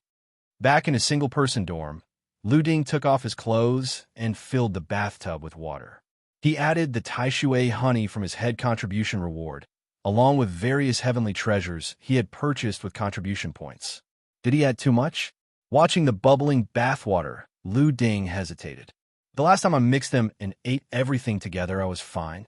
Bathing in them should be okay too, right? The Tai honey was meant for external use. It absorbed from the outside in. And since he bought all external use treasures, why not just mix them all and boil himself in a spiritual stew? Stepping into the tub, an overwhelming medicinal force surged through him instantly. It wasn't gentle at all. It blasted open his acupoints and pulled in spiritual energy from the surroundings. For others, this might be too intense. But for Lu Ding, this was exactly what he wanted. Flying bear, slaughtering art, activate. At that moment, it was raining inside his Ling-Hai realm. An endless downpour of liquefied spiritual energy flooded in. The rumbling tremors? That was his Ling-Hai expanding, sending up towering waves like an apocalyptic storm. Then, from the sky of his Ling-Hai, a massive stone tablet slammed down. 3 bold words were inscribed on it. Shigandong. The tablet anchored firmly into his Ling-Hai, instantly calming the raging storm. Thanks to this, Lu Ding saved a ton of unnecessary effort. His cultivation level skyrocketed. Ling-Hai 6th layer, 7th layer, 8th layer. While Lu Ding trained, Baofan district remained peaceful, but a major announcement from the 749 Bureau caused an uproar. The Year 1 combat trials had been expanded. It was no longer just Yunhai's competition. Now, it was a joint event between 3 major regions: Southern District, Yunhai, Yaodu, and Qingsheng. Originally, the leaders of Yunhai 749 had planned to compete against Yaodu, but Qingsheng protested. Why aren't we included? We got top-tier rookies too. The back and forth led to a 3-way competition. 30 available spots. Top 9 earn advanced training. As a result, new investigators from all 3 regions were fired up. For the elite ones, even if they couldn't claim an advanced training slot, they could at least fight their way into the top 30, right? Outstanding new investigators thought. Originally, competing against fellow rookies in their own district was nerve-wracking. With so few spots available, securing one wasn't guaranteed. But now, with 9 slots up for grabs, claiming one didn't seem unreasonable, right? No one thought of themselves as weak. The issue was that their own district's rookies weren't pushovers either, so nothing was certain. But now, with the 3-district competition, the number of slots had increased. Sure, the number of competitors had also risen, but deep down, they all felt the same. The rookies from the other 2 districts were just a bunch of nobodies. Taking a spot would be easy. And so, the 3-region joint event was scheduled to be held in Yunhai 749. After all, Yunhai was the first to propose it, and geographically, it was in the middle. Everyone knew Yunhai had deep pockets. Even if things got destroyed in the battles, they could afford to replace them. So Yunhai it was. A few days later, investigators from Yaodu 749 and Qingsheng 749 gathered in Yunhai. Baofan district's Caojia Alley was especially lively. Ever since Chao Ying took over Caojia Alley, he had shifted the underground treasure trade there. His years of experience navigating the mountains weren't for nothing. With just one command, Caojia Alley became the hottest marketplace in Yunhai. And that was exactly why Chao Ying had insisted on returning. Because it was profitable. Now, he was making a fortune every day, no longer needing to trek through mountains. Today was the perfect day for trading, with the 3-district competition creating a surge in demand. At one of the mountain treasure stalls, Xie Xunan was sweeping through the inventory. She had spent a lot of time searching lately, but hadn't found any particularly valuable heavenly treasures. But today, with Caojia Alley flooding the market, she figured she'd check it out. Her first reason for buying? A peace offering for Lu Ding. Her second? Using her connection to Lu Ding to solidify her position as Sihai Group's heir. To win over her subordinates, she also needed to buy benefits for Sihai's cultivators of qi. So today, Xie Xunan had to buy a lot and buy well. By the time she was nearly finished emptying out a stall, the vendor, impressed by her generosity, said, "Boss, you're really something. I'll just throw in the rest of these for free." Looking at the remaining ordinary trinkets, Shunin wasn't particularly interested. But free stuff? No reason to say no. Pack them up. Just as she spoke. Wait a second. A voice cut in. Chun Xian strode over, placing his hand on one of the freebies, a gnarled tree knot. If it's just a giveaway, how about selling it to me instead? Something fell off. Shunin immediately sensed that something wasn't right. She hadn't even glanced at this thing, but now someone was trying to buy it? Could it be something valuable she had overlooked? She had already bought so much. One more item wouldn't make a difference. Rather than gamble on an unknown, it was better to keep it and analyze it later. If it turned out to be something good, she could gift it to Investigator Liu as both an apology and a token of appreciation. Not selling. She rejected him outright. The bodyguard behind her stepped forward, reaching for the tree knot. Chun Xian raised his hand to block them. Name your price. I genuinely want to buy it. I won't hide anything from you. This thing is called Emu Knot. It's rare, sure, but it has no benefit to cultivation. It has only one function, suppressing corpse energy. You won't have any use for it, so why not sell it to me? I need to save someone. Rare. That word caught Shuinan's attention. Rare was perfect. As far as she knew, after the Year 1 combat trials, Lu Ding would definitely go for advanced training. That meant he wouldn't be back for a while. She needed to give him her gift before he left. She hadn't found anything particularly amazing, but adding a rare item as an extra touch wouldn't hurt. She wasn't in the mood to argue. Caojia Alley security. Someone's trying to steal. At her words, several Caojia Alley cultivators of Qi immediately surrounded them. High-value items going to the highest bidder was normal, but calling it theft? That changed things. This was picking a fight. I'm not stealing anything. Chun Xian protested. I just needed to save someone. You don't need it, so why not let me buy it? I'm willing to pay. There's a girl suffering from corpse energy poisoning. She's in agony. She needs this. Or do you want more? Name your price. 5 million? 10 million? I'll pay. Shunin stared at him. And what does that have to do with me? Did I cause her corpse energy poisoning? No. This thing belongs to me now, so I decide what happens to it. Don't try to guilt-trip me. That girl's suffering isn't my problem. And honestly, I don't even care about your so-called millions. Millions? What a joke. The bags her bodyguards carried, filled with rare mountain treasures, were worth several times that amount. All right, you heard her. She's not selling. A Caojia Alley cultivator of Qi stepped forward. So how about you give it back? You're a guest here. We don't want any trouble. But if you force our hand, we'll have to get rough. Chun Xian raised his hand, flashing his Yaodu 749 investigator credentials. So you're saying you're going to attack a 749 bureau investigator? Shunin frowned. Again? Fine. I'm messaging Lu Ding. Just you wait. Chun Xian flashed his credentials. But the Caojia Alley enforcers didn't even blink. Their attitude remained the same. People came here to trade, and they were here to uphold order. They hadn't done anything reckless. They were just following the rules and protecting their own interests. Apologies, sir, but even if you're a 749 bureau investigator, you still have to follow the rules. The item belongs to someone else. Are you trying to forcefully take it? If that's the case, we'll fight you to the death. If we die, our families will be taken care of by our boss. We'll do everything we can, but you might end up with some serious trouble. To minimize losses and avoid unnecessary conflict, I should remind you, Caojia Alley is under the jurisdiction of Lu Ding, the corpse-shattering Taishui, Investigator Liu. Lu Taishui has a bad temper. If you break the rules here, the only way you're leaving Baofan District is on a stretcher. Chun Xian's expression darkened. What the hell was wrong with these Baofan District cultivators? They weren't giving him any face at all. Sure, they started with words before fists, but these guys weren't messing around. Their message was clear. If you insist on fighting, then we fight to the death. If he didn't kill them, he wasn't getting the item. But if he did kill them, the punishment from above would be severe. Yet if he didn't act, he wasn't getting out of here today. And who the hell was this Lu Ding? Was he really that terrifying? Though Chen Xian didn't say it aloud, he didn't quite believe it. He let go of the item, making it seem like he was giving up. The crowd thought he was backing off, ready to let things de-escalate. But then, boom! Chen Xian channeled his qi, his hands surging forward.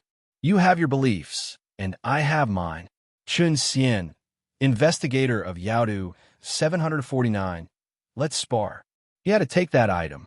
Since word didn't work, fists would. As long as he didn't kill anyone, he'd be fine. Meanwhile, at the Yunhai 749 dormitory, fresh out of the shower, Lu Ding was casually scrolling through the 749 app announcements. At this moment, he was already a Linghai realm 9th layer cultivator.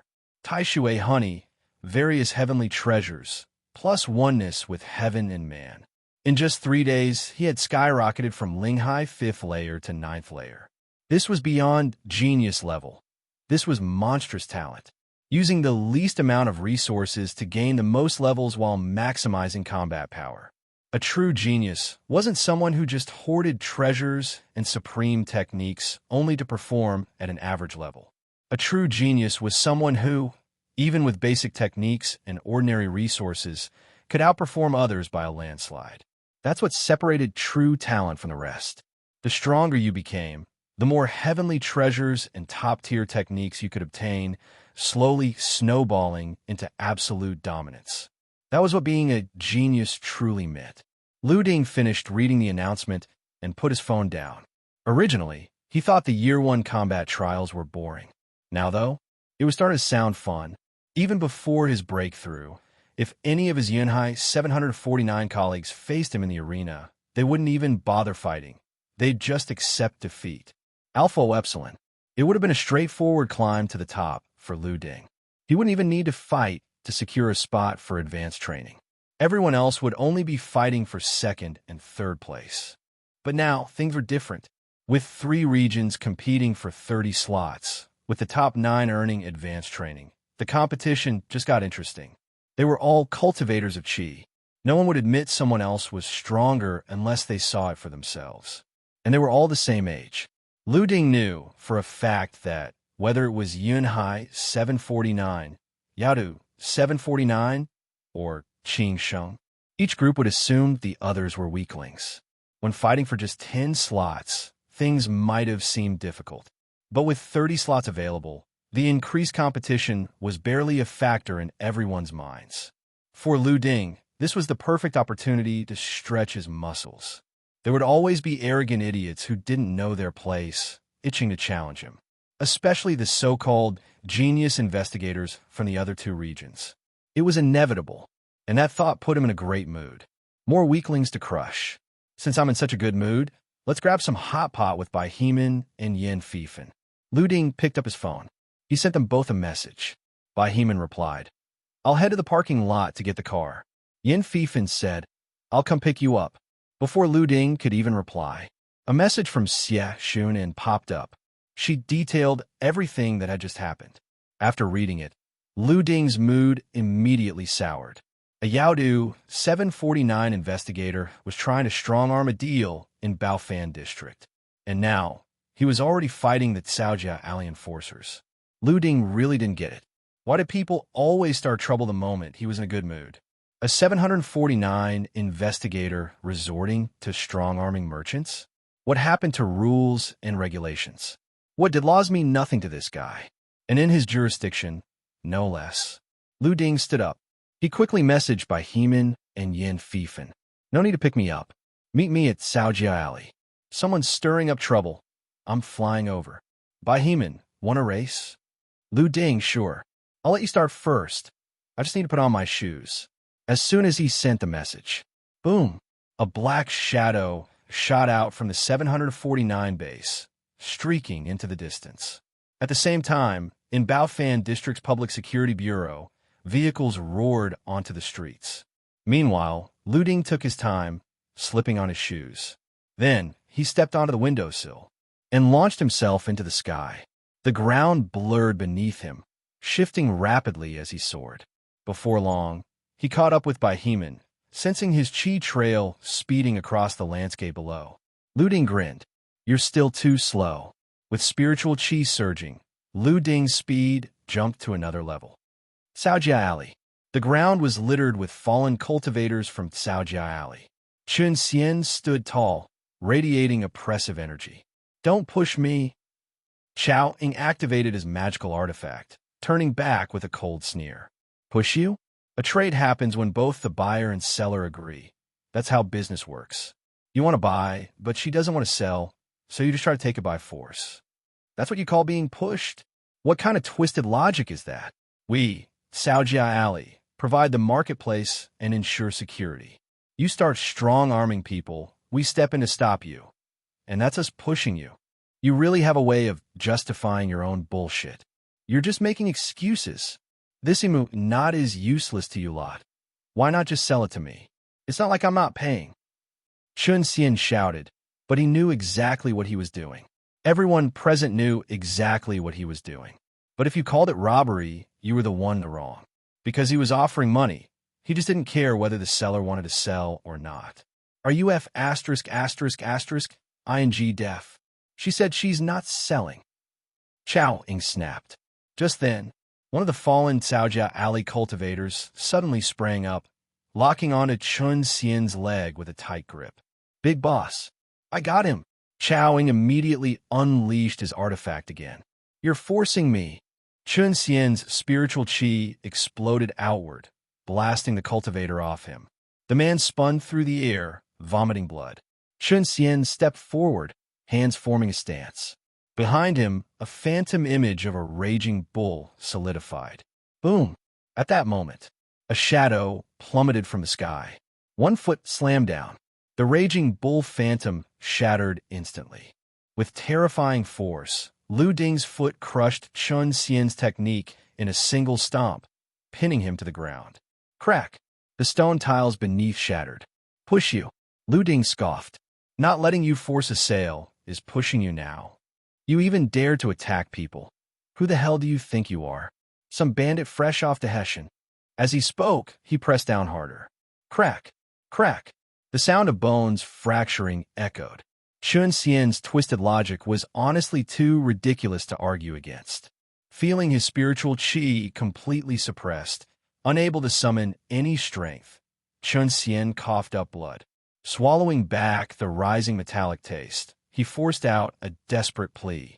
It's not like that. Let me explain. Bang! Before he could finish, Lu Ding switched legs and delivered a brutal soccer kick straight to Chun Xian's stomach. The impact cut off his words instantly. All he could do was choke on his own blood. Pain racked his body, leaving him unable to utter a single sentence. Shut up. If you really wanted to explain, you should have done it earlier. There are plenty of people who will listen to your excuses, but I'm not one of them. If he won the fight, it was don't push me. If he lost, it was wait, let me explain. This is a misunderstanding. By that logic, the entire world would be full of misunderstandings. Lu Ding wasn't blind, and the surveillance cameras here weren't just for decoration. Sihai Group had been operating in Baofan District for years. Would Xie Xun and really dare to pull tricks on Lu Ding? If she did, she wouldn't be able to handle the consequences. At that moment, someone suddenly appeared in front of the crowd, shifting through space in an instant. Investigator, not even letting someone speak. Don't you think that a bit too arrogant? Or is this just how Yinhai 749 treats its guests? Lu Ding looked over. The newcomer was wearing the standard 749 combat uniform, long high ponytail tied neatly behind her head. A blade was strapped to her waist, and the insignia on her shoulder made it clear she was an investigator from Yaodu 749. The last person who butted in without knowing the situation. I ripped their mouth off. You want to try?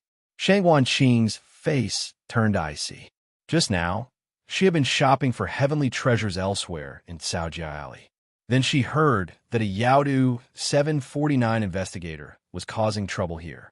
Since she was traveling, she couldn't let one bad apple ruin Yaodu 749's reputation, so she rushed over to handle it.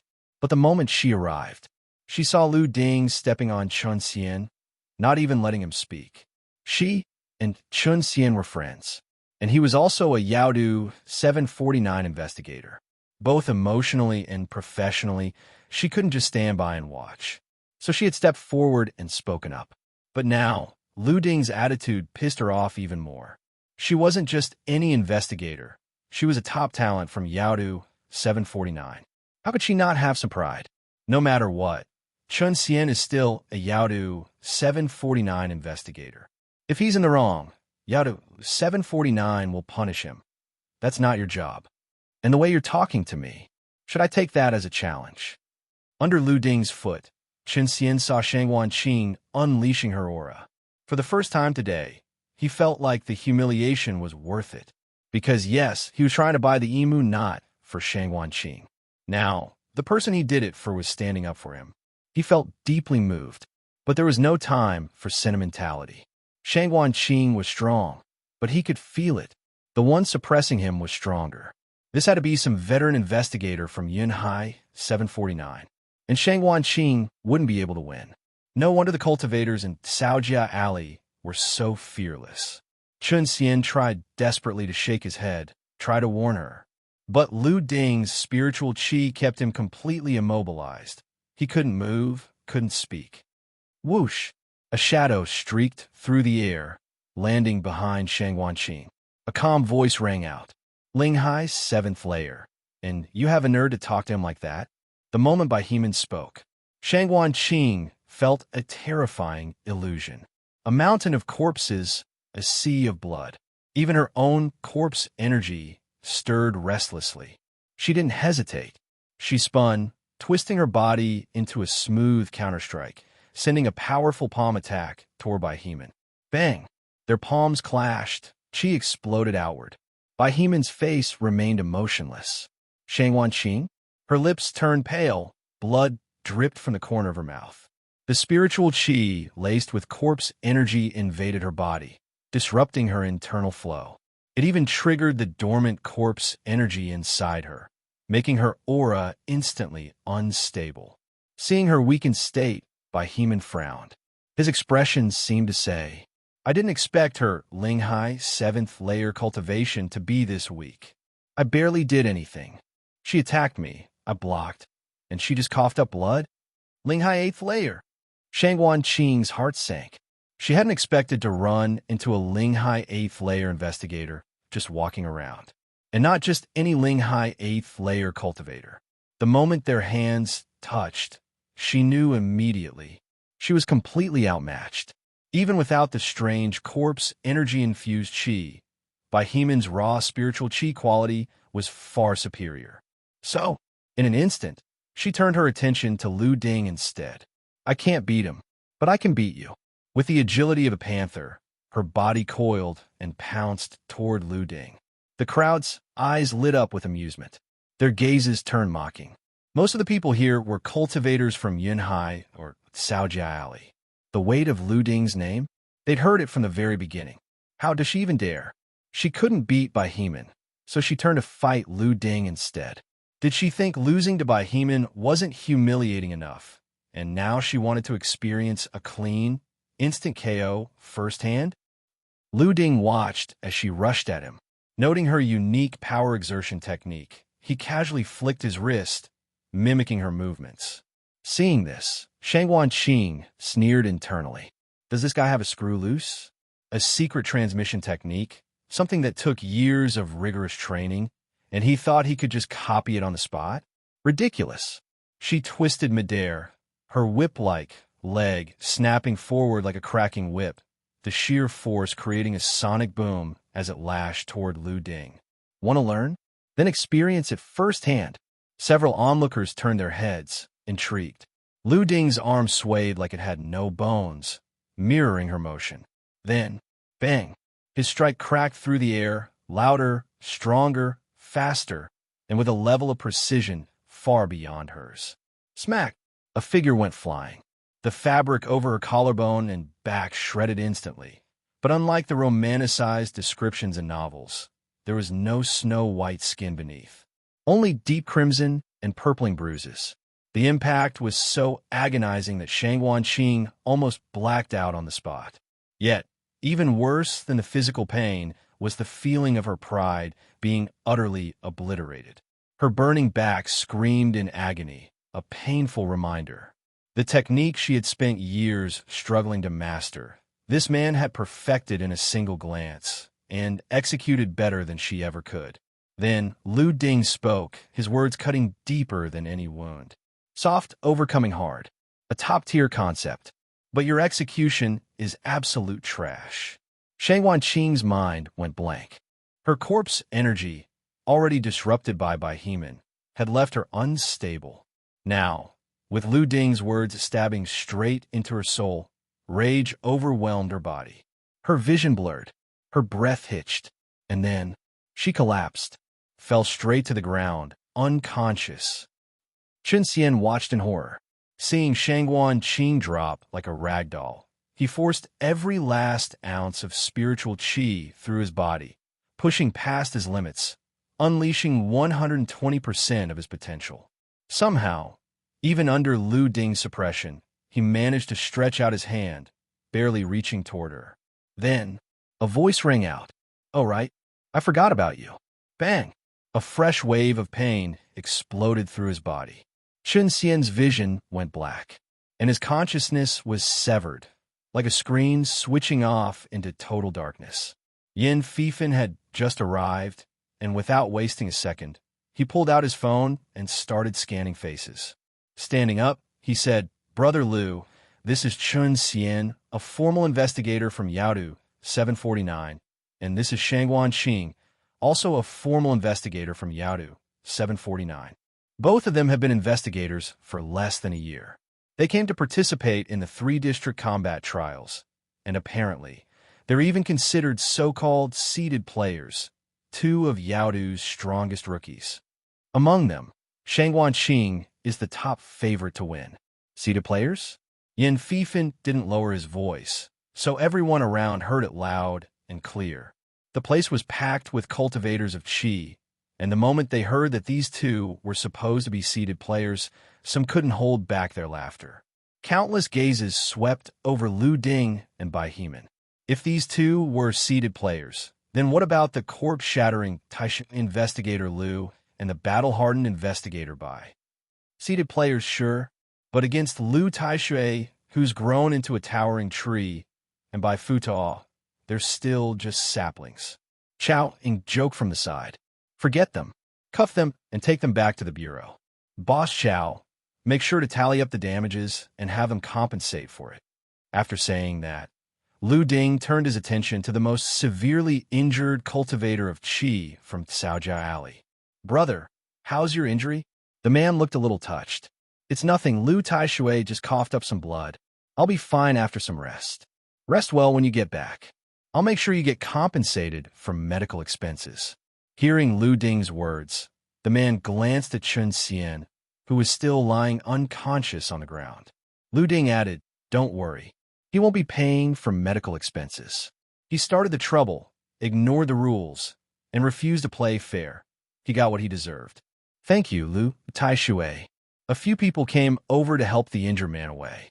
Meanwhile, Xie Shunan picked up a slightly scuffed emu, not from the ground, and stepped forward. "Sorry, Lu Taishui, I don't know why I always run into these things. This is what I was telling you about. It's called the emu knot. I heard it can suppress corpse energy. That Yaodu 749 investigator was after it." Lu Ding took it and gave a quick look. Nothing special. It was just like any other rare, spiritual treasure. Yin Fifan's fingers were flying over the 749 app, searching for information, but before he could even start reading, Bai Heman spoke up. "Can I have it? Name your price. Money, rare, spiritual treasures, or techniques. I can't trade anything from 749, but I have things of my own." With grave B, Xie Shunan looked over. How should she put it? That offer sounded really nice. To her, money was just numbers at this point. What truly mattered were the other resources.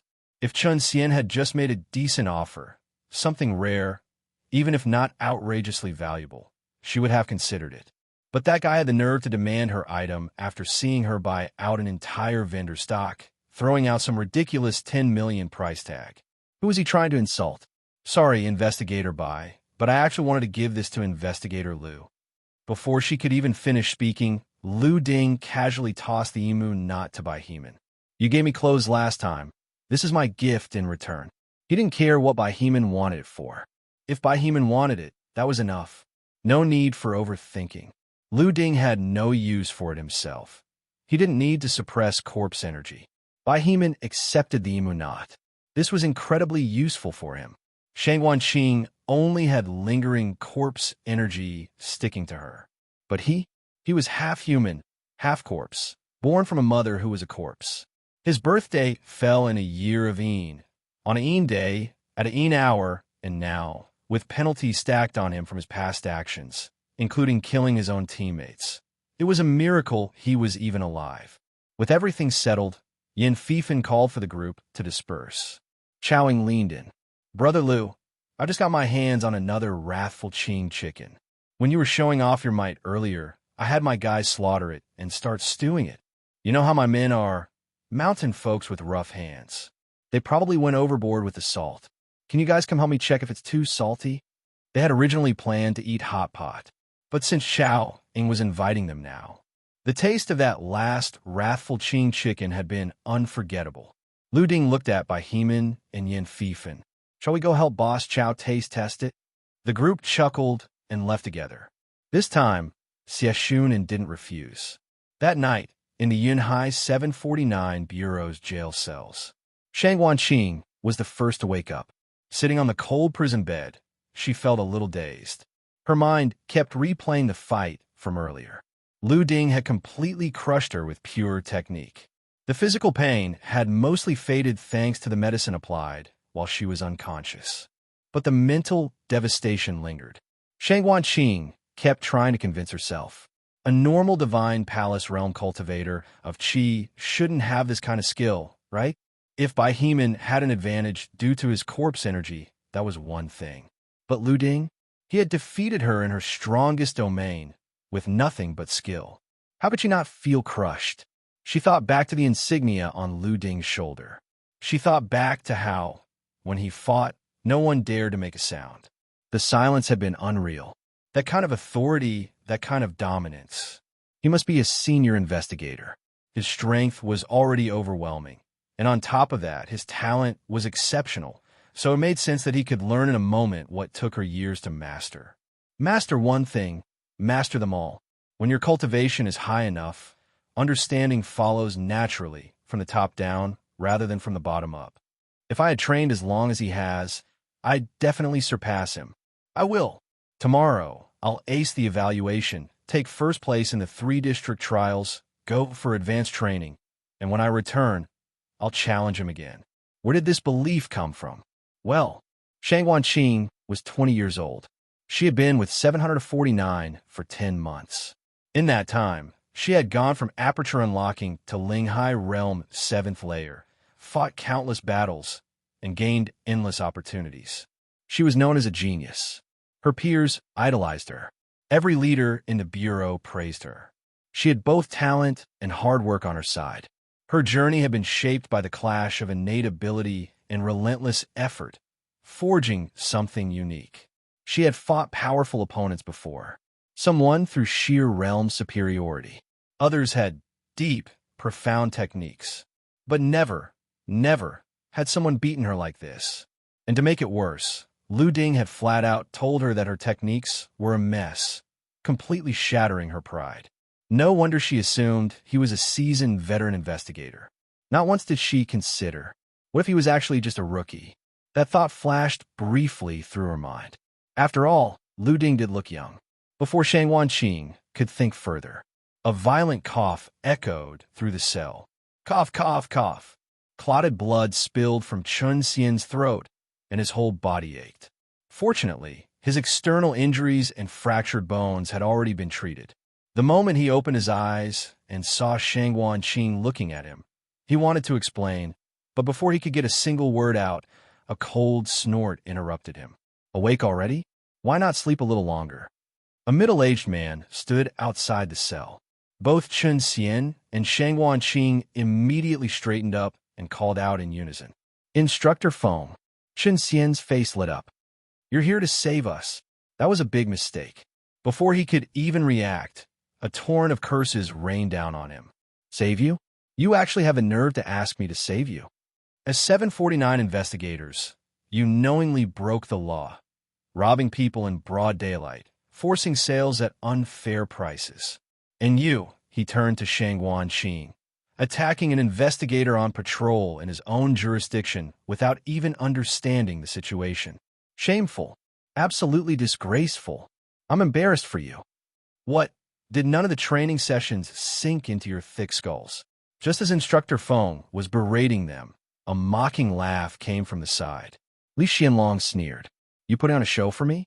What's this, a little slap on the wrist to save face? Feng, let me tell you something. This little act doesn't work on me. What, is 749 a bandit training camp now?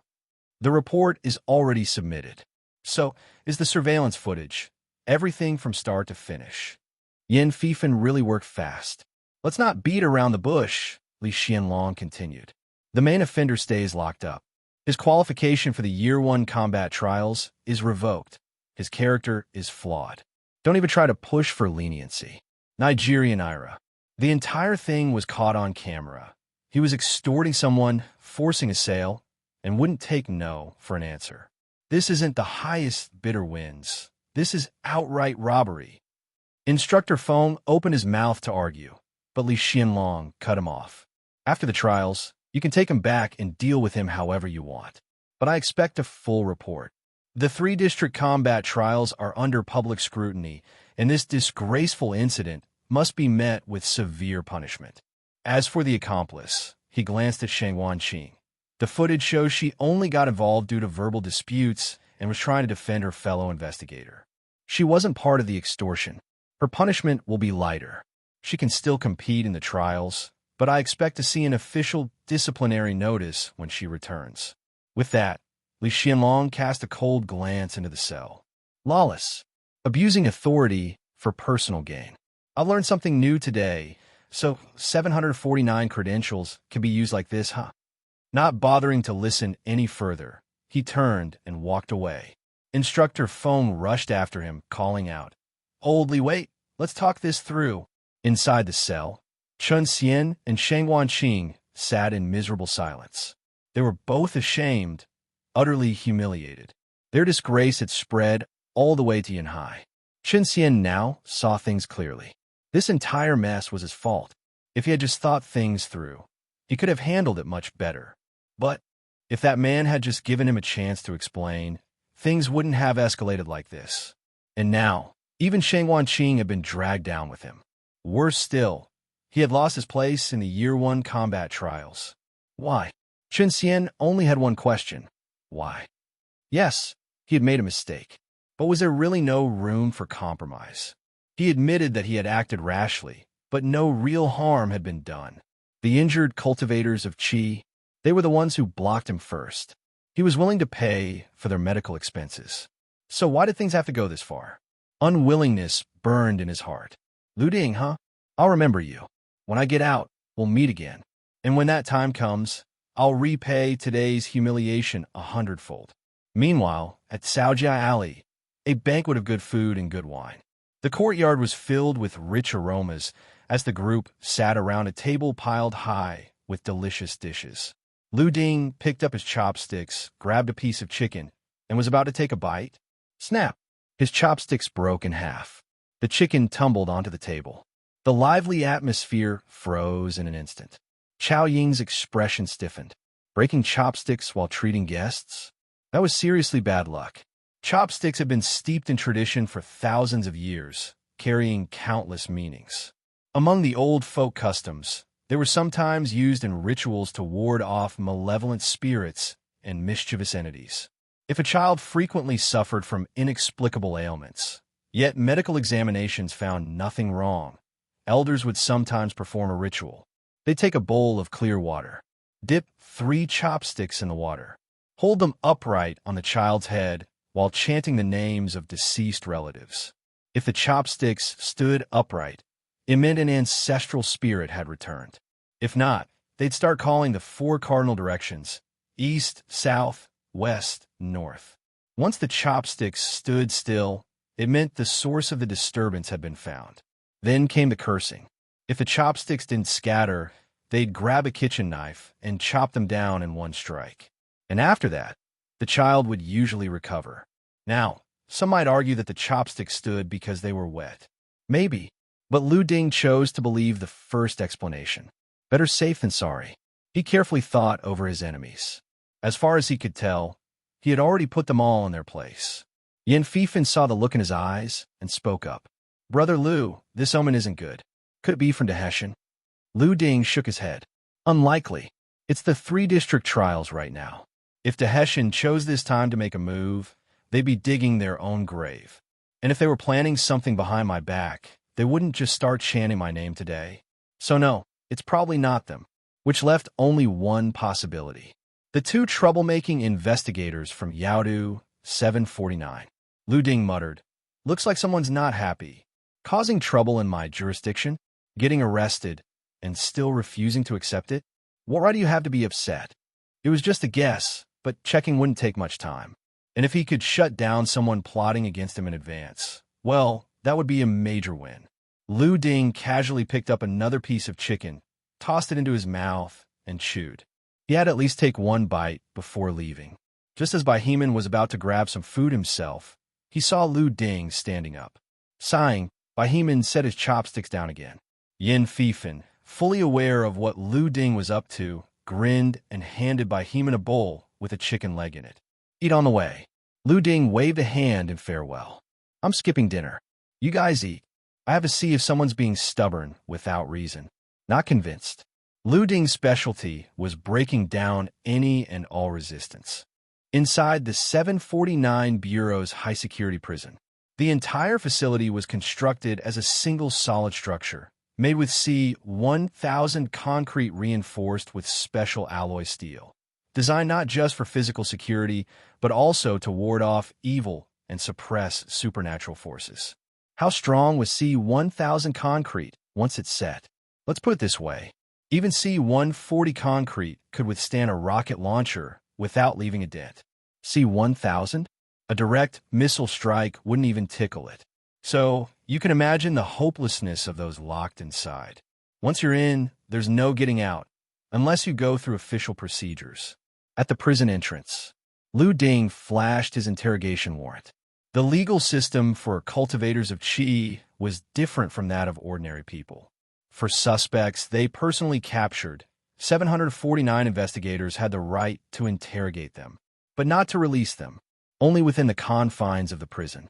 Once the procedures were verified, the 3 of them stepped inside. Navigating through the twisting corridors, they approached their target cell. Before they even got close, voices echoed through the prison's built-in surveillance system. The facility was designed to be too secure. So much so that normal sounds couldn't escape the cells. To prevent security from being compromised, the prison was equipped with specialized audio capture and monitoring systems, ensuring that no anomalies went undetected. It was also linked to a semi-intelligent control system, capable of detecting and blocking any sound-based spells, toxins, or airborne drugs. Trying to pull something? Before you could even finish, the alarms would blare. And then, you'd be greeted by a team of kind, gentle prison enforcers without law enforcement recorders. This was the fusion of mysticism and technology at its finest. Inside the cell, a female voice rang out. Shang Wanqing spoke first. For now, just focus on your cultivation. You were in the wrong first, so we don't have the upper hand in this situation. Then, Chun Xian's voice, thick with resentment.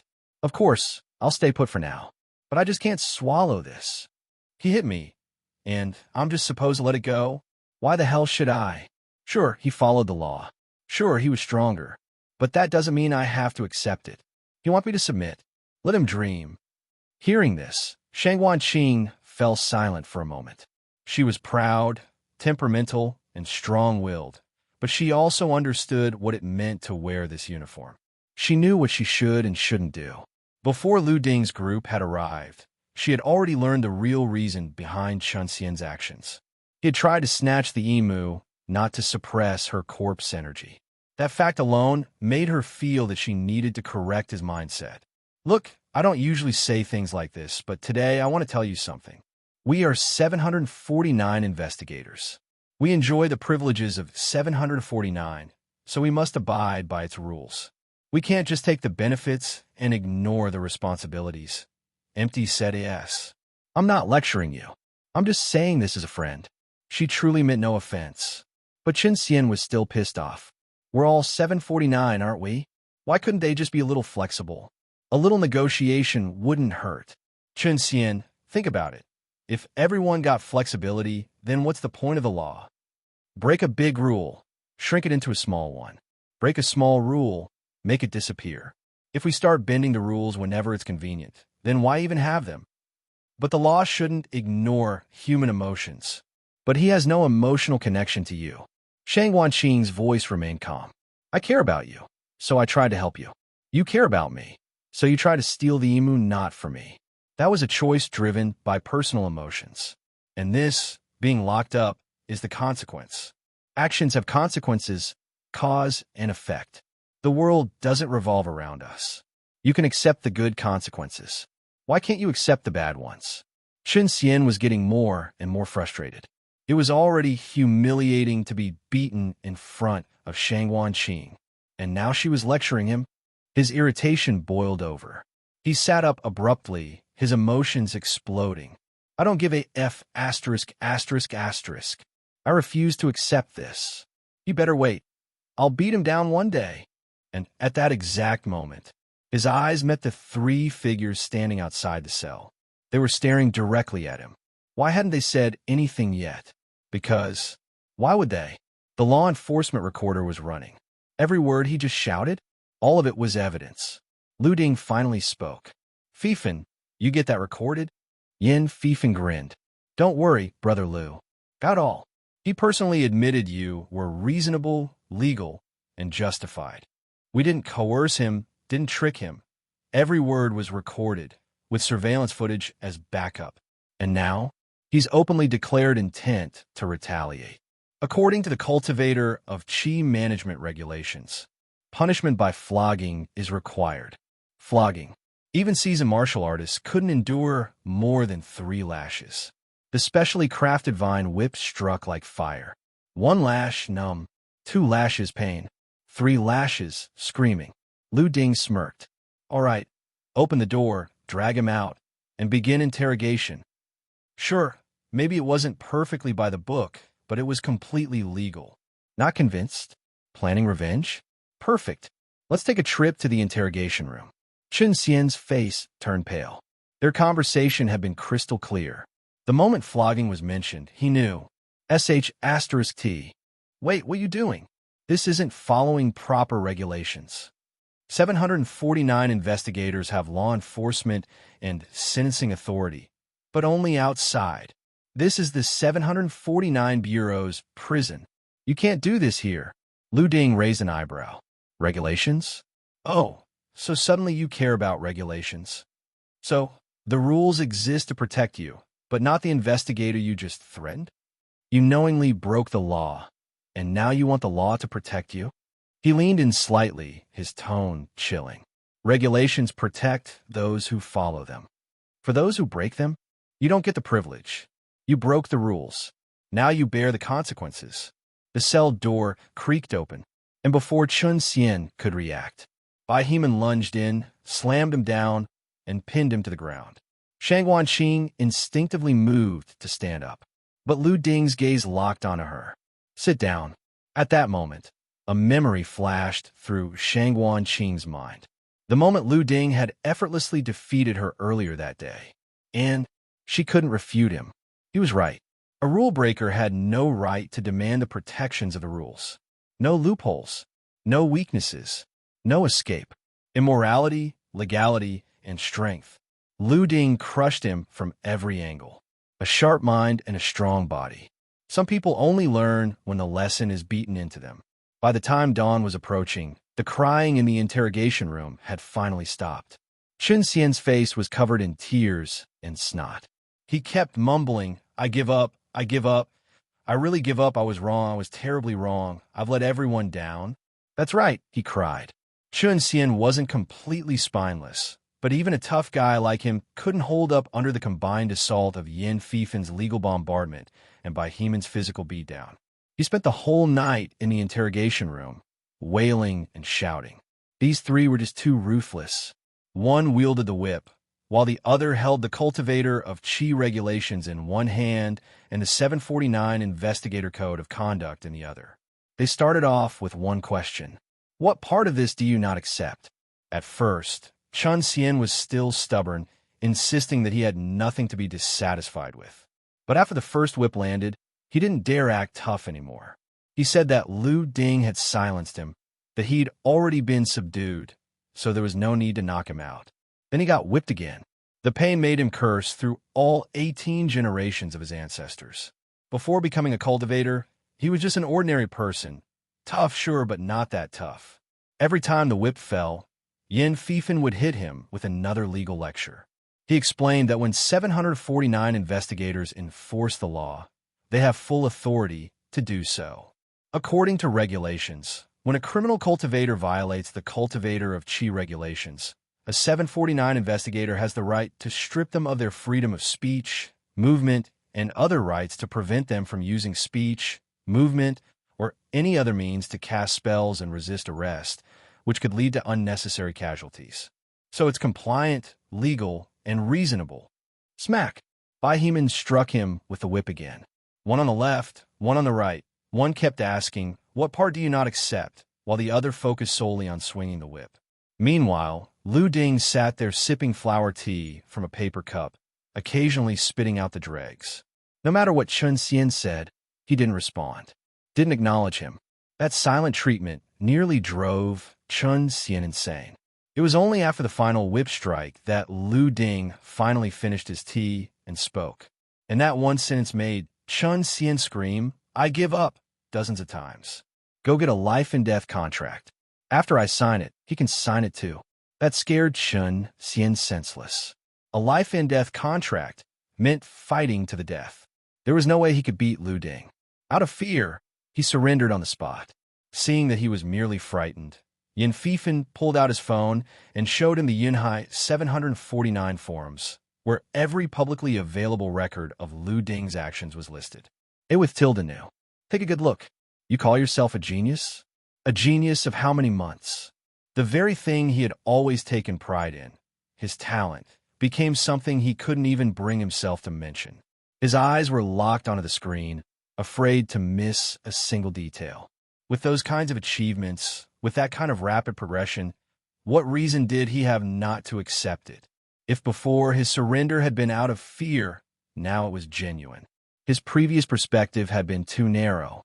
He had believed himself to be a once-in-a-generation prodigy, a frog in a well gazing at a patch of sky, thinking it was the entire world.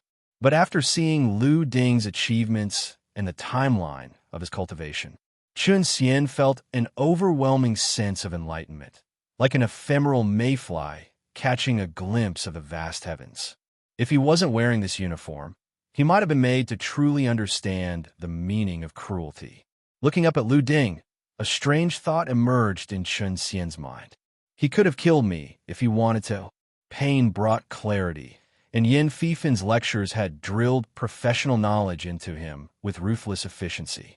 Lu Ding's terrifying achievements only further struck at his pride as a so-called genius.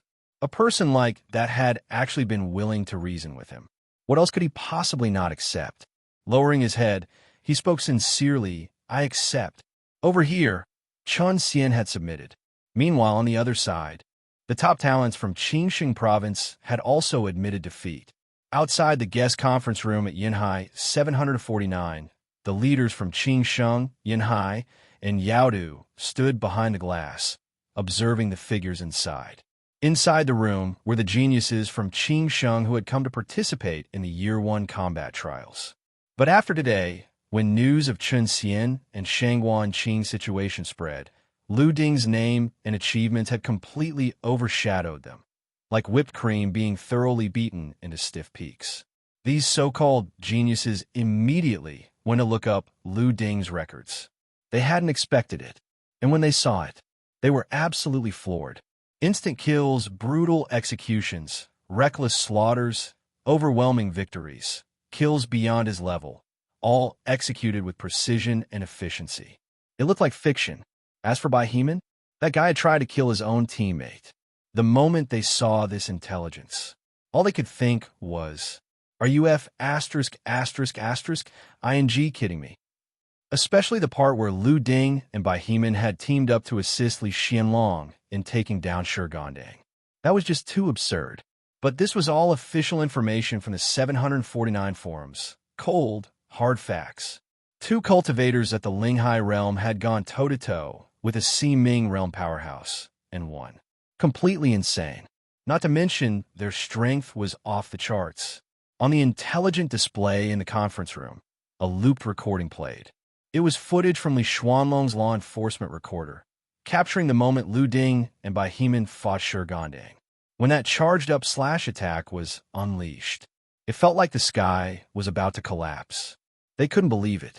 They checked Lu Ding's cultivation timeline again, and the sky collapsed again. So, after earning the highest merits during Ghost Festival, he exchanged them for resources, which, divided by his absurd cultivation speed, meant that he had already grown significantly stronger. He was already unbeatable, and now they were being told that he'd powered up again. Every few days, he leveled up. Every so often, he completely evolved. How the hell were they supposed to fight that? Geniuses had their pride, sure, but geniuses weren't ing idiots. The gap between an ordinary person and a genius was nothing compared to the chasm between a genius and this kind of monster. Their fighting spirit evaporated in an instant. They weren't about to go picking fights with fellow investigators.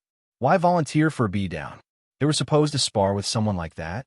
That would be like sending Bambo Urba to fight Sun Wukong. No way, I can't fight him. If I run into him, I'm surrendering immediately. I'm serious. I don't have that kind of masochistic tendency. I don't want to be beaten to a pulp. If it were an enemy or some kind of monster, I wouldn't fight him unless I had no other choice. And if I really couldn't avoid it, worst case, I close my eyes, die, and start over. But now, he and I are both 749 investigators. We're colleagues. Why the hell would I willingly get my ass kicked? Forget fighting him one-on-one. With the way Lu Ding fights, even if we all gang up on him, we'd still be screwed. You still think you have a chance to win? I mean, we'd be lucky to survive, let alone win. Look outside, it's broad daylight. Stop dreaming. Yeah, that makes sense. No shame in it. I agree. If I run into him, I'm surrendering on the spot.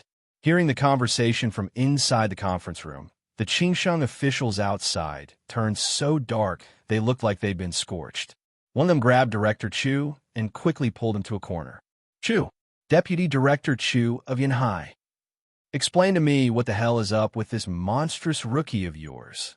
Then, as if answering his own question, he muttered, I get it now. So this was all just a setup to screw us over. No wonder there was never any proposal for multiple provinces to compete together before. Turns out you were just holding this back for a big reveal. That kid Lu Ding, he learned all this from you, didn't he? We get here thinking we're about to face some tough competition, and without even a word of warning, you throw a monster at us. He didn't just stun the monsters, he stunned me too. And you're telling me this is a rookie? A rookie? No wonder you, old man Chu, always avoid letting us see your form. Turns out you've been hiding this little scheme. Deputy Director Chu couldn't laugh, nor could he put on a serious face.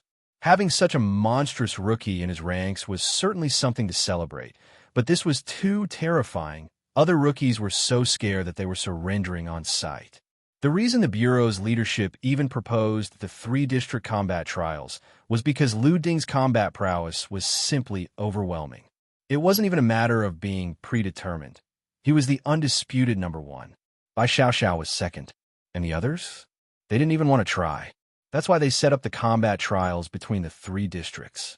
But now, not only had the rookies from Yinhai 749 lost their motivation, but even those from the other 2 districts had given up.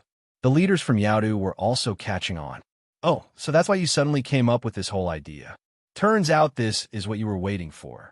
The Year 1 combat trials were meant to encourage all rookie investigators. But now, with these 2 little monsters of yours in the mix, encouragement? Please, they're so discouraged they can't even breathe. Our bureau Shangguanqing is still locked up in your prison. And what's this? Using their own methods against them? How do we even compete now? You tell me. They see him and surrender immediately, and it passed unanimously. What the hell are we supposed to do? Chu was a little embarrassed. Oh crap, his little trick got exposed. He. Well, then why don't you guys come up with a solution? He awkwardly laughed, but inside, he was ecstatic. Ecstatic. This was exactly the feeling he was after. Just like Lu Ding said that day, this was one hell of a flex. Not only did Lu Ding get a flex, but Chu got a flex too. The other two district leaders pondered for a moment. After a long silence, give the two of them a spot each. Guaranteed admission. Just send them straight through. Don't let them crush my rookie's spirits. Chu mulled it over. I don't think we've ever had a guaranteed admission policy. If we set a precedent, what? Just because we didn't have it before means we can't have it now? Now we have it, but that doesn't mean we'll always have it. If we don't send them straight through, then what do you propose? All right. I'll contact the training center and let them know in advance. Done deal.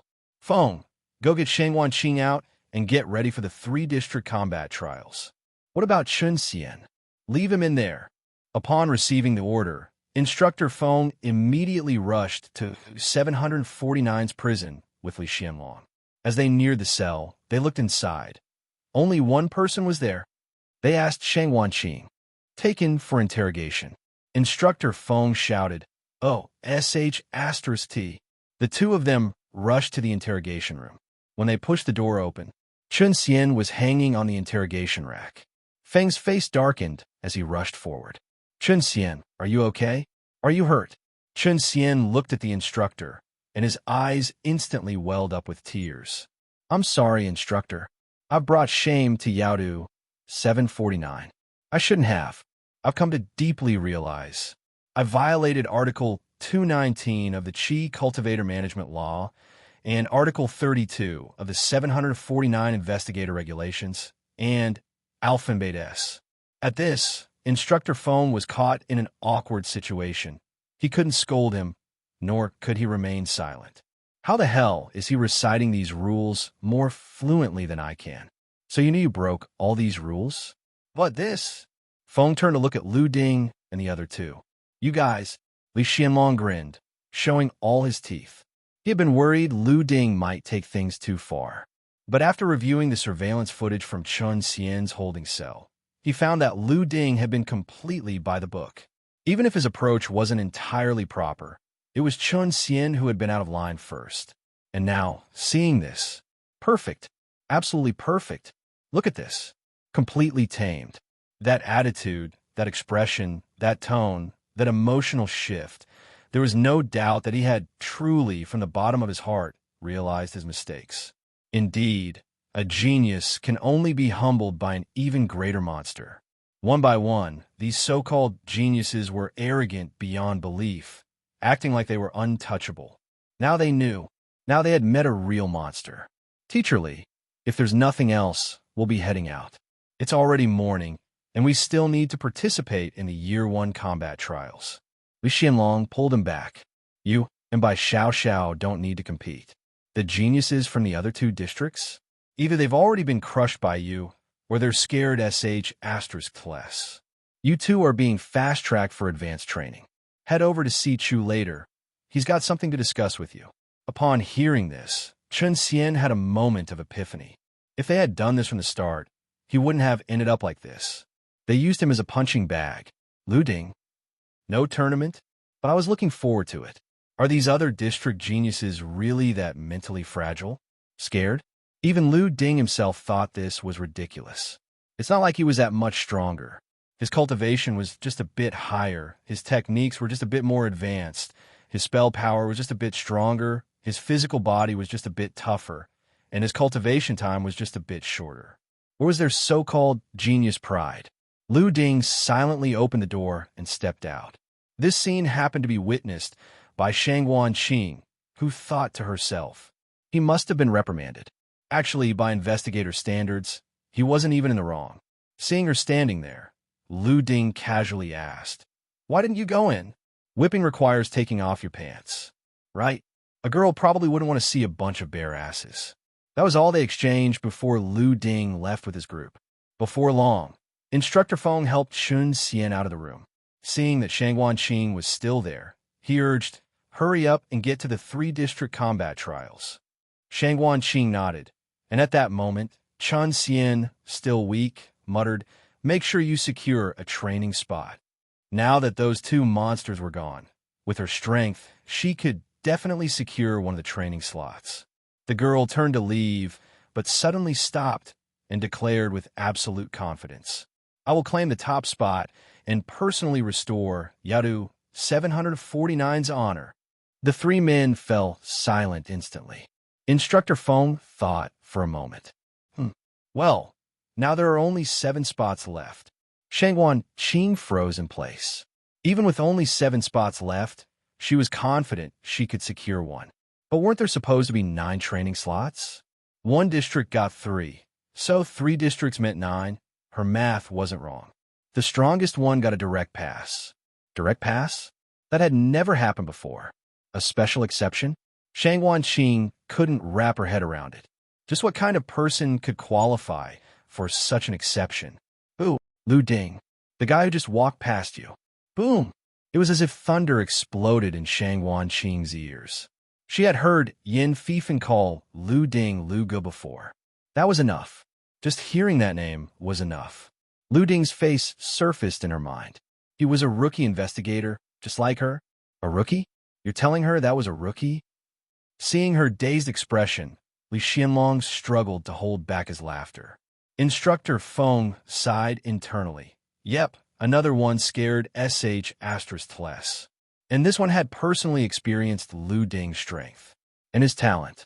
Still unwilling to accept it, Shangguan Qing asked one last question. So when did he start? Last month. Li Xianlong blurted it out before she even finished. Hello, everyone. As we wrap up this video, I want to share a quick note. I have a Patreon account. If you'd like to support me and enjoy on-demand audiobooks, you can become a Patreon member. Alternatively, you can check out my Google Drive link, which has 500+ novel audiobooks available through my Ko-fi or Patreon shop. I appreciate your support.